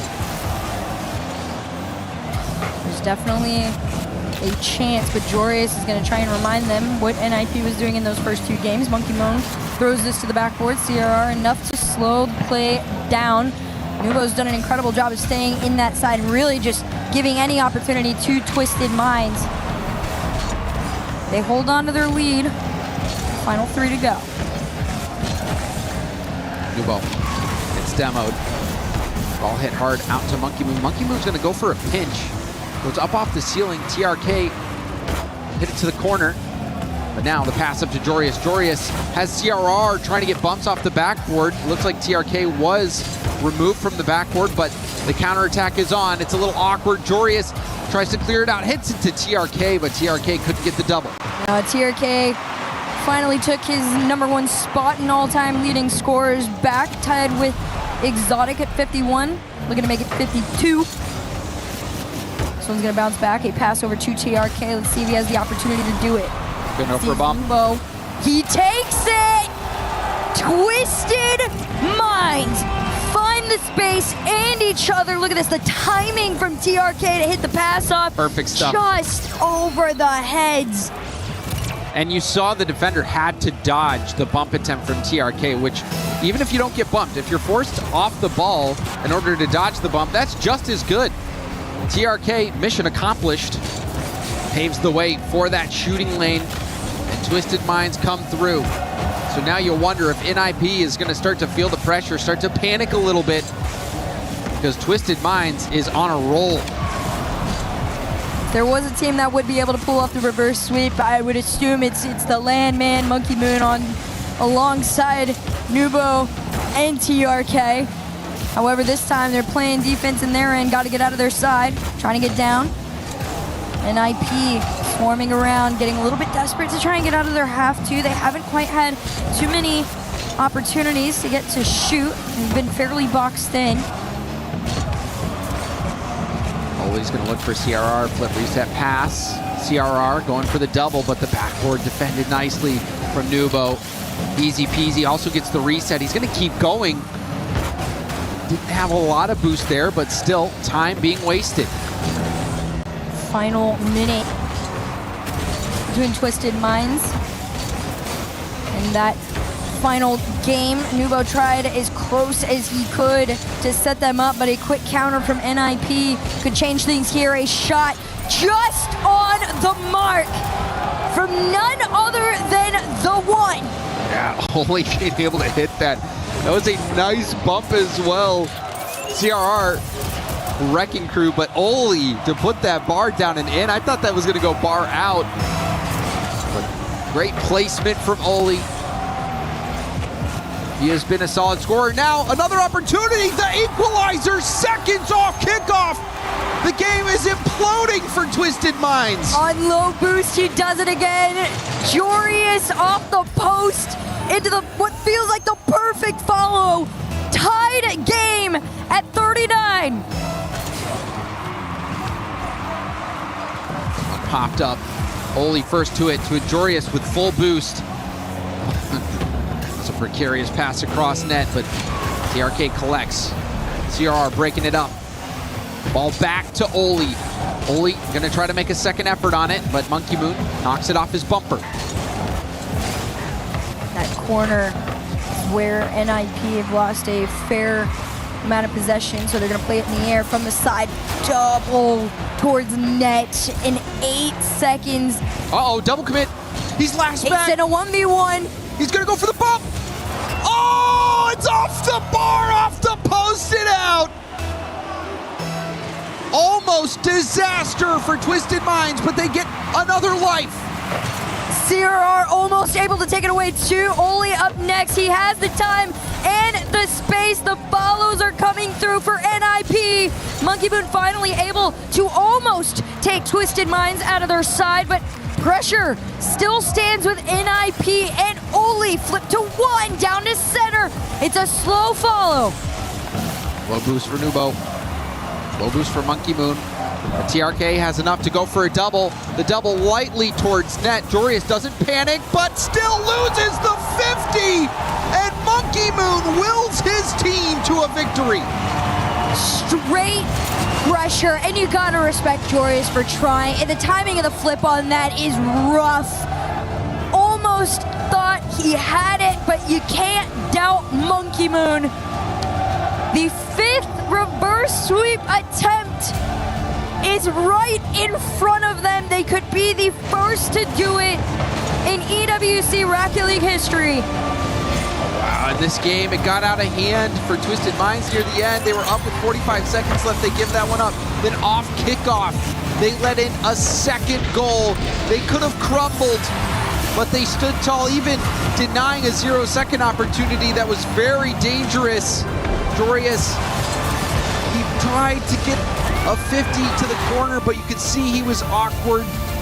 And Monkey Moon able to pull through in another big moment. Monkey Moon has kept his cool all series long. Even in the games that Twisted Mind lost, Monkey Moon was that fueling force, or so it seemed to me, for Twisted Minds. And that goal, massive for Twisted Minds, who now are back in this series, a chance to win it. We have gone the distance. Game 5, another reverse sweep attempt, and this is to make it into the playoffs.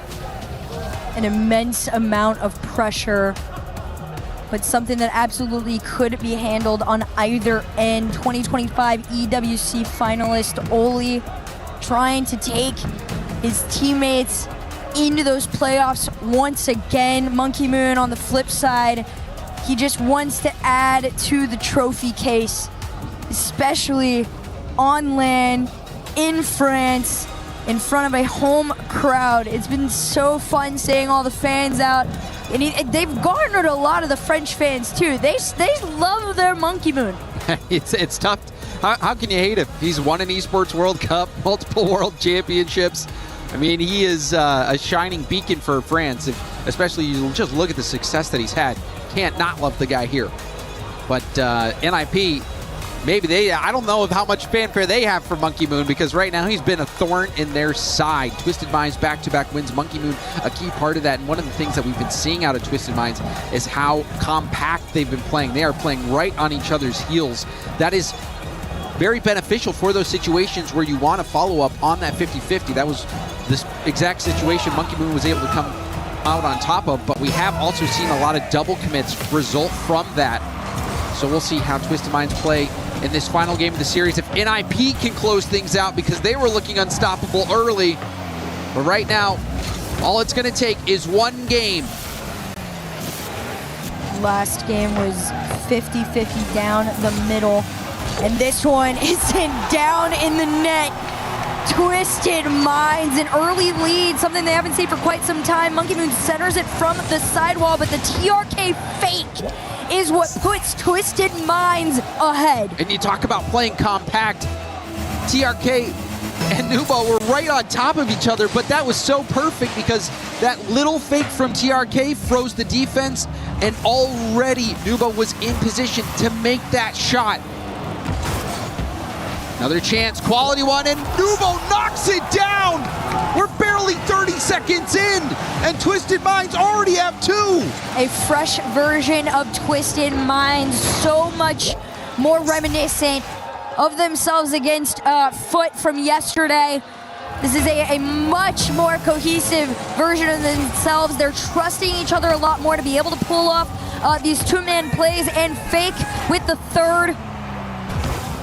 Now NIP trying to respond. Oli. How's that ball go out to Jorius? Jorius going to try to control this. Goes off the ceiling, back down to the ground. It's a hit right to their own net. Monkey Moon will head out to the corner.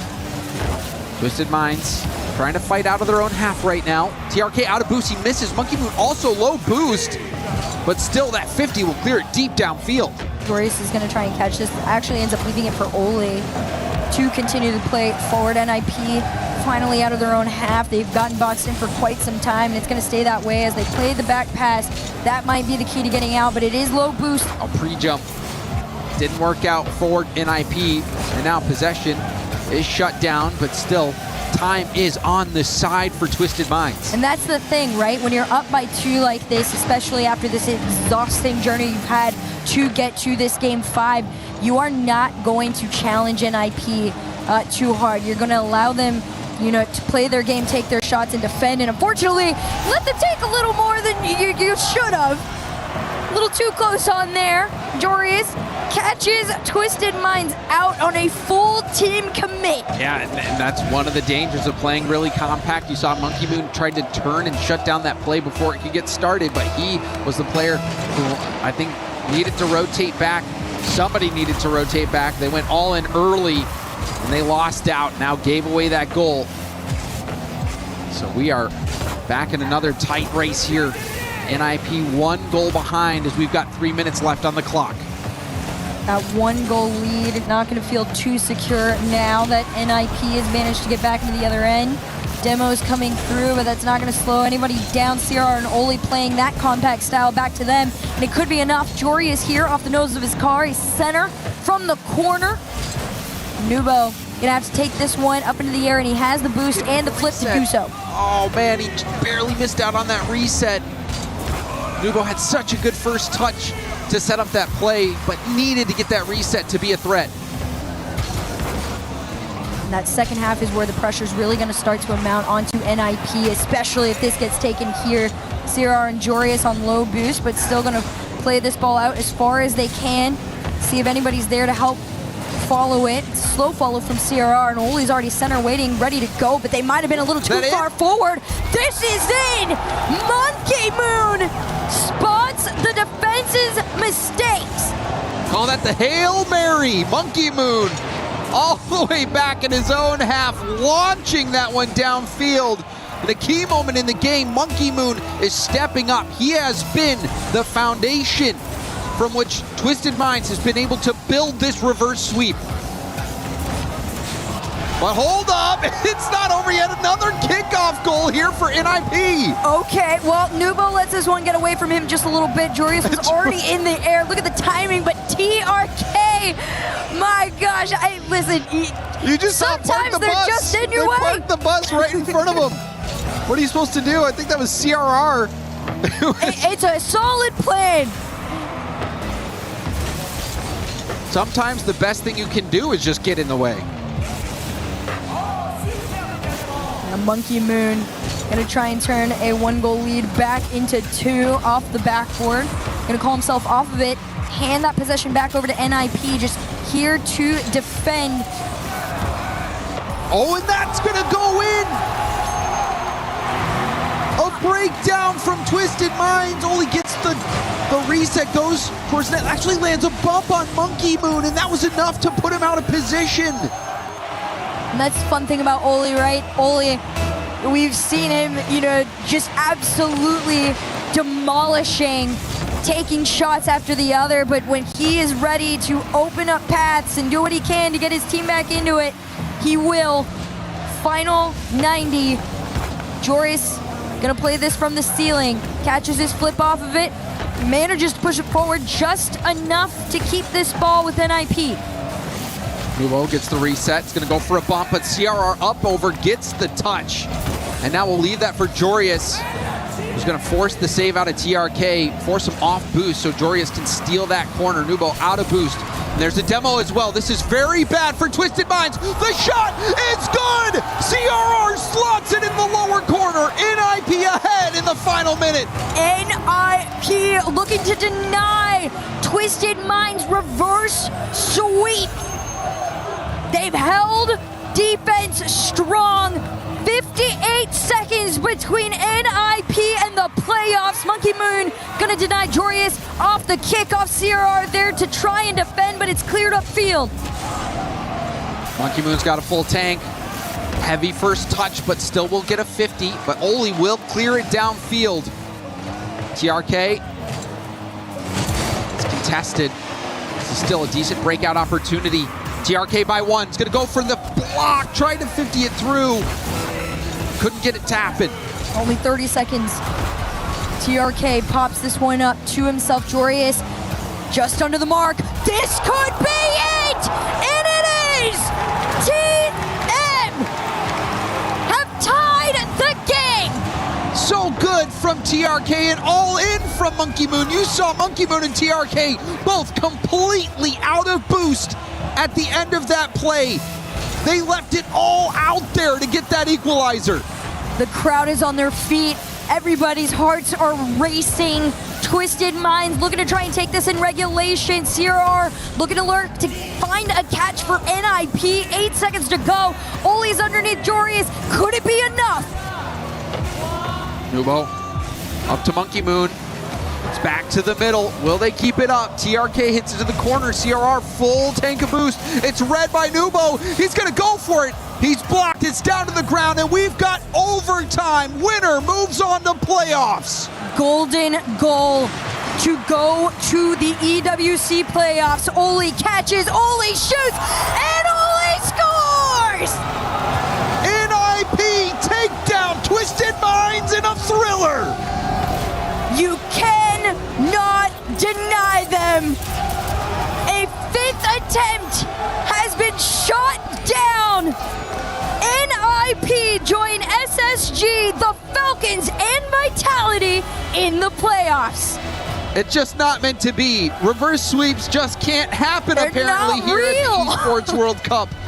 But what a series from NIP, especially Oli having a stellar performance. So many of those key moments in this series, and Oli was at the center of it. A true MVP performance from him by far.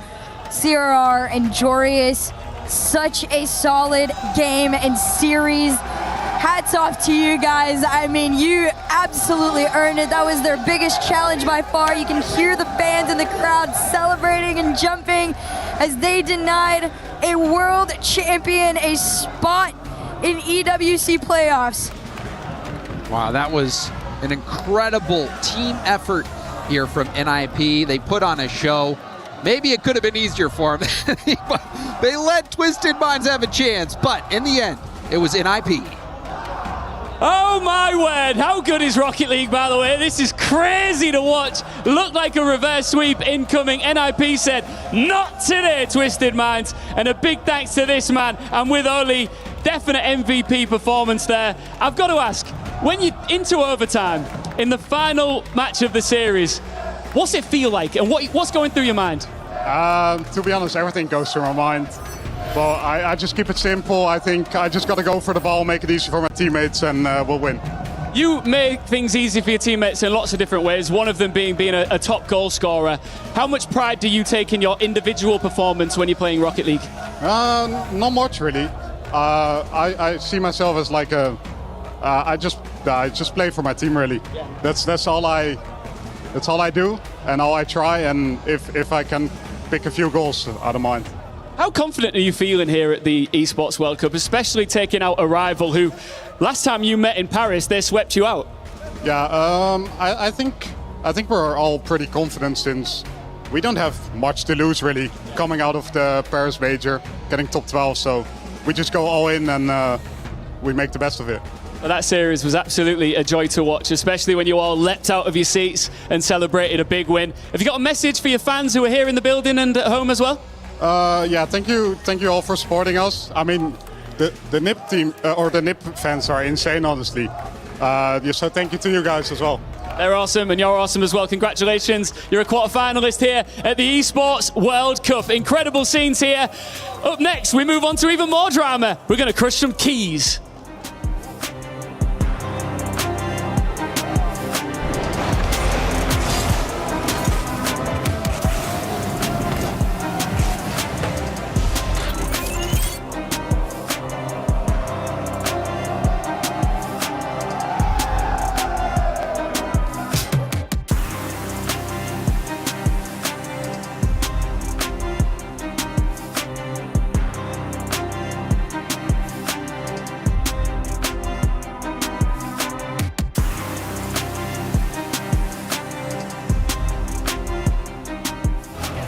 I'll follow. Can be. Back right. Nice. I'll go. I'm left. Bump it. Yeah, bump, Open, bump. open, Free open. shot, free shot. Take your time, take your time.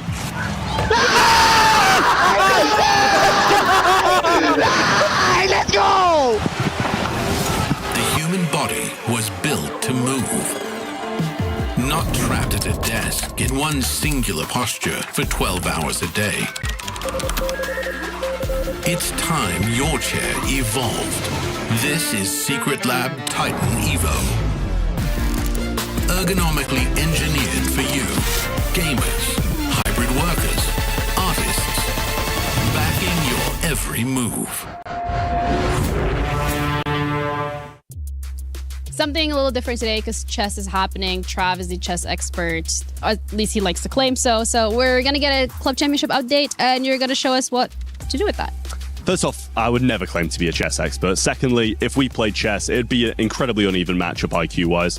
Obviously, in my favor. I don't think you have to clarify that. Well, how are your A-levels? Oh. Anyways, club championship. Let's talk about that because you got that on lock. Let's move on from that because that really hurt. That hit where it hurts. But club championship wise, I can tell you a little bit something about that. It's Team Falcons who have got 2 players at the moment in the playoffs. It's Alireza Farouja and also Hikaru Nakamura. So 2 big names that came 2nd and 3rd last year, hoping to do something similar this year and get Falcons back on top of the club championship race. But the favourite, as always, is Magnus Carlsen representing Team Liquid. They're in desperate need of points at the moment, and he's going to be the man pretty much to drive that forwards for them.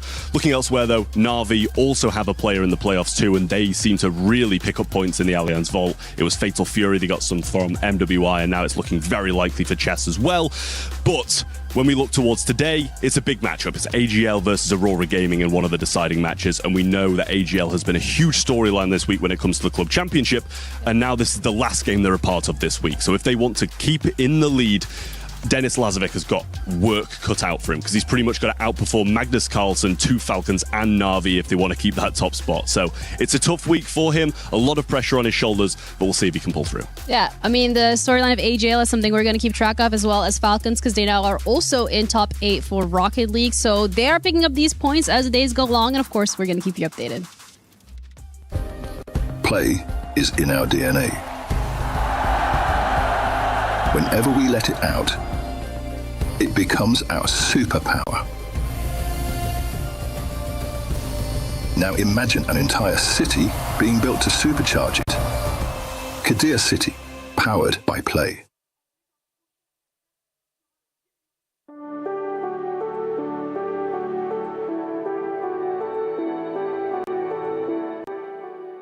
A lot of people are haunted by their past. I'm inspired by it. They're not just playing for themselves, they're really playing for their entire family. They have defeated their demons! They have crushed the curse! He thinks he can come in here and play my game. Let's go. He knows nothing. Let's go! Tyler Wine, you're done. This is my ladder. You can't climb it. It's better than being hard-stuck at Masters. You're going too far now. Your eyes buggy. Your elbows ashy. That airline? That's an L airline. Somebody better hold me. Okay, yeah. Do something then. Raw energy. Hard from blow the house down.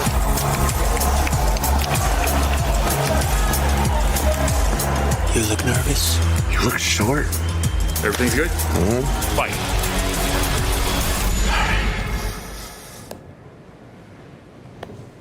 Okay.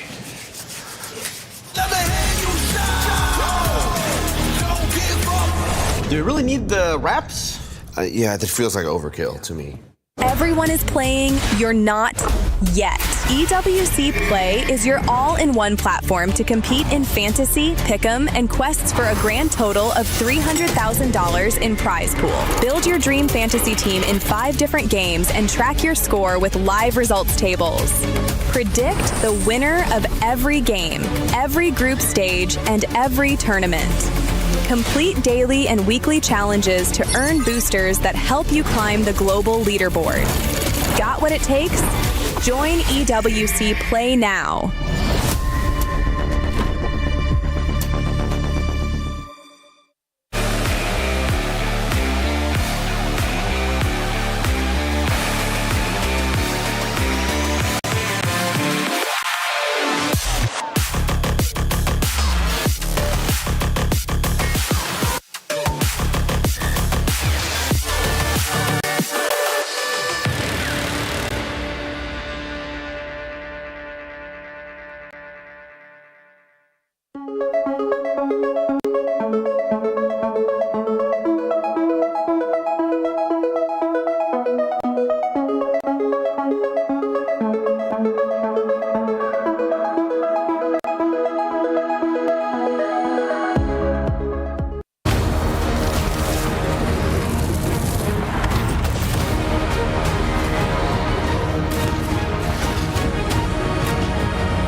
Brazilian-made Rocket League played MIBR had a very tough showing against Space Station Gaming, a match that went to a game number 5. Unfortunately, it was MIBR on the losing side, which sets them up against Wildcard, where they are both fighting for their keys. What does the key signify? Well, if you lose, it gets crushed. Your dreams, your hopes of competing in the tournament, gone. So, walk me through this matchup. How big of a fight is this for MIBR, or are they expected to win easily against Wildcard? I don't think it's going to be easy here. I think both these teams have actually got weirdly similar stories through the later half of this season. They've both come second 2 times in their regions. They both won one of them, and they both finished around the top 9 to top 12 mark at the Paris Major. They're actually very evenly matched, but I do think that Sam has got the edge on OCE. Yeah, definitely. On current form, it's got to be Made in Brazil. The fact that they ran so close against SSG, who destroyed Carmine Corp. Carmine Corp destroyed Wildcard. You're thinking, surely then, Made in Brazil can beat Wildcard themselves. I think through the medium of transitive property, I would agree with you. That's I think the science word I was thinking of too. They should be better. But, I mean, historically, OCE's actually got a pretty good record against Sam if CJ is playing. Unfortunately for them, they retired 3 years ago. APAC with some big surprises so far in the tournament. TSM upsetting a major team on day 1. Didn't go as planned against Vitality earlier. Now, will Wildcard be able to upset MIBR? The stats say no. If you're looking for a rock star, Razebull was that guy taking over the stage. He looked like he was leading the charge. Is he still your player to watch on day number 2 of groups? Yeah, I think he's always going to have to be. I mean, he's such a pivotal player. You can see his confidence in his interview with CJ yesterday, and they definitely turn to the Chilean when they need somebody, but take nothing away from Sad and Astro as well. On the other side of this fight, we have Wildcard, who are hoping to pull off a major upset. If they're going to do it, they're going to need some work from Banana Head. What's his name? With Banana Head, we got ourselves a classic OCE versus Sam matchup coming up. But before we get into that, let's talk a little bit about yesterday. Obviously tough. You're playing KC. Do you like having a tough matchup to start the tournament, though? I mean, yeah, it's good to kind of break the ice, get into a tournament. Like, you're not expected to win. I don't think we're that bad, in all honesty. I think a few things didn't go our way. Obviously, landed, 3 days ago? So I think it was not as bad as it seemed. Yeah, the tiebreaker. I talked to Torsos about it yesterday. What's the kind of the prep been like? What are you guys kind of like the form coming in? Obviously, you had the tiebreaker a couple weeks off though. Are you guys kind of hitting your straps now? It's kind of weird. It's been really broken up. Scrims, traveling, like a lot of things going wrong. So I don't think we've had a great amount of practice, if I'm being completely honest. So there's not too much. This is kind of a warm up into Worlds, to be honest. But our practice hasn't been bad. We haven't had a lot of it. Yeah, Sphinx hasn't had much practice, he said, with TSM, and it worked for them against NRG. So maybe it'll work here. We've got MIBR, OCE, Sam matchup, as you said. Previously in the past, we had a pretty good record against Sam. It's gone kind of the other way. Are you confident against MIBR? I think we're confident. They're obviously a good team, but, hopefully you got to back your own game. I think we can definitely win. Absolutely locked in. I know there's a lot of fans, late hours watching back at home, your parents, your family, anything you want to say to the OCE people? I hope we win. Hope we win. There you go. Best of luck in the match, brother. Go get him. Short and sweet, just like we expect this match to be, but the fans disagree. In fact, over on esportsworldcup.com/play, 67 chose Wildcard to pull off the upset over South America. Well, you think short and sweet. I think it's going to be long and sour. I don't think this is going to be a quick match. It's going to go to 5. 5? Give it to me for Wildcard, in fact. I'll go Made in Brazil. I'll change. There's not a clear favourite for this one, which is exciting. He's going Wildcard, Made in Brazil. I'm going by the numbers. Made in Brazil all the way. It's time to get into your second to the last match of the day on the main stage.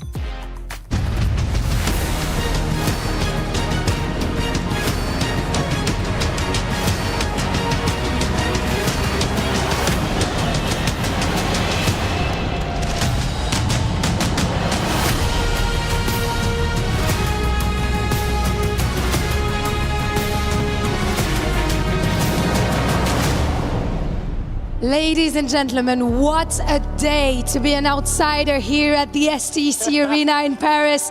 We've seen massive upsets. All the favorites are in the loser bracket. Vous l'avez vu, mesdames et messieurs, faites vos jeux. Rien ne va plus à Paris. On a tous les favoris qui sont en loser bracket, and it's about to get wild. How many game fives can we have? How many almost reverse sweeps are possible here? I'll tell you what, one thing that's guaranteed, it's a really hard thing to predict. We're hearing all the analysts, the casters, the fans all try and guess what's going to happen next. I can give you one guarantee. That's what I'm going to do for you right now. After this next series, someone is finally getting their key crushed here at Rocket League at Esports World Cup. And it makes him happy, it makes the crowd excited. Yes, it's going to be one or the other team. And the first team is coming from Brazil. You know this name, MIBR!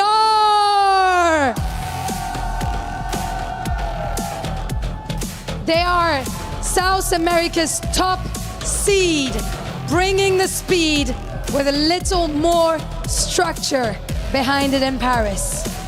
MIBR, de solides contestants ici pour représenter l'Amérique du Sud à Paris. Yesterday nearly became a reverse sweep. Today, there is no prize for nearly for MIBR. And look how happy they are to see their pocket of fans here in the STC Arena. Let's welcome their opponents. It's Wildcard! Oceania sends out a team that has lived in pressure situations all season long. Experienced, composed, and more than happy to let the other side carry all of the expectation. They have already faced the tournament favourite, and now Wildcard get a fight they believe they can truly win. Neither of these teams, Lou, want to see their tournament dreams die here. No, indeed, they're coming from opposite sides of the planet, but now they want to be the best in the world and survive elimination. Our first best of 7 here at EWC, and there's something a little saucy about the first best of 7 being in the lower bracket. MIBR and Wildcard fighting for their tournament lives, and I have to say, as the resident South American fan, I am kind of surprised with how close MIBR played Space Station yesterday. How much support Wildcard have in this, even the desk saying, or Stumpy saying he thinks it's going to be a sour game. Cole seemed a little more tipsy-turvy. He wasn't sure which way it was going to go. But what do you think of Cheese? Stumpy's playing the big upset game, dude. There's been some absolute madness here. It's been pretty crazy today. Yeah, that last match, Ninjas in Pajamas, that game 5 was pretty nuts. We casted the Space Station upset against Carmine Corp. I'll believe anything at this point. I mean, Wildcard's obviously a good enough team to do it. I mean, I have generally a pretty healthy amount of respect for just about any South American team.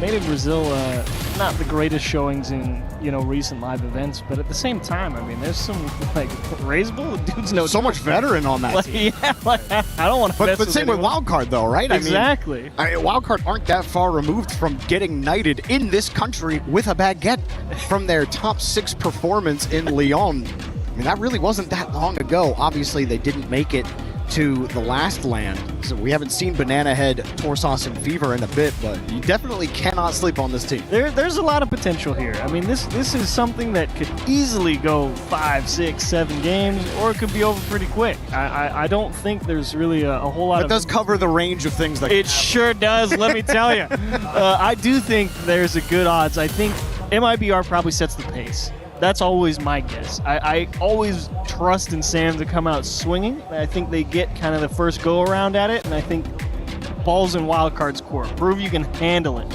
Honey, I feel like Wildcard are going to be, I guess, quote-unquote, the faster team. Like, MIBR, out of the 2 South American teams we usually see, they're usually more measured compared to, like, Furia, who love playing fast and aggressive all the time. MIBR, a little more measured behind it. Maybe that's the Raise Bowl effect, but I mean, Astro and Sad, they have been to so many lands. They've been playing in this region and internationally for so long, and I mean, really playing as well as they ever have. So, yeah, you know what, Cole and Stumpy, I guess I don't know which way this might go. I have a lot of respect for this wildcard team. So, it's tough to say, but when your life is on the line, and this could be your last match of the tournament, well, anything can happen. So let's get right into the game. MIBR and Wildcard in our first elimination match of the week. Fake kickoff to start it off for MIBR. They do get a decent one, but Sad has... Just kidding. Yeah, y'all thought. I think we went all week so far without a single pause. Yeah, that That's actually great. does surprise me. We shall see what the issue is. Either way, though. What do you think of fake kickoff on the opener? I like it. I mean, it's pretty... I feel like MIBR love the fake kickoff. I don't feel like there's much variation for them. Because against Space Station, they kept doing the same fake kickoff, like that exact kickoff. Was it the same one? It's the same one. Yeah? Yeah, on the single diagonal. No Spanish. They didn't go for the bump. No, they don't go for the bump. They go for the quick counterattack. So I don't know if it's going to be that quick. Sad ended up with zero boost. Obviously, it didn't work. You know? It didn't work that often against Space Station either. I would like to see more variation in it, but I mean, when it works, it works. It's just like when they know you're going for it, how effective is it really? Yeah, I don't know if I love the idea of the guy who ends up with the ball having zero once he hits the midfield line. Great plan. It doesn't give me a lot of hope for... Good things will definitely happen. Just rip it. Hey, it's not the worst idea, I suppose. You can get a little power on the ball, zero boosts. We will reset. Kickoff number 2. Do they do it again? No, you got to go straight up for it. Yeah, you can't double fake. Raiseville actually played pretty passive and ends up with 100 on the left hash, actually. Tries to drill right through. Astro missing a couple of bumps, but I like the aggression early on. MIBR with a handoff to Astro. Sad and Astro going for the same boost there. Great minds think alike. Unfortunately, they need to be thinking different. Gotta spread out. Raiseville's like, guys, you got. I need a little bit of help in other parts of the pitch. I don't need you both going the same direction. Definitely not how you want to start an elimination match, but that's a good clear for Sad. Honestly, good try there from Astro. Torsos just stuffs everybody there. Banana Head helps out. Good job from Torsos. A lot of help from that Dominus there. Pretty long lever. Easy enough to get back down to it. Solid catch from Astro on the backboard. Nothing to work with. Sad very slow on that follow-up as well, but Raiseville got this touch. Doing enough. Astro just flying from across the field, ends up missing the ball. Yeah, this is not looking very pretty for MIBR. They've managed through these mistakes, but I'd like to see them try to stabilize here. Ooh, Sad's actually going to get the corner boost steal as well. Astro can break this one up, still sneaks right by Sad at the midfield line. Banana Head going to need a little bit of help. It will come in the form of Torsos, unable to dig it out into the middle. Fever working pretty hard in the corner. But MIBR just pretty equal to the task so far on defense. They haven't really allowed any high-quality chances. Yeah, the bump comes through, but they've got the numbers to easily keep that at bay. Wildcard pressing, however. Good form from Wildcard right now. They get the boost steal. Unfortunately, Torsos couldn't get anything going there. Sad dropper to Raiseville. He somehow forces it through, gets the corner boost steal. And there's just nothing there for Sad. It's a good effort. He was really hoping he'd get a lot more power on that one when he went for it. Banana Head cuts off the first challenge. Raiseville lets it bounce, and actually Sad got to make an over-the-shoulder stop. I think that was called, because Raiseville wasn't really going to get a good 50 out of it. Sad started retreating right before Raiseville pulled off the ball. So good comms there. MIBR start figuring it out here past the 2-minute mark. As Banana gets a good bump. Fever with a double tap, and Wildcard strike first. Great job from Wildcard here in the air. Look at Banana Head, like you said, works his way through one, finds the bump on Astro. Fever, great speed, and Raiseville. Yeah, he's got 12 on the goal line, but he is not stopping that one. Great follow-up from Fever. Well done, Wildcard. MIBR just unable to get a consistent rhythm going. It ends up biting them in a very interesting kickoff. As Raiseville will be first to chase this down off the wall. Now straight down the gap, but no bump. MIBR almost playing scared here in the rotation. Very deep. No one really tightening up his second man. Astro happy to let that first bounce go, but Raiseville double committed with him. So again, MIBR, they start figuring it out. All of a sudden it gets confusing and they're having to defend. Astro just misses the ball. Fourth man had to make the save, and then Wildcard run into each other. Okay, this is not how game one is. Probably what either team exactly wanted. Wildcard happy they get that first goal, but 3 minutes gone and a pass to no one. Torsos got to be feeling bad. He took away a free goal for Wildcard. Should have been number 2, and then MIBR almost turned the transition back in the other way. They just missed the left post. Torsas glad to find a piece of it. Fever again, diving out of that second man, able to get a handle on it. MIBR, it's going to be a scramble here for a second. Banana Head almost able to muscle through. Torsas flipped a little bit early, and MIBR will bail themselves out. Our thumbs are a little twitchy on both sides, aren't they? Torsas flipping out on the play. It looked like he might have had a goal there. Even MIBR having some issues. And, dude, okay, guys. Hit the ball. I was joking about the twitchy thumbs. Oh, does he have that? He does. Makes Astro work for it in the corner. And Fever's actually kind of tied up in the same spot. Should be a free clear here for MIBR, but they do need some possession. I like Razebull trying to slow it down a little. He knew he wasn't going all the way. Might as well try and take the 50. But then Astro's going through a stacked defense with no boost to try to get a demo, and Razebull doesn't even have control of the ball. Oh, but it's going to score. Wide open. I got a little tipsy-turvy game one, that's for sure. 55 seconds left. MIBR will take it. Nice bump. Yeah, Torsas playing second man with 0 boost, so he was really, really tight because he wanted to be close by in case there was a 50 in the box. And the third man actually tries to play a little close too because he knows number 2 has 0. And they actually find MIBR coming through on the back line with a bump, and they get the equalizer. Yeah, single diagonal, fake kickoff. And now they set it up. It might work. Just off the cross. Fever stacked it up. Torsas. Oh, nice. Banana Head bails him out with a full tank of boost. Has the bump blocked up. Banana Head dunks it on top of him. 2-1 for Wildcard. Great job from Banana Head coming through. And Torsas playing a great decoy. Really pulled MIBR's defense in one direction. And Banana Head, great job going for the air dribble bump. Nothing more terrifying than setting up on the goal line with 12 and seeing a guy air dribbling at you. Oh, you know you're dead. It's not looking good. It's a quick hit. Astro knows he's got to go with 30 seconds left on the clock. This one tipped up. That's actually a good touch for Banana Head. Fever doesn't have a lot of boost, and he got chipped by Razebull. Now Razebull wants to go, but Wildcard are on top of the ball. Astro having a fight for possession. Torsas won't let him have it. Razebull having to wait just a second. He's still got enough. One to beat. Has the flip off the cross. No rebound coming. Sad was playing too tight. Astro gets a 50. Sad coming right back into the play.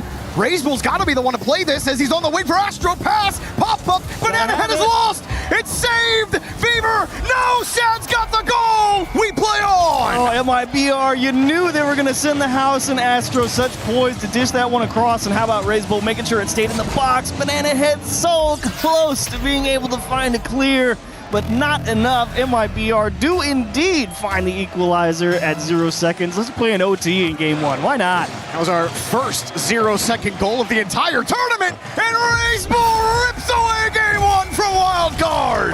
Oh my goodness. That's the worst feeling. Straight off the ceiling. Fever's in a pretty decent attempt at it, but boy, the quick shot off the ceiling just gets down so fast that Fever couldn't adjust. He was ready to go challenge some type of air dribble. Didn't think he was just going to pop it off the ceiling and then no one was going to be back. Tough break. Now the start of this game was, it took all 6 players a little bit of time to get going. Maybe sans Banana Head and Razebull. But everybody else was starting to finally figure things out. Banana Head getting this great air dribble bump to give Wildcard the late lead. And then right here, this pass right at the end. Razebull just getting an extra piece of it. Banana Head having to chase it down. Everybody on Wildcard hoping they can get a piece of this ball. And then right off the kickoff, Razebull with a nice little double tipper and beating the chest. Letting Wildcard hear about it. That's a tough one, though, for Wildcard. I mean, the thing that flashes immediately through my mind about how that happens. You remember when Torsas just took away that wide open net? He just dove in front of the ball. And then he side flipped off of another one. And he side flipped off of another. It should have been Wildcard 4-1. We should have moved on to game 2. Honestly, Astro got away with a couple where he just straight whiffed a couple touches. I was pointing at it like everyone could see it. We're on the players. I'm watching a different feed where there was exactly the play where Astro just misses the ball and the post saves MIBR. It would have been a 2-goal lead for Wildcard. But it's a real sour taste, man. Long and sour. Stumpy might be onto something. He was dead on the money. On to Forbidden Temple. It did get a little cleaner when we approached that final 2 minutes. Let's see what both teams have here. Wildcard had some good pushes with Banana Head at the helm. And Fever will get things going. Trying to shorten that stop. We saw Sad up early to challenge him. And Astro again. something's going on with him. He's just maybe rushing his approach a little. Oh boy. Just missing the ball. Oh, hello, Boost. Great timing. Love that. Raisable, yeah, he lost the ball, but the team's going to be in decent shape on defense. Banana Head will need a little bit of help. Raisable just tries to buy a little time out into the middle of the box. Torsas not quite in position, so he will look for help at the side wall. Banana Head towards net. A great pinch, just wide.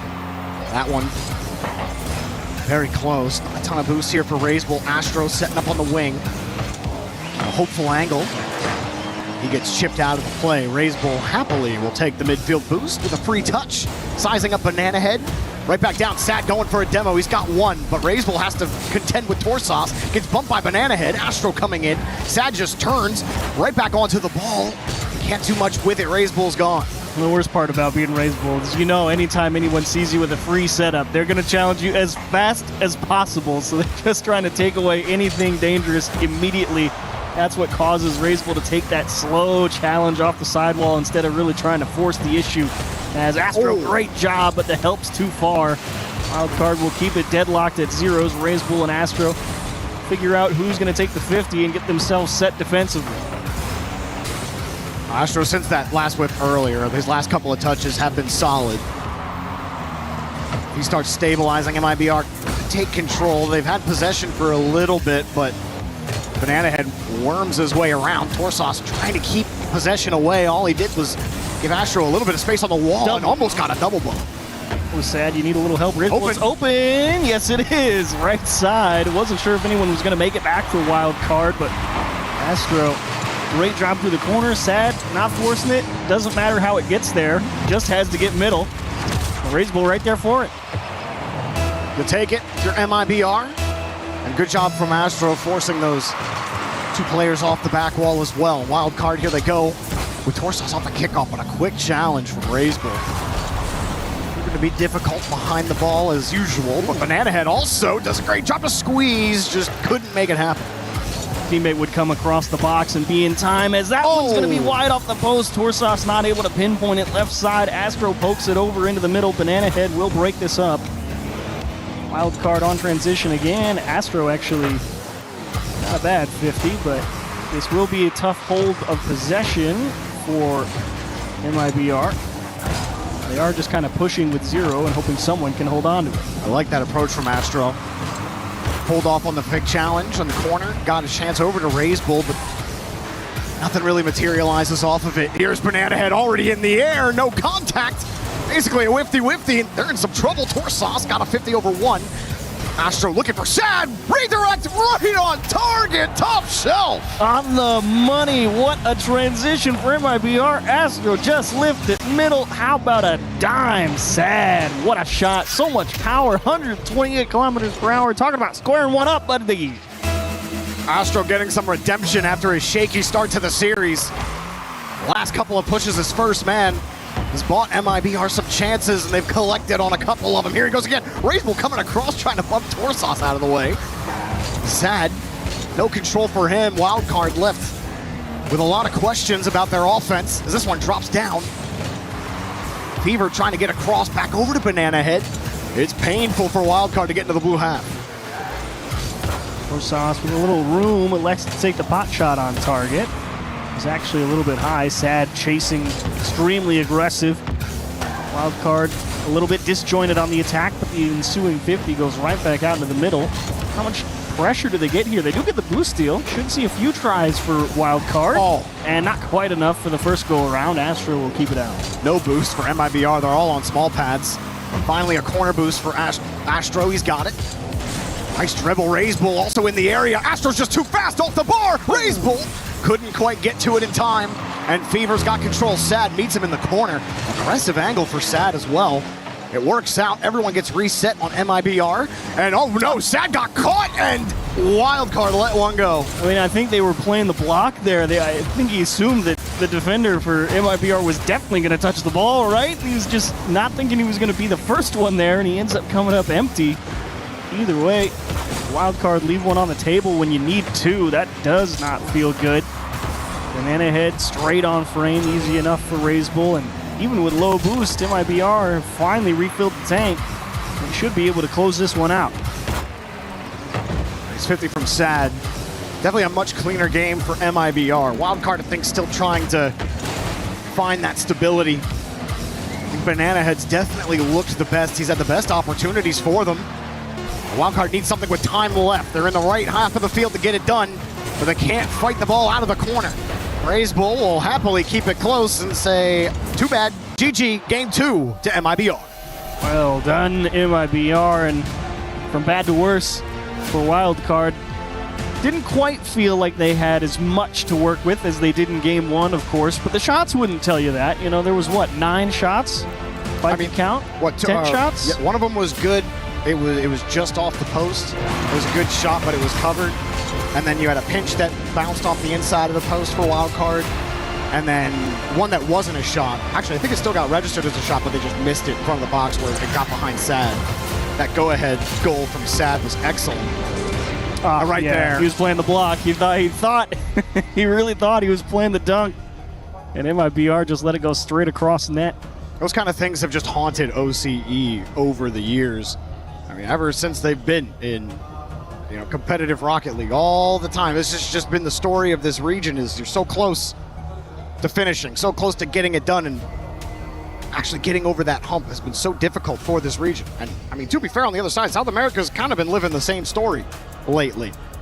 High expectations that have been lowered slowly over the last couple of years. Especially for the same 2 seed as well. I mean... Well, MIBR the 1 seed. Furia came in as That's right. Yeah. Talk about history playing tricks on that's what I'm saying, but you don't feel like it, right? They don't feel like they would be over Furia, but that's just the sad story of how the South America worked and out. OCE right now, yeah. It's been a tough pill to swallow for both regions, no doubt. Wildcard have taken their time out here, so we are looking at MIBR just thinking about, guys, we're up 2-0. Not too much to change, to be honest. I mean, if I'm hit the ball. Come on, man. Yeah, if I'm MIBR's coach right now, I'm just saying they're not hitting the ball, so we don't have to change anything until they start hitting the ball. I do think Banana Head is playing well. I think Torsos has had a few good pushes. He had Fever trying to get things going, and I think it's just the finishing for Wildcard right now. Game 2 was a little bit better in terms of generating chances. You talked about them having a decent amount of shots for what they had, but whether it be a combination of luck and, quote unquote, hit the ball, we'll see if they can get it figured out after this time out. They certainly have to. Don't want to go down 0-3. MIBR spending roughly 57% of the time on their own half. Hey. They are inviting Wildcard in, And that's kind of like the last time they were in Paris, where they were on no boost playing defense the whole time. They weren't really doing that against Space Station yesterday, though. They had some good pushes against Space Station. They weren't nearly as starved or just playing ultra defensively. We'll see. I don't think MIBR look unbeatable. It's certainly a beatable team right now for Wildcard if they can just find some consistency here.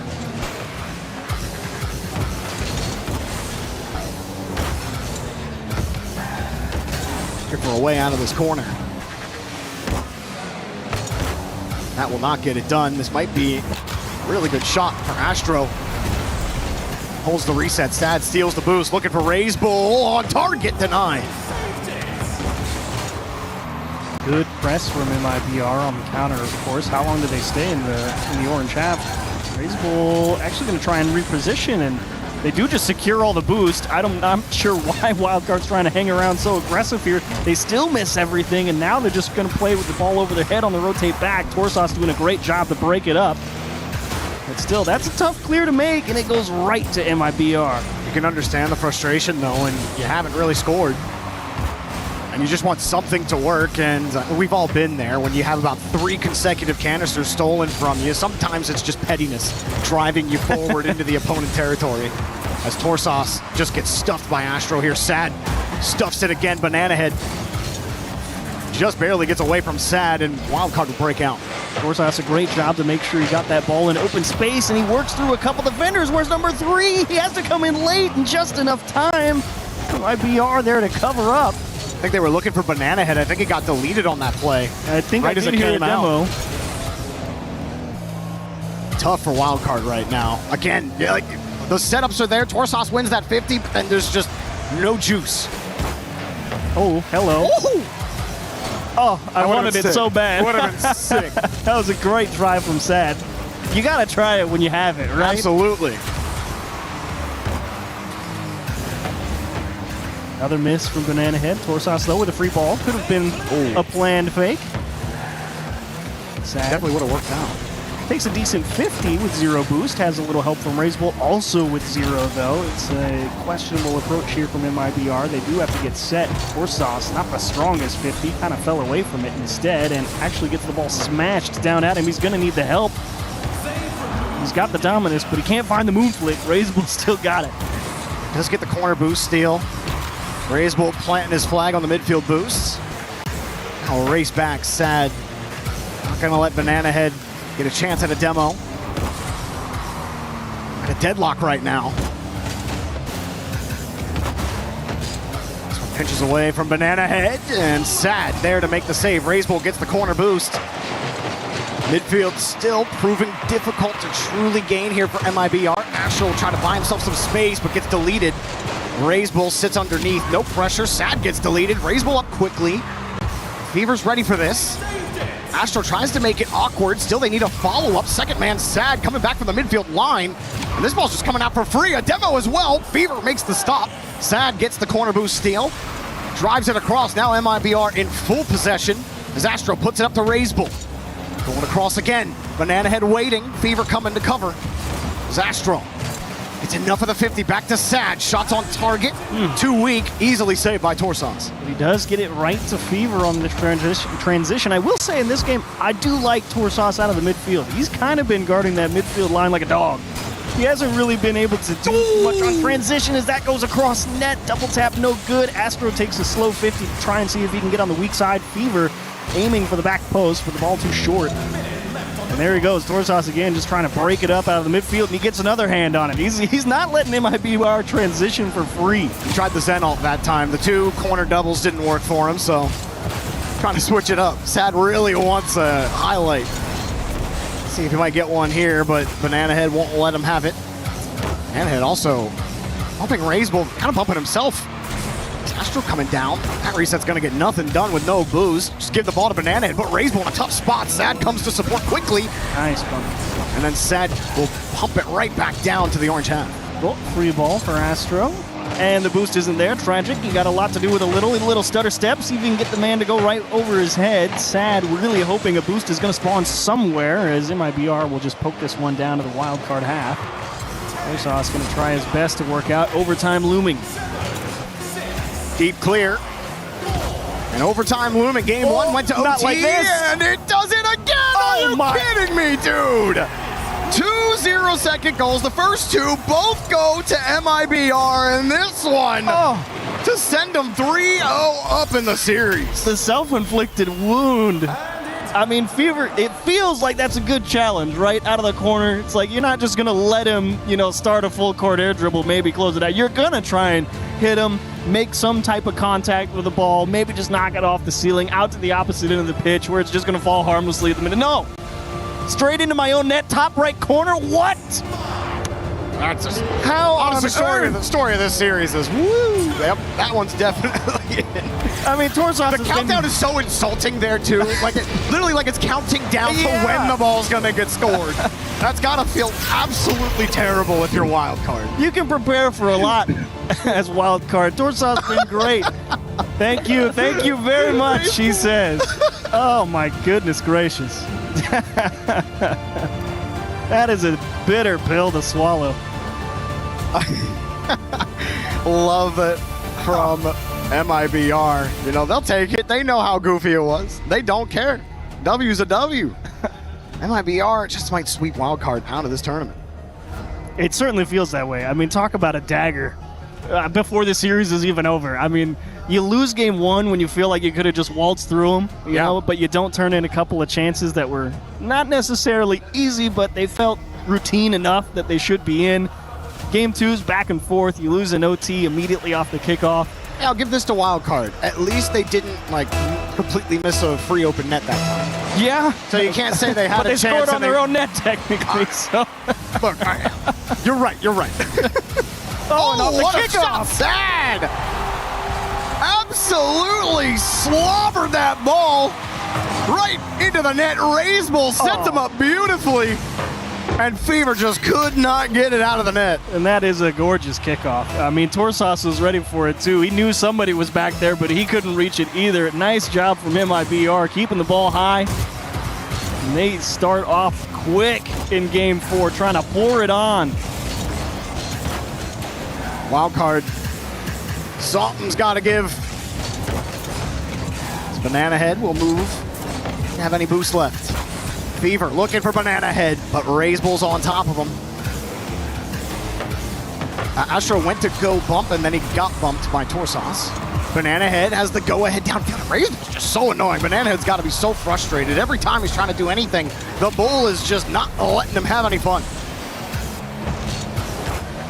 I like that set from Fever. That's a decent try. Unfortunately, doesn't quite have the command to drive through the backboard. They just shoot that there? Because he's got, like, there's low, there's high, but the backboard wasn't really open. It's tough. I think he wanted to see if we could maybe get it to come back to him with pace, and Raisbull goes high over Torsas, and Astro thinks better of it. Says, I'll play the net. I'm not too worried. Even with 0, Astro's just letting it bounce and pulling the string on wildcard attackers. Banana Head gives Torsas a chance. Full tank of boost. Again, trying the air dribble, but the air game has belonged to MIBR. Banana Head will try again, this time going low. Again, Sad times it perfectly and gets back to the ball. Here comes Raisbull. No ceiling bounce for him and easily cleared away. Banana Head almost lost control of that, gets back to it just in time. Pretty nasty kick off his corner. Torsas uncontested, wants help, and Fever just can't put it on target. They do get the boost steal, however, the attack will continue for Wildcard. Unfortunately, third man had to give it a little ground, and Sad just able to dribble out. Oh, he just gets to shoot this, but there was absolutely no threat. Somehow Astro just gets that pinch back. Sad misses the ball. This is a good shot chance, and Raisbull came diving back. Surely they get a chance here, but there's just nobody around. Everyone retreating. Torsas will get that midfield boost, but at what cost as Raisbull moves his way back? And Wildcard just so close, but unable to light the fire. Fever can't find the pinch clear. Torsas forced to just hit it as hard as he can out of his own half, and it's not hard enough. MIBR slowly but surely pressing forward. It's not on target yet, but it's about to be. Sad top right corner and deflected. Banana Head in time, and they've got the tent set up at the midfield line at the moment. Banana Head soft to himself. Astro collects his corner, and hello, all 3 members of Wildcard as nobody decides to hit the ball, and MIBR clears it for free. And Torsas was sitting super tight. He had the half flip back to his own half. This does kick out. They got space. Banana Head turns off ball cam, gets the bump on Raisbull, and that's such a heavy touch. They had an opportunity, but he lost control of the ball. Torsas hops over one, kept this flip for as long as he could, but again, just couldn't get his nose centered on it. And Astro runs away with the rock. Tried for the 50. And here comes another counter. Banana Head in the air already. Sad there to meet him at the punch. Raisbull coming in, and MIBR, they feel an iota of pressure, and all of a sudden double commit. Now the net almost open, but Wildcard still can't find the target. 1v1 for Fever. I like the decision there. You're down 1, and you know you're not necessarily in the greatest spot playing super aggressive out of the third man, but if you let it develop, you're going to be playing 1v2 pretty quick. Fever decides to play aggressive. He buys his team time to get set. They've got a minute to work with. If Wildcard want it, now's the time to go get it. High ball. Nice. Straight down. They got the space. Trying to take advantage of it. Banana Head keeps on turning downfield, but yeah, not hard enough. You're not giving Banana Head any angle to drive through the defense. Less than a minute left. Raisbull double tap, but it's wide. And Sad coming back across. It's just a swarm of Wildcard defenders. Now Banana Head finally on target. Wildcard finally on the board. We've got a game here in game 4. And Raisbull's been in time for a few of those, but here a little too much trust in Astro, or maybe Astro should have given a little ground because Raisbull was rotating back with 0. Couldn't make it back in time. Wildcard finally slip one through.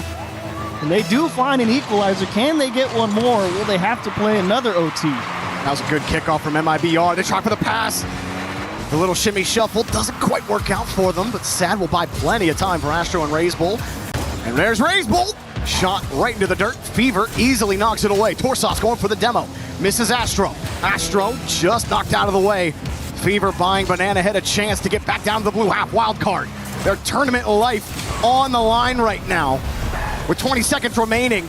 They at least want an overtime, but they love to end it right here. Pass in front of the box. Banana Head wanted it. Torsos, a stinker at the top of the box, tries to keep control. Somehow gets a demo there. Banana Head fishing it back to Fever, but Sad is on top of the ball. And Astro, surely not another 0-second goal for MIBR. Fever just has to hold on to the ball, and it will drop down another overtime. Another OT, see if they can keep the kickoff at bay. They do go for another fake kickoff. Hey, there's a variation on the kickoff there. Close cheat up for Rays Bowl. We'll see a little bit of it there for MIBR. I like it. They did end up with a lot of boost, actually, though. Unfortunately, they all missed the ball. Banana Head not able to keep possession for Sauce. Best 50. Astro will collect the corner. Fever comes up empty. That's not good. Rays Bowl will drive the net, and he pulls out two. Sad should look for help. He's got Astro right behind him, and unfortunately goes right into the waiting arms of Torsos on the back wall. Nice couple of 50s from Rays Bull. Astro will pop it high, and does he go down or up? Rays Bull will go and steal the corner boost afterwards, and the attack building here for MIBR. Banana Head bailing Fever out. Rays Bull just sends it right back over to Sad. That's a very South American play right there. Just don't care, no boost, we just go. And now downfield. Fever just blocked on that redirect attempt. Torsos, nice 50s. What can he do with it, though? That's been the thing really hurting wild card. Rays Bull finds Astro, but he gets bumped off the plane. Banana Head gets another chance with some space. All the way to the floor with it, and a block. Torsos with room to work. That's a high pop. Got to chase it down in front of the net. The only one there is Sad. How are we not there trying to jam it? I guess you're not confident that he's going to go all the way through him and see it straight down to the floor. Suppose that's fair. Pinch off the ceiling. Banana Head smashes it off his own backboard. Sad will need a little help. Fever doing a good job to get sticky. And Torsos just rips it on target, trying to force MIBR to back up. Great catch and release from Rays Bull. It's Wildcard hanging on to the midfield line. Fever with a great reset. And Torsos came in to set Banana Head up here very tight from Wildcard. Good carry from Banana Head. Forces two to commit. Torsos diving into the corner. Buys some time for his team to get reset. Back pass over to Fever. Banana Head's got to be on the wing here. There he is, but Astro just too far in the way. Still, they're trying to take the boost away. Astro just wins every single touch.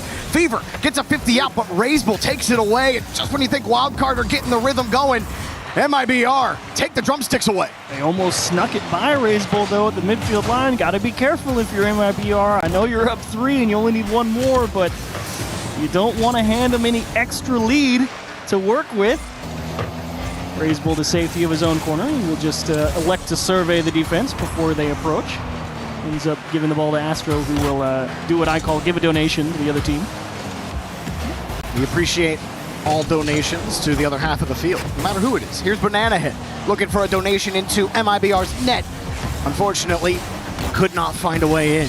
Now, Fever just puts Sad under some pressure. Wildcard really trying to force a 50 out into some space, something they can play with, but there's just always a blue card. Everywhere the 50 goes, Rays Bull puts this down, and double commit. You saw Torsos thinking he had a better angle there. He gets back to this 50, no boost for Sad. Rays Bull from the corner, lets it drop. Banana Head was in. He's not in the mood to find out. Absolutely not. He was like, if he shoots it, great, not my problem. If he misses, I'm not going to let anyone be there first. I like the approach from Banana Head, getting back quick out of the midfield. I do not want to find out either if I'm about to just lose the game. And as Fever the only one out of the midfield. Back post, and Rays Bull equal to the task. Quite the attempt. Rays Bull's got no boost. He can't go. This should be a decent chance for... I mean, he had all the space on the left side of the field. Instead, they go to the right. Now Astro with a pass back to Sad. And Banana Head won't let him in just yet. Corner boost stolen. Rays Bull to the ceiling. Creates a little bit of space. The Bull strikes again! MIBR! Sweet wild card out of the tournament. It took a little extra time in OT this go-around, but Rays Bull finally a little bit of room to work with. Fever, that is a tough save to try and make. Trying to read the shot angle with the bounce off the ceiling is tough, but Rays Bull, what a shot to close it out. MIBR take no prisoners. They said 4 is good for us. We'll see y'all tomorrow. That might have been the grindiest 4-0 that I've seen in a while. MIBR really had to keep it going in that game 4. Some grueling work after Wildcard had some great pushes. It was a little ugly at the start of this series for both teams, but MIBR figured it out just a little quicker than Wildcard. Couldn't quite get their steps going. And you wonder how different it would have been, if Game 1 went Wildcard's way. And then, of course, Game 3 as well. Just not quite what you wanted with the big pinch own goal out of your corner. Yeah, so many unlucky stuff. moments, too. Yeah, it's real tough. But Astro, with the winner's interview, MIBR still alive. Our first elimination match is complete. MIBR locking in their spot in the lower bracket as they continue to move through. I'm joined by Astra. Oi, to the bang. To the bang. I'm trying. Listen, we've got Rocco here with us as well. Rocco, welcome to the stage. Yesterday was a much tougher series. It was a hard loss to SSG. How did you find this one? Did it almost feel simpler than you thought it would be with a 4-0 win here? Então, ontem foi uma derrota bem difícil, né, que vocês tiveram. E hoje pareceu um jogo muito tranquilo. O que vocês estão sentindo sobre esse jogo? O que vocês acharam do jogo de hoje? Sobre ontem, a gente sabe que foi uma série que facilmente a gente poderia ter ganhado. A gente estava no mesmo nível que os meninos da Space Station. A gente estava com um nível muito bom. E a gente sabe que essa série só escapou das nossas mãos por muito detalhe.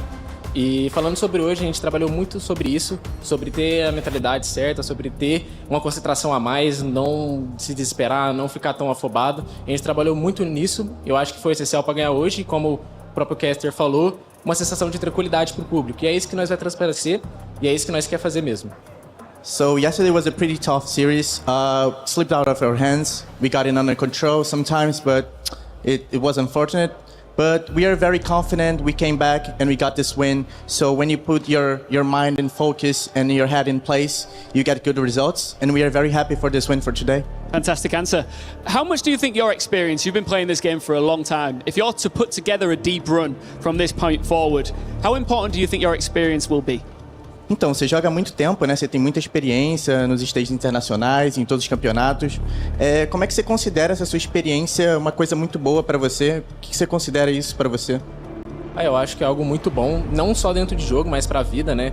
Porque, como o Caster falou, 10 anos de Rocket League já é muito tempo jogando, muitas experiências. E falando sobre dentro de jogo, eu acho que ter várias LANs influencia bastante na maturidade, na forma como lida a pressão. Eu acho que é assim que eu levo o jogo, de uma forma leve, uma forma tranquila, e também aproveitando o momento, aqui e agora, que é o mais essencial. Não pensar muito no futuro, não ficar remoendo o passado, aqui presente, fazendo acontecer. So having the experience is really, really important. I've been playing this game for more than 10 years. So playing a lot of LANs and having like all the experience is very important for us in game and for like our whole life, because we get many, many types of experiences and different things that we can addition to our game. So yeah, I'm very happy. I think you might be happy as well. As you can see behind us, the key crusher is being revealed. You have the honor now of crushing the first key at Rocket League at the Esports World Cup. Shall we go? Yeah, let's go. let's go. Okay. So Astro, if you join our Keymaster, he will show you what to do. And this is where the tournament gets serious. We've teased it all day long.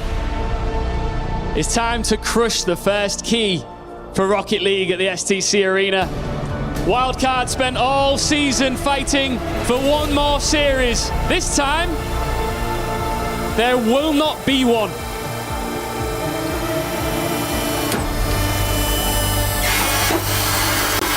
As Astro crushes Wildcard's key, and it's the first one here. Rocco, just come back in briefly, just for a moment here. You have got some fans. What would you like to say to them? Se tem a dizer pra galera, pros seus fãs. All the way through. Só agradecer aos fãs aí que tá apoiando na torcida. Sem dúvida isso ajuda muito ali dentro de jogo, a gente consegue escutar ali uns relances e é gratificante, a gente poder fazer isso que eu faço, jogar o que eu jogo, é muito gratificante e muito feliz de ter pessoas que realmente apoiam o nosso trabalho. Obrigado. So I'm super grateful for all the fans and everyone watching us.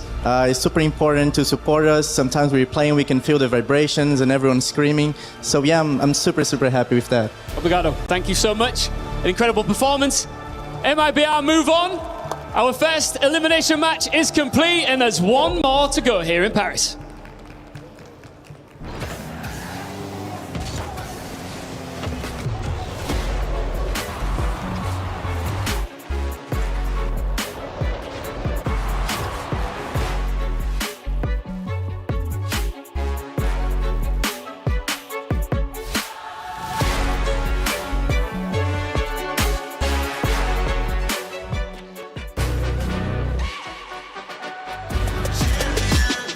This ain't no regular thing. I came for the ring, you know what I mean.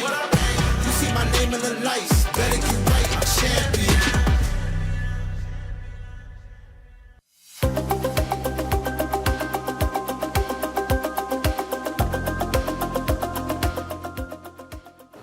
CX2 action is unfolding even more here over in the Korea City Battleground. So the lovely Freya is joining us to give us an update in regards to what's going on with these games right now. Yes, we had a hell of a lot of best of ones go down yesterday. Best of one haters rejoice because it's only best of threes now from here on out. Right. We've had a couple to start off the day. Unfortunately, Luminosity, they were the first team eliminated. It was Spirit that crushed their keys, so they'll survive. They're trying to battle for that spot in playoffs. First team to qualify to playoffs was actually Gamer Legion earlier on today. So we've had a pretty star-studded performance coming out of them. That is great to hear, but also want to bring this to the club championship related, which is, that's why I'm here. Falcons, Vitality, Na'Vi, 100 Thieves, maybe actually even G2. What's the pulse on these teams right now? So G2 are actually playing right now. Okay. So, they have the potential to be making it straight through to playoffs. Falcons going to be playing a little bit later on. They're going to be taking on Astralis. They're the heavy favorites in that one, let's be honest. And actually, Vitality and 100 Thieves, they played versus each other yesterday. Maybe if you're a 100 Thieves fan, put your fingers in your ears right now, because Vitality absolutely smashed them. I'd say Vitality and Falcons probably the favorites to be lifting the crown here. So are the games happening today, elimination games? Yes, we've had one elimination game go down, and then we actually have one more happening right now over there between M80 and Aurora. So yeah, more keys set to be crushed here today. All right, well, definitely the action here is picking up, so we're going to keep you guys updated and make sure that if anything changes, you'll be in the know.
Rebound is up, the shot is on, and it's in! No!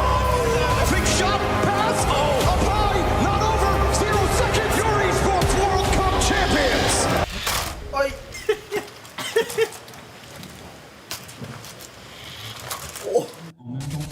Yeah, flip resets aren't working for this crew so far. 5 Fears taking on R8 Esports, and this should be a fun showdown to close out the night. R8, after a tough loss, is looking to crush a key. 5 Fears trying to avoid that outcome. Let's talk how they're going to get it done. Welcome in, everybody. I got Hercules and James Bot. When we came in on day one, we made our tier list, and I had 5 Fears in D tier, not at the very bottom, and you guys said they're the worst team. Do you still believe that? The worst team is kind of mean. I wouldn't say it, but lowest I'll of 16 seats. Lowest of 16 seats, correct? Yeah. On the other side, R8, what are the expectations for the squad that had to match up against the Falcons to open up group stage? I think we're seeing how good Team Falcons are playing. They got another win today, so you know that it was a quality loss.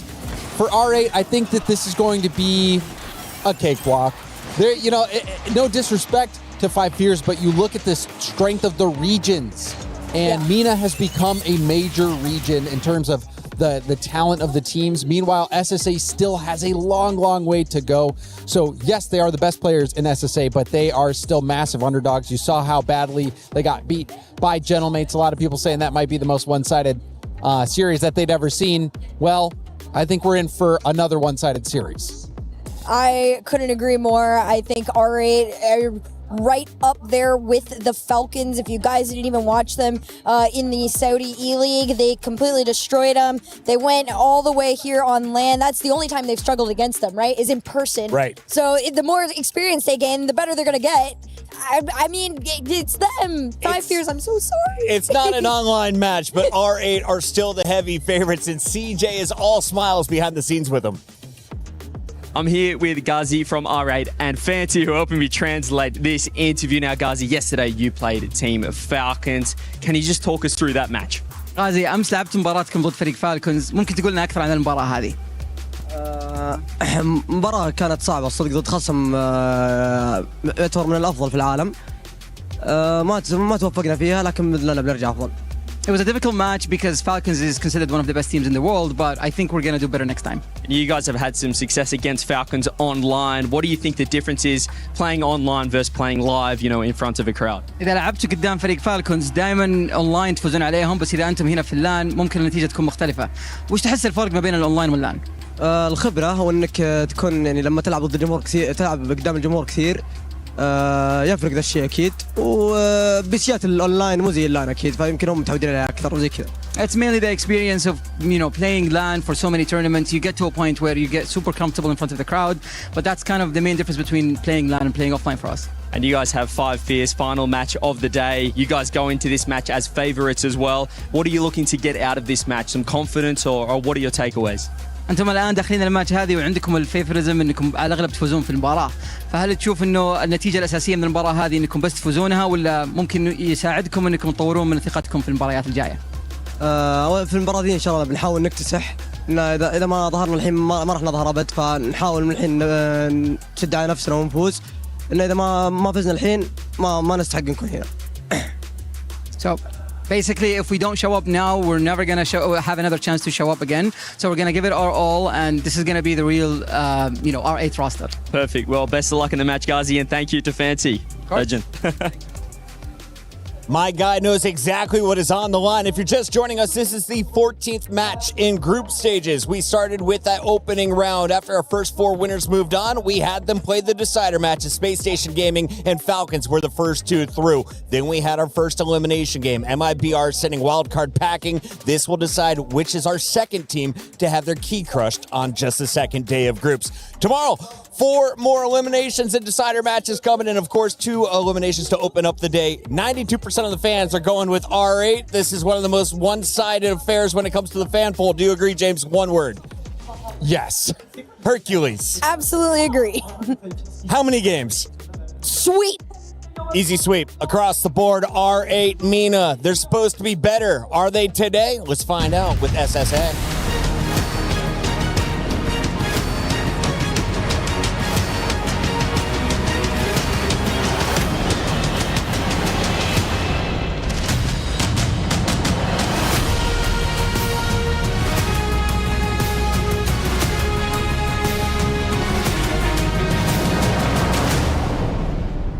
Day 2 of Rocket League at the Esports World Cup started as all fun and games. Yes, we saw some big upsets. Yes, we saw some favourites lose. But what we didn't see was anybody exit the tournament.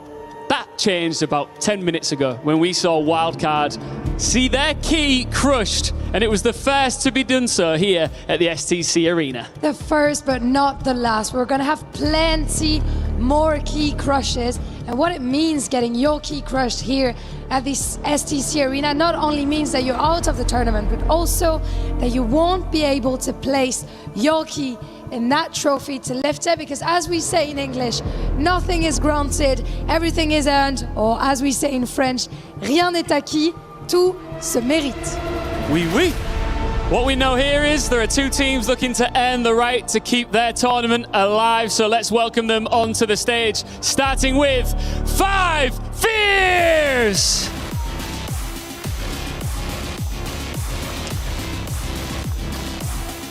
Here come Sub-Saharan Africa's number 1. 5 Fears end this stage by dominating their region, and even after the hardest possible opening day, that does not disappear overnight.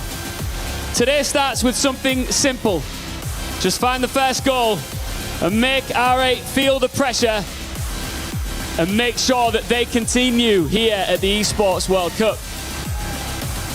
And on the other side, it's full speed for the MENA region with R8 Esports. They're young, they're quick, and they're absolutely fearless.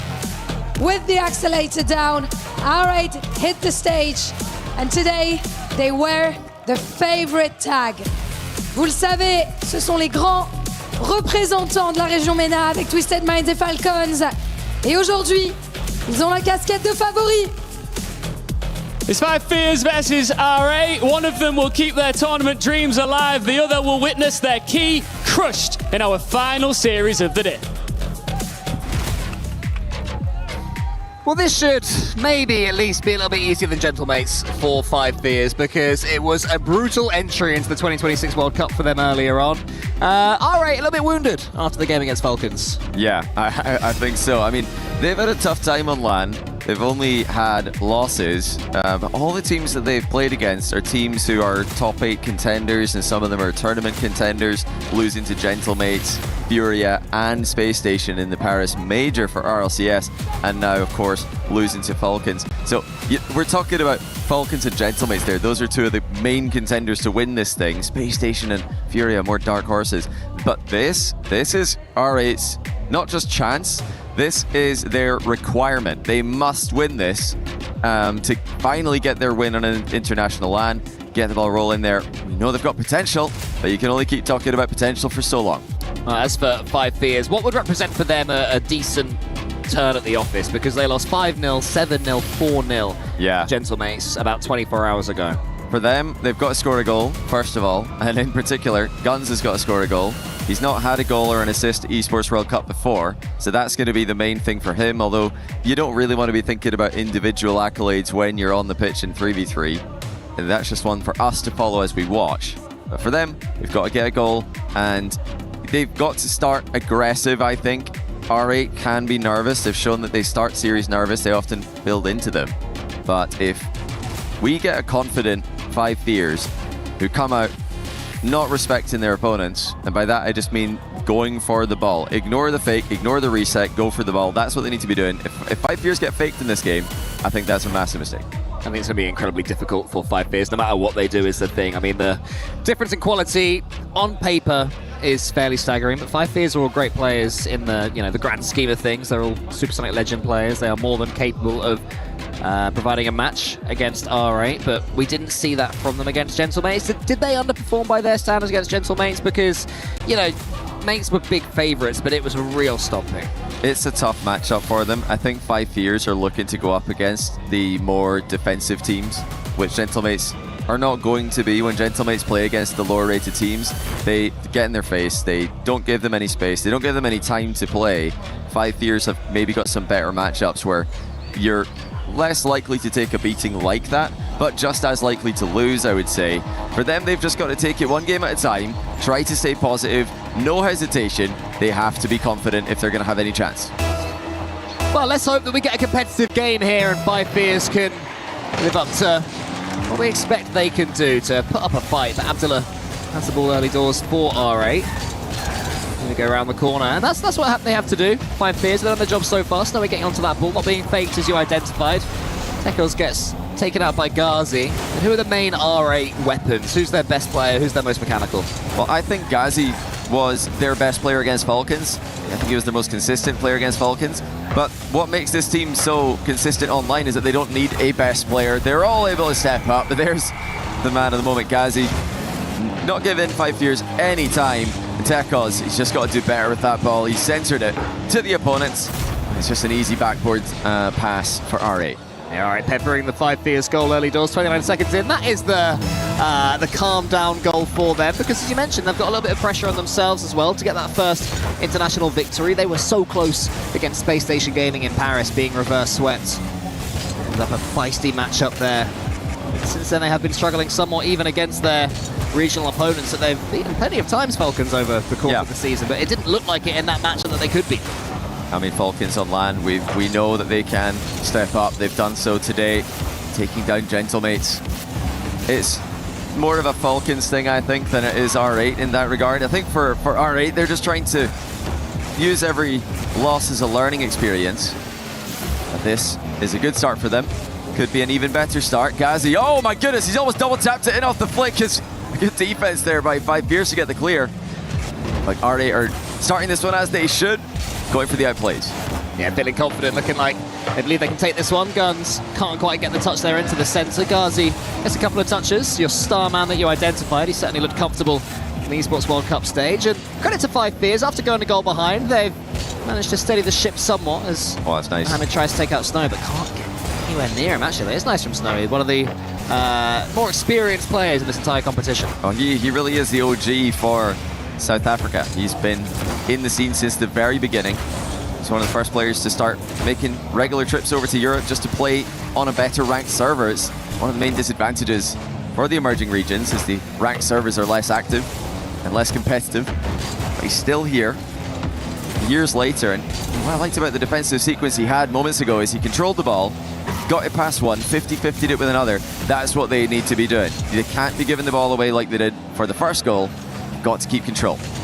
Ooh, it's a little bit slow from Tekos. He waited, he didn't rush into it. I was about to say good decision because the flip reset was slow, and then for some reason he still didn't go. Oh, he was sideways. Yeah. That's why, and that makes it so much more difficult. Yeah, to the ball, so that's just not going to work.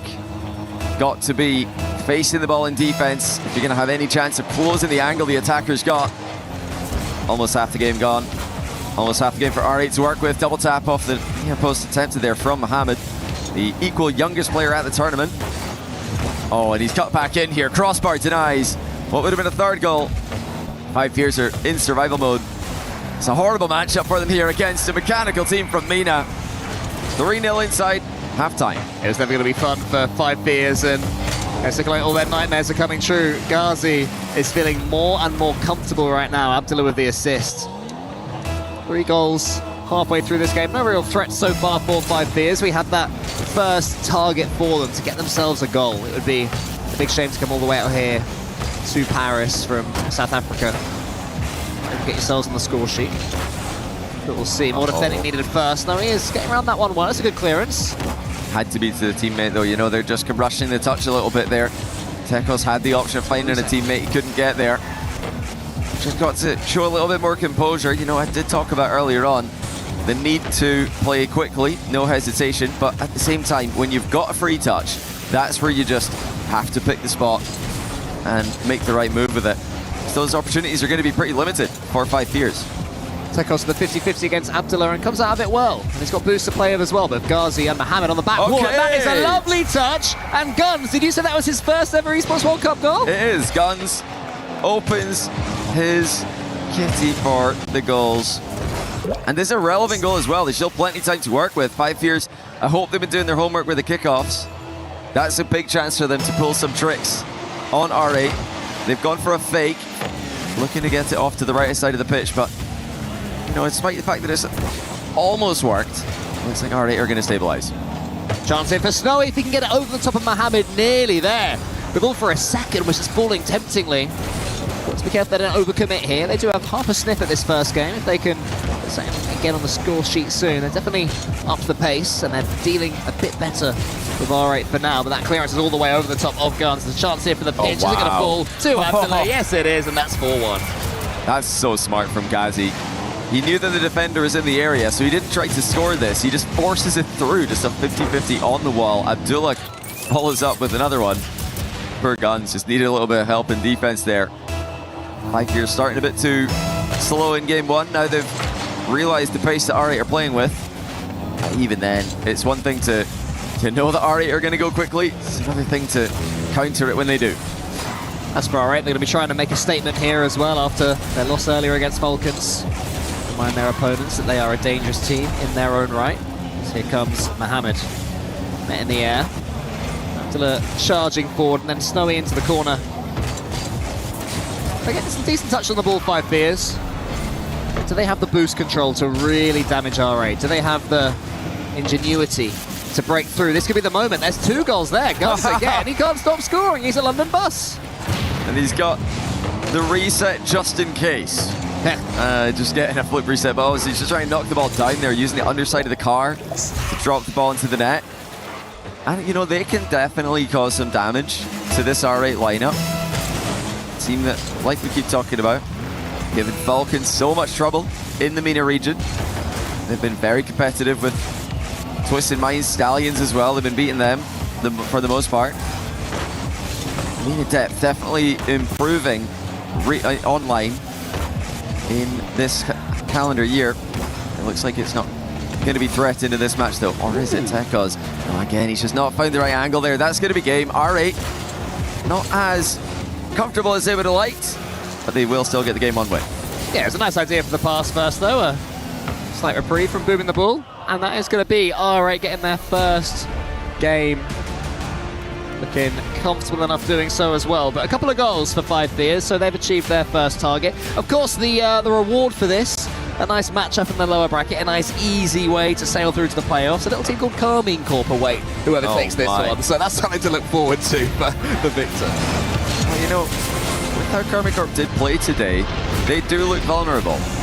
The EWC defending champions, the most recent international LAN winners in Rocket League. They don't look like they, well, at least today, or, you know, maybe just the tournament in general, they don't look like themselves, and things could change day to day, but that is definitely an interesting match. R8 against Carmine Corp. It is, you know, a match where they're obviously underdogs, but, you know, maybe there's never a better time to play KC than when they've just been dropped to the lower bracket by Space Station. Yeah, maybe not. I mean, I always see the playoffs as a hard reset in players' mentality. Yeah. You know, the amount of times you sort of see, I guess in the RLCS I'd say Championship Sunday, is where if a team struggled through but they make Championship Sunday and they're a brand new position, suddenly they're amazing again. For KC, if they can get into those playoffs, then I'd expect them in the quarterfinals, the clean start for everything, to be dominant and terrifying again. But you're right, when they're in the lower bracket semi-finals, there's been a lot of upsets in lower brackets over the years in Rocket League, and there may well be one more, but we're jumping ahead of ourselves because we're only on Forbidden Temple here in this lower bracket quarterfinals. Skazi goes for an early shot. Can't quite get the angle. What a start that would have been. Nice selection again on the play by Gazi. He's been the best player for the team so far this tournament. Looking to dance his way through the defenders here. It's a solid challenge at the hands of 5 Beers. Guns following up Snowy's 50. He's going to try fly after this one with the reset. Again, 5 Beers are getting the ball upfield now. They're not stuck in defense like they were at the start of game 1. Yeah, game 1, it was dominance from R8 right from the beginning. They scored after 20 seconds or so and carried on going, but this time 5 Fears are certainly in this one. They're getting boost. They're sending the ball left and right instead of back towards their own goal, but they have to get these reads on players like Abdullah. Guns has done just that and kept some boost for himself as well. It's a good 50-50 as far as Mohammed is concerned. Are they able to do anything with a follow on? That one's going to hit the post, and Ghazi's not there. I thought he was, but he was actually halfway down the pitch. Oh my goodness. Yeah, chance again. R8 are cooking, but so far 5 Fears are keeping them out. Well, 5 Fears have actually got good boost totals here, so they should be able to get out of defense if they could just get any touch on the ball. But it's going side to side with R8 in control. Now here comes the counter. While they do this, you know, their goal shouldn't just be to get the goal. You know, it's not always just counter-attack goal. You see this from all the top teams in the world. They're more patient. They're willing to advance the ball, you know, gain boost control in the midfield, and then look for the goal later. But, you know, with all this defending to do, it's easy to forget that. And, you know, you get so few chances to get the ball upfield. Once you get it there, you panic. You think, okay, we've got to score right now. This could be a chance. Guns hits the post. Snowy has to sit deep here as Abdullah's got the ball on top of him. Great defense by Snowy, dodges the bump from Mohammed and makes the save. Yeah, a few really nice moments there from 5 Fears. The infield pass was a nice one. The chance, it wasn't snatched at, it was a good effort. Then that block from Snowy showing all of his experience, not to be swiped away and get the save. And now Tekos has passed the ball again a couple of times. We have seen 5 Fears find each other on that halfway line. Not quite got the shooting boots on from there just yet, though they did score for 2 in the first game. But in the second one, 5 Fears beginning to get more even here. You know, this is why it's so good to have all of the regions represented at these international LANs. You know, this is a great chance for 5 Fears to get a quality win on the board. They're up against it here. They're really having to do some defending, get a little bit of help from the upright at times. but they're holding even for now. It's a solid team from Mina. Surely that's got to change at some point. There's only so long they can defend for. Snowy's got no boost. Guns is just running on fumes, and Abdullah punishes them with the tight angle shot. What a finish that is from Abdullah.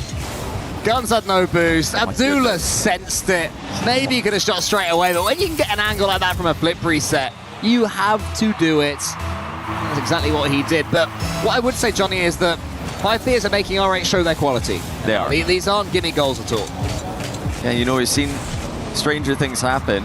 Thinking in particular, when you're talking about the biggest underdog stories in Rocket League history, I'm thinking Oman against USA at FIFA E, where they went 4 or 5 minutes overtime in game 1.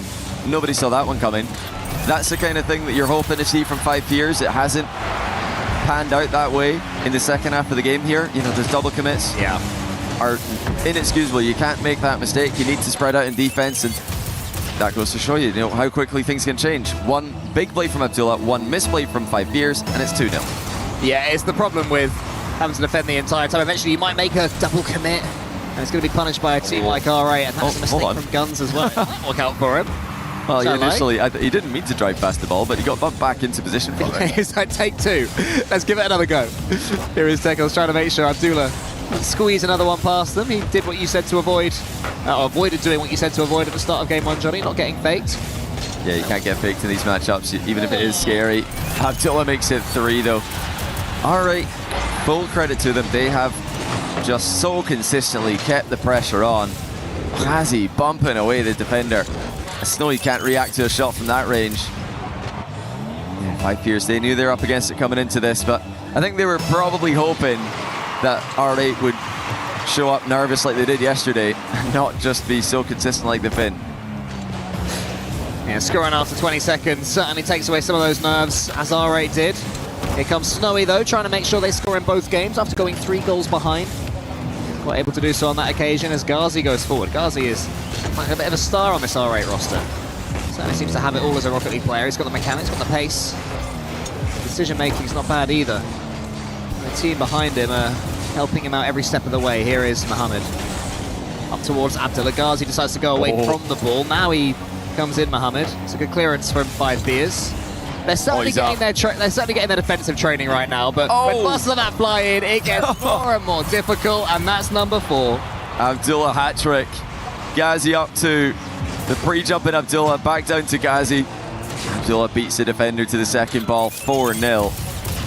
We had this similar scenario in the first game. The difference is R8 have tightened up the defense a little bit. They've not given 5 Fears those outlets they were able to capitalize on in the last game. Ooh, touch. That's a nice touch. Is there going to be a follow-up? Yes, there is. Oh, it's off the post, though. Snowy was looking for the post and in. He unfortunately gets post and out. Oh, Snowy, that was a real chance. Could have got the angle there, got to take those opportunities. Will they get one more towards the end of game number 2? Snowy fakes out Mohammed very well. Ghazi, though, is helped out by Abdullah. Does that chance come to nothing in the end? I think it does, yeah. I think there's a couple of R8 players defending now on 5 Fears. Despite going left to right, the lateral plays aren't going to be enough to get past R8. It's looking like this one will finish 4-0. Maybe there'll be a 5th one for the road, but R8 dominant again, as expected. 5 Fears made them work, but in the end, R8 had a little bit too much. Game 2 belongs to them. I mean, when we see how quickly R8 are playing, how confidently they're playing, this is just not a team that 5 Fears can beat. They need R8 to slow down. They need him to start making mistakes. R8 have been themselves, and it's great to see, because those of you who do watch Middle East Rocket League online will know that this team are at Falcons, they're at Twisted Minds level online. It's on LAN where they lack experience. That's where they've struggled to show the same level as their regional rivals. But if they can play like this, if they can play quickly, mechanically, if they can play with consistency that they've shown, these guys are seriously a threat to anyone they play, and unfortunately for 5 Fears, that's just put them out of reach. You need a team who are misplaying if you're going to punch up like TSM did against NRG. 800 points there for Abdullah, and even though this is quote-unquote only against 5 Fears, it's a game that they probably win 99 times out of 100. How much will getting an international series win in any way be a monkey off their back? I think it's quality regardless. I think you just got to take what you get. I mean, R8, looking at it from their POV, they said it themselves. You know, this is a must-win. They've last chance. You know, you can't afford any more losses. No more excuses. It's not a gentle race you're up against. There's literally no excuse for them to lose this one. For the first time in international LAN setting for them, they're the heavy favourites. And so far they are delivering as they were expected to. You know, as for Five Fears, they've shown moments where we're thinking this is good defense, this is good midfield play, good offense. It's just sporadic and it's not going to be enough. It's not sufficient to take down the quality that R8 have. Well, 5 Fears, your key is on the line. That crusher is warming up right now. And R8 might be about to deliver the finishing blow to our entrance from Sub-Saharan Africa. But once again, 5 Fears survived the opening 30 seconds or so, and they've turned Game 3 into a game of Rocket League. Guns sends that one on target. First shot on target for him in this game. Wow, guys with the big reset. What a catch that was. Didn't quite work out, but showing some real ingenuity here, R8. Yeah, they're fully sending it now. I think they've got the 2-game advantage. They're feeling confident. Oh, not on the same page there, though. Mohamed's recovery will bail them out of a potentially dangerous situation. But the difference for me between Game 1 and 2, 5 Fears were getting the ball forward in Game 1. Game 2, not the case. R8 had every single member of their team in 5 Fears half 45% of the game. And that's not normal in Rocket League. Usually you're rotating back more. Even when you're on offense, you're usually rotating back to your half every now and then. R8 managing to get the highest offensive line that we've seen. Abdullah thought that ball was falling for him for a second, but it wasn't to be. Lovely bump there from Ghazi, but Guns is in there quick, and we have seen 5 Fears catch up with the pace of R8. It's not too much difference between the two of them, but when you get next like that from Mohamed, then what can you do? Oh, look where the ball started. It's at the curve next to the ceiling. No problem. Double reset, bar down. 1-0. And yeah, you just cannot give these guys the time to get their reset. You know, when they want, you've got to force them to get it at an inconvenient time, or you're in big trouble. Abdullah with another tight angle. Gets the post with it, but that was just barely off target. R8 are just looking more and more confident as time goes on. And I think the window for 5 Fears is just getting smaller and smaller, if not closed already, to its fullest. Yeah, when your opponents are scoring goals like that one, they're starting to style on you. R8 naturally will have one eye towards Karmine Corp right now and be wanting to make a statement against them. But if KC give them any space on the pitch, then they're going to be in trouble as that one slams into Guns. They'll say that he had the challenge read, but it's a little bit sketchy. Ghazi's bumped out the way, and Mohamed forces that one up. So lots of 50-50s, lots of quick fire touches. These players following the ball incredibly closely right now as Ghazi loses out on that one. Guns is already up, trying to get a touch on the ball from Mohamed, but he's too quick. 5 Fears getting some decent clearances on it though. Chance to shoot, hits the post again. A couple of post hits have killed 5 Fears here. It's a great try though. Now reset double off the corner by Tekos. It's guided clear by Ghazi. It's a good passage of play there for 5 Fears. That would have been an equalizer had he hit the target. You know, again, you have to highlight, we don't want to get ahead of ourselves and think about the next round for R8. They definitely don't either, because 5 Fears still have some potential here to threaten them. But Karmine Corp have got that extra pressure on them. They need points in Rocket League if they're going to move up in that club championship standings. And that's something that R8 could maybe capitalise on. You can clearly see this is not a team you can take lightly. When they're on, they are tough to stop, as 5 Fears have unfortunately found here. Guns misses his second touch, so Mohamed is in again. Up against Snowin. Will he steal this boost? No, he won't. Take us with an all-important boost grab. Guns racing to win that one, and we are seeing 5 Fears win plenty of balls. Yeah, it's good beat consecutively by 5 Fears. Guns trying to surprise them, cutting in at angles they're not expecting. Now, R8 do spread out quite well. It's one thing they have over the regional rivals. Oh, back pass. Mohamed didn't know much about that one as he gets it back towards Ghazi. Again, great pressure by 5 Fears. Using bumps, even shrugging off a bump there, Tekos. Just trying to get anything going. But R8 have layered their challenges, they've layered the defense exceptionally well. Yeah, R8 have held firm, whereas 5 Fears have had a few chances. Another demo comes in. 5 Fears have definitely changed their style of approach. All out now in attack. Let's get this ball as much as possible. Tekos has to dive in. Does he know he waits? tracks and eventually goes up against Ghazi. Abdullah isn't bumped away by Snowy, and Tekos has a chance, going to get the hook shot. He goes for the shot, and the bomb's just about dodged by Mohammed. What a goal that would have been. What a save by Mohammed. I love the trust there from 5 Fierce, just firing the shot at the goalie, trusting her teammate to get the bump. It didn't work, but that shows that they are communicating. It shows that they're trusting each other, and they are going for the comeback here. Can they get the last second goal? Potentially the last 10 seconds of 5 Fierce tournament, and R8 getting their first ever international victory. Are they able to do so? It's got to be now. We're going to have quad match point. It might be now. Snowy denied in the goal line by Abdullah. Guns looking for Tekos in the middle. He keeps it up to Snowy. Denied again on the goal line, but the ball's still in the air. They keep on going. Snowy into the corner. Tekos tries to get the shot, but it's saved away, and there will be 3 match points for R8. Had to do some defending at the end there. Good goal line defense by R8. They needed 8 saves that game to keep 5 Fierce at bay. Easily the best that we've seen from 5 Fierce. They were able to outshoot R8. 9 shots to 7. That's not something you see very often, and it might sound like we're really trying to, stretch, look for a win anywhere, but these are metrics we talk about in any Rocket League matchup.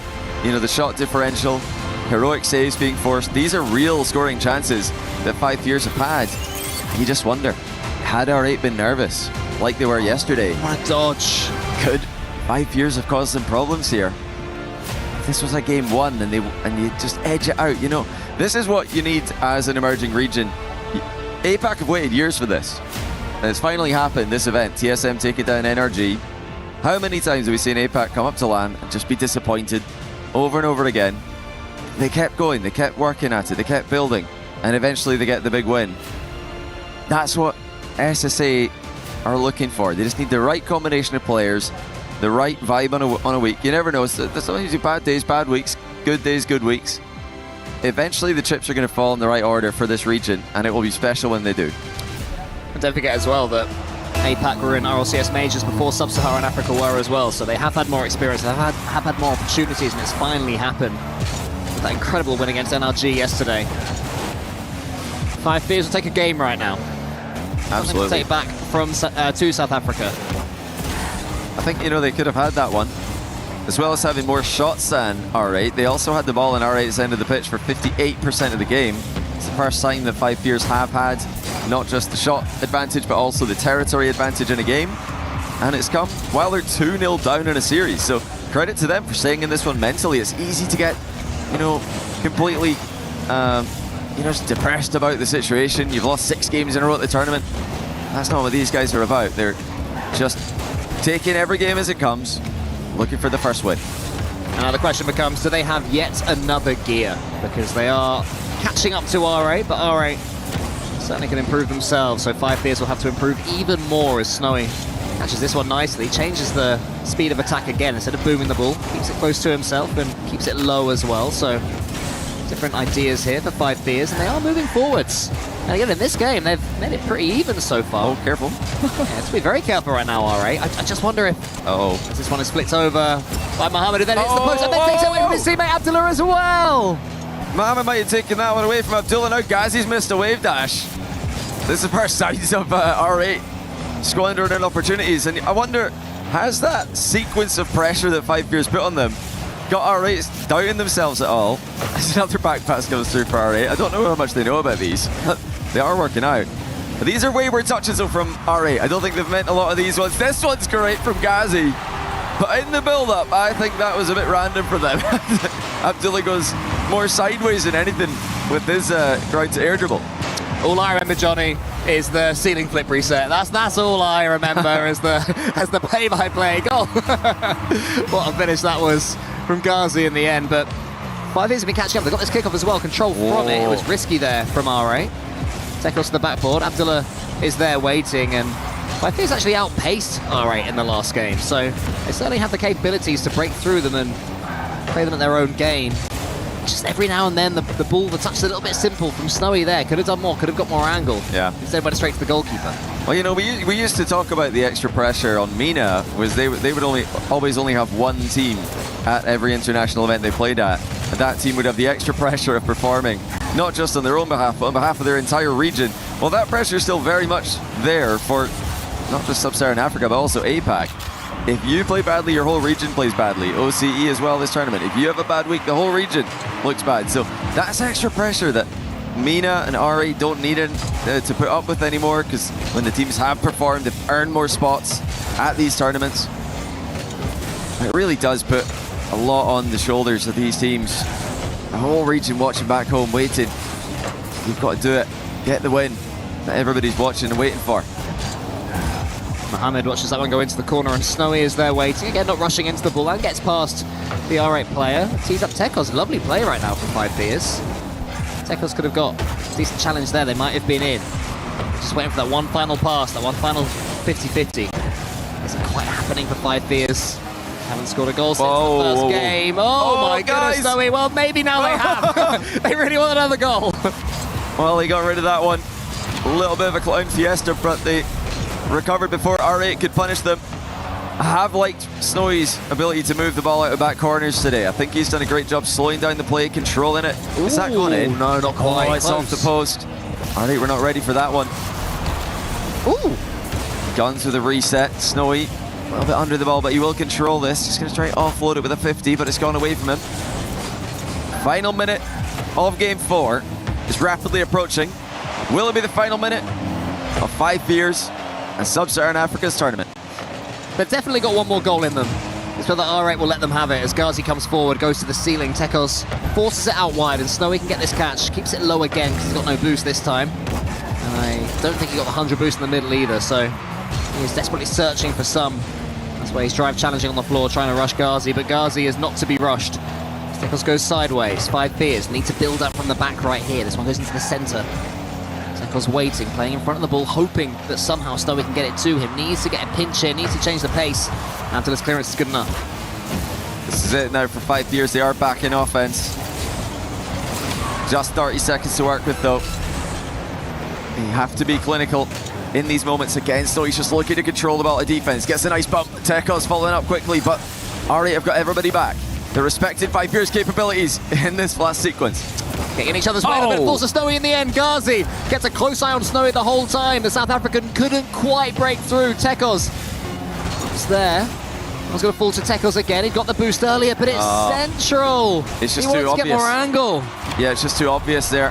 Has to be better. It's not good enough for 5 Fears.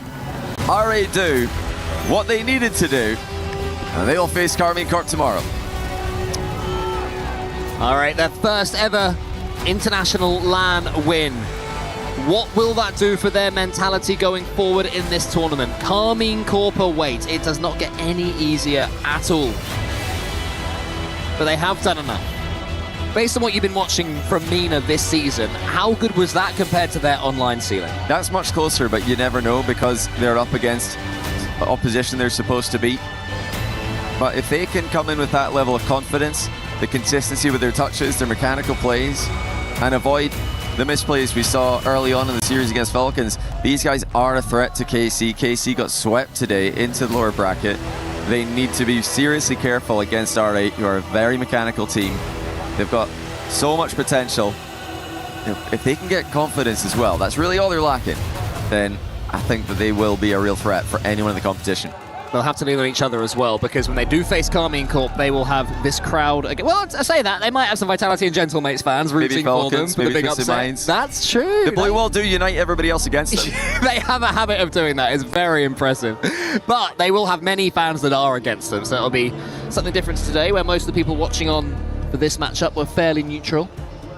But I'm looking forward to seeing how they deal with that pressure. We have got an interview with Ghazi, and what a player he is. And we have our last winners of the day. R8, congratulations, Mabrok Ghazi. Congratulations on this win and on surviving another round. I wanted to know how proud you are of representing your region, the MENA region, and what you want to say to the people that say that MENA is mainly about Falcons and Twisted Minds.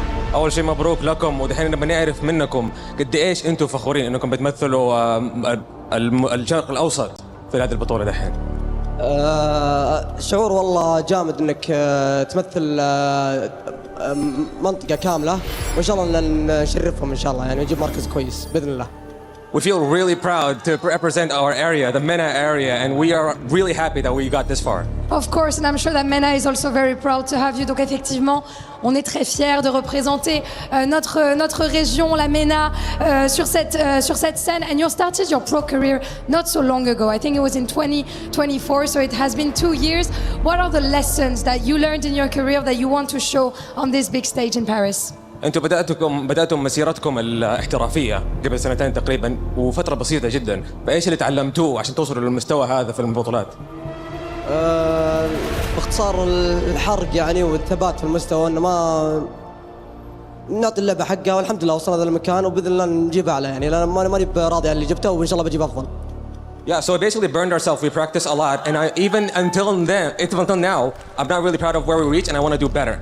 Yeah, you want to do even better every time. I imagine that. Donc ouais, deuxième question, effectivement, il a commencé sa carrière assez récemment. Quelles sont les leçons, les enseignements qui tirent un petit peu? Eh ben, toujours continuer de se préparer. On est très content forcément de ce qu'on a fait sur cette scène déjà, et on a envie d'aller encore plus loin. Last but not least, you're going to be facing KC in the next round. Carmine Corp, they're going to have the crowd with them also, of course. What do we think of this team, and are you looking forward to facing them? مباراتكم الجاية حتكون ضد فريق كي سي، ايش احساسكم حاليا وهل انتم مطلعين انكم تواجهوهم في المباراة الجاية؟ اذا انا بتأهل توبيت لازم اتأهل على فريق كويس، وبما ان اس جي فازوا على كارمن ليش ما نسويها يعني؟ ان شاء الله بنفوز عليهم. If I'm gonna qualify to top 8, it must be against a good team, and if SSG did it, then why can't we? Then why can't we? If SSG managed to win KC, indeed, very good answer from you, of course. Donc effectivement, qu'est-ce que tu attends de ton match contre Carmine? Pour aller en playoff, il faut battre les meilleures équipes, et si SSG a réussi à battre KC, pourquoi pas nous? And being a part of the best team also means you get to crush your opponent's key. So shall we go together? Yalla? Is it the first time that you break a key? Yes. Okay, then I'm excited to see how you go on the key crushing. The key master is going to explain how it goes for you, Razi. In the name of R8 Esports, we're moving on to the next round after taking down 5 fears here in Paris. Another man of pride as Razi breaks a key in the city of love.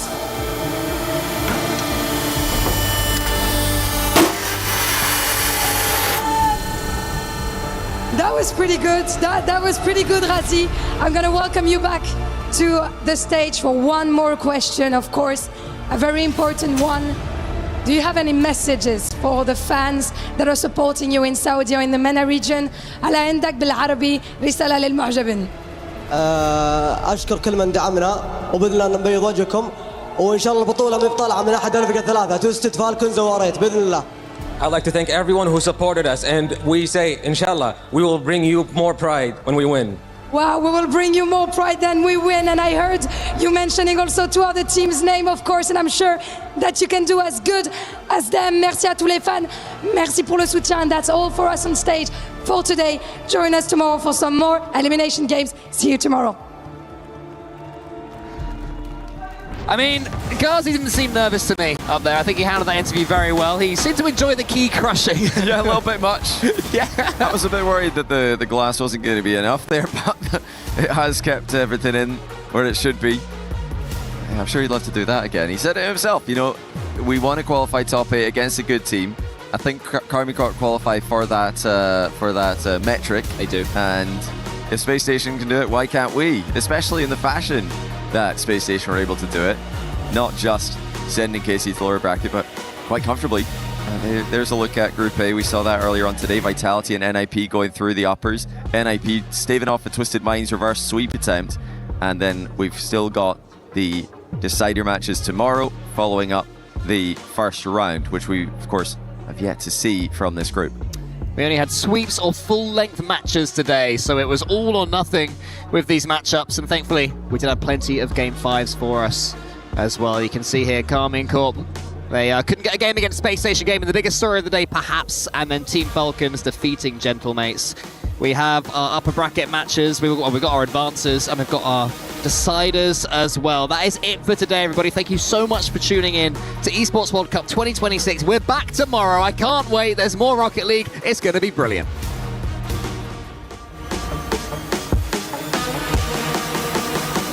Let's let's welcome onto the stage Team Falcons!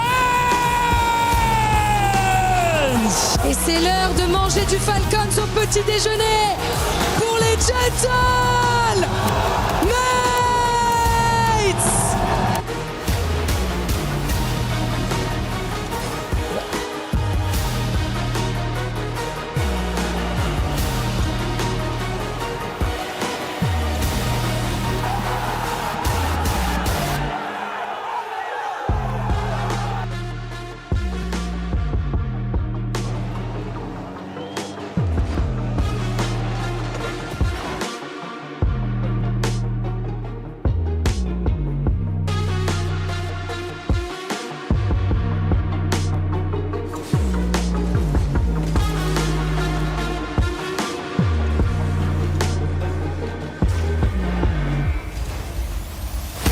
Zeds is marvelous!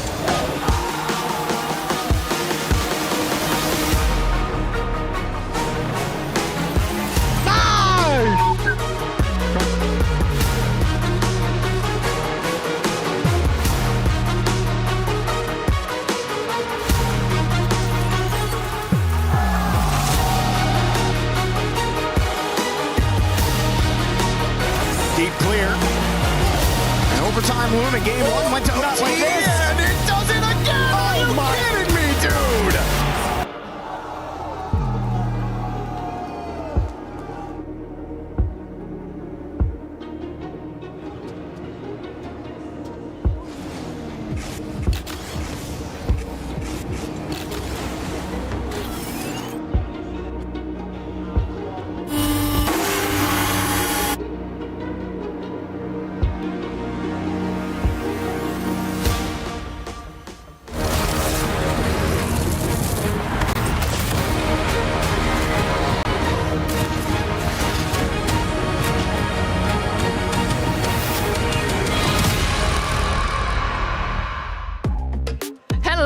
And welcome to the EWC Spotlight, where we're here to kind of recap everything that we have seen so far. I'm Avilee, and joining me on the, I was about to say desk, but it's more of a couch. Girlies, we've got Hercules and Glitter Explosion joining us. Glitter, you're here with us all the time, which I absolutely love. But can we just like pay attention to how cool Hercules' outfit is? Top to bottom. Top to bottom. Thank you. Nails, I hair, wanted like the makeup, ballerina fit. Frenchy vibe. Thank you. I appreciate it. It's a vibe. Although I've been told from I think half of our guests at this point that I've been rocking Halloween colors because it's always orange and black.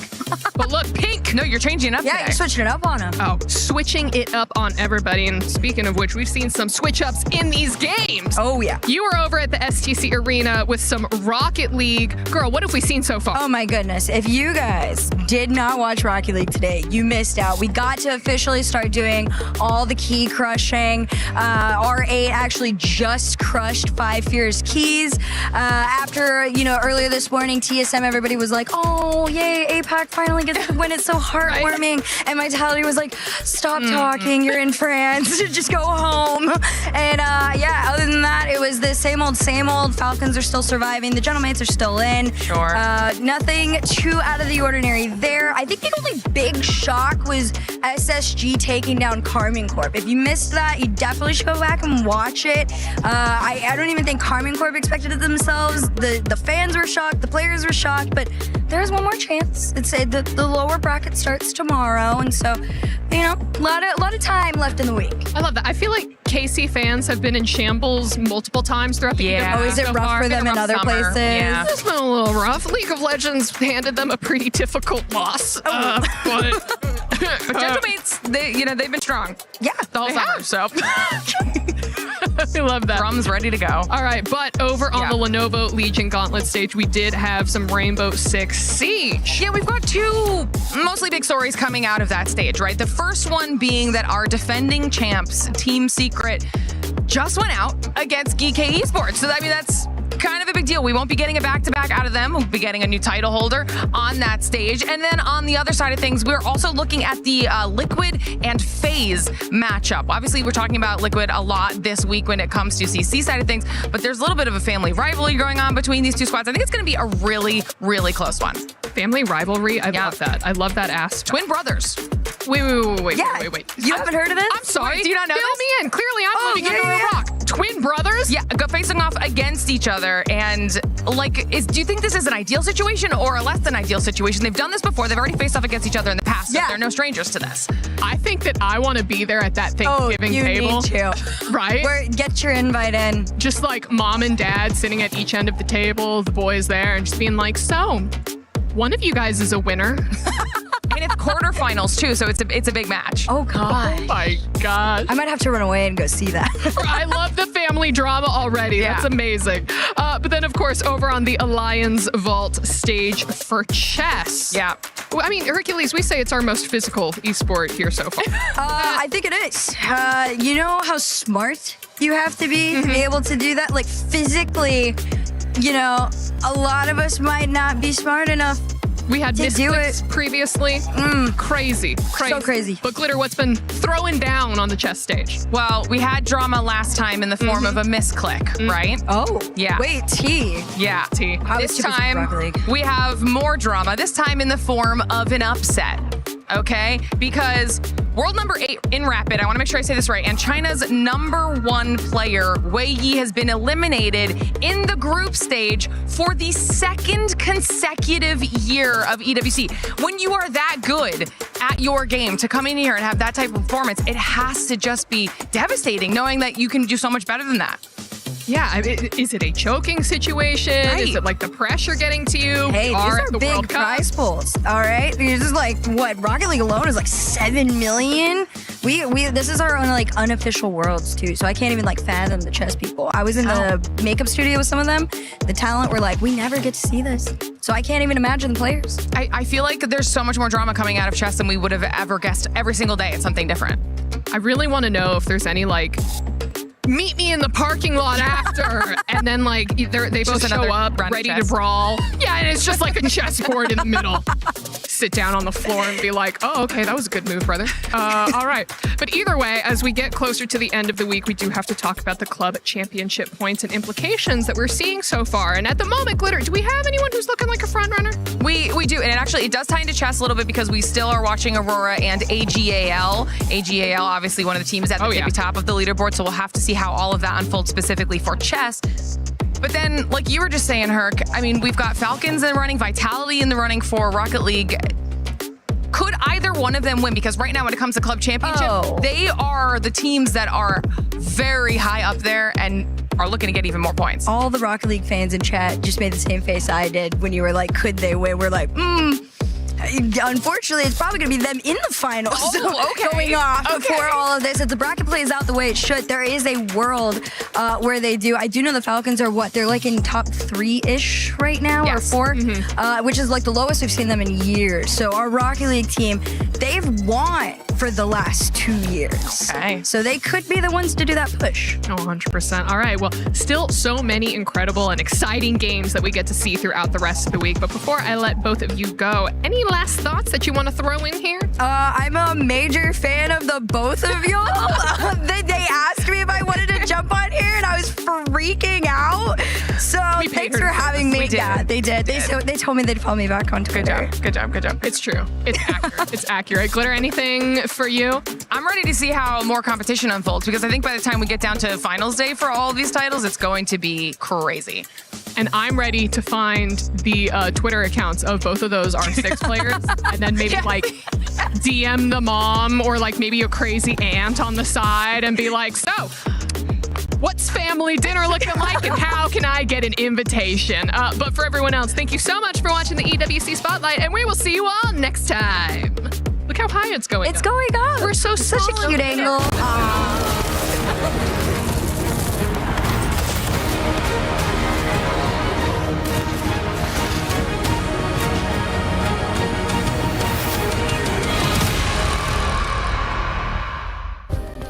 Play is in our DNA. Whenever we let it out, it becomes our superpower. Now imagine an entire city being built to supercharge it. Kadir City, powered by play.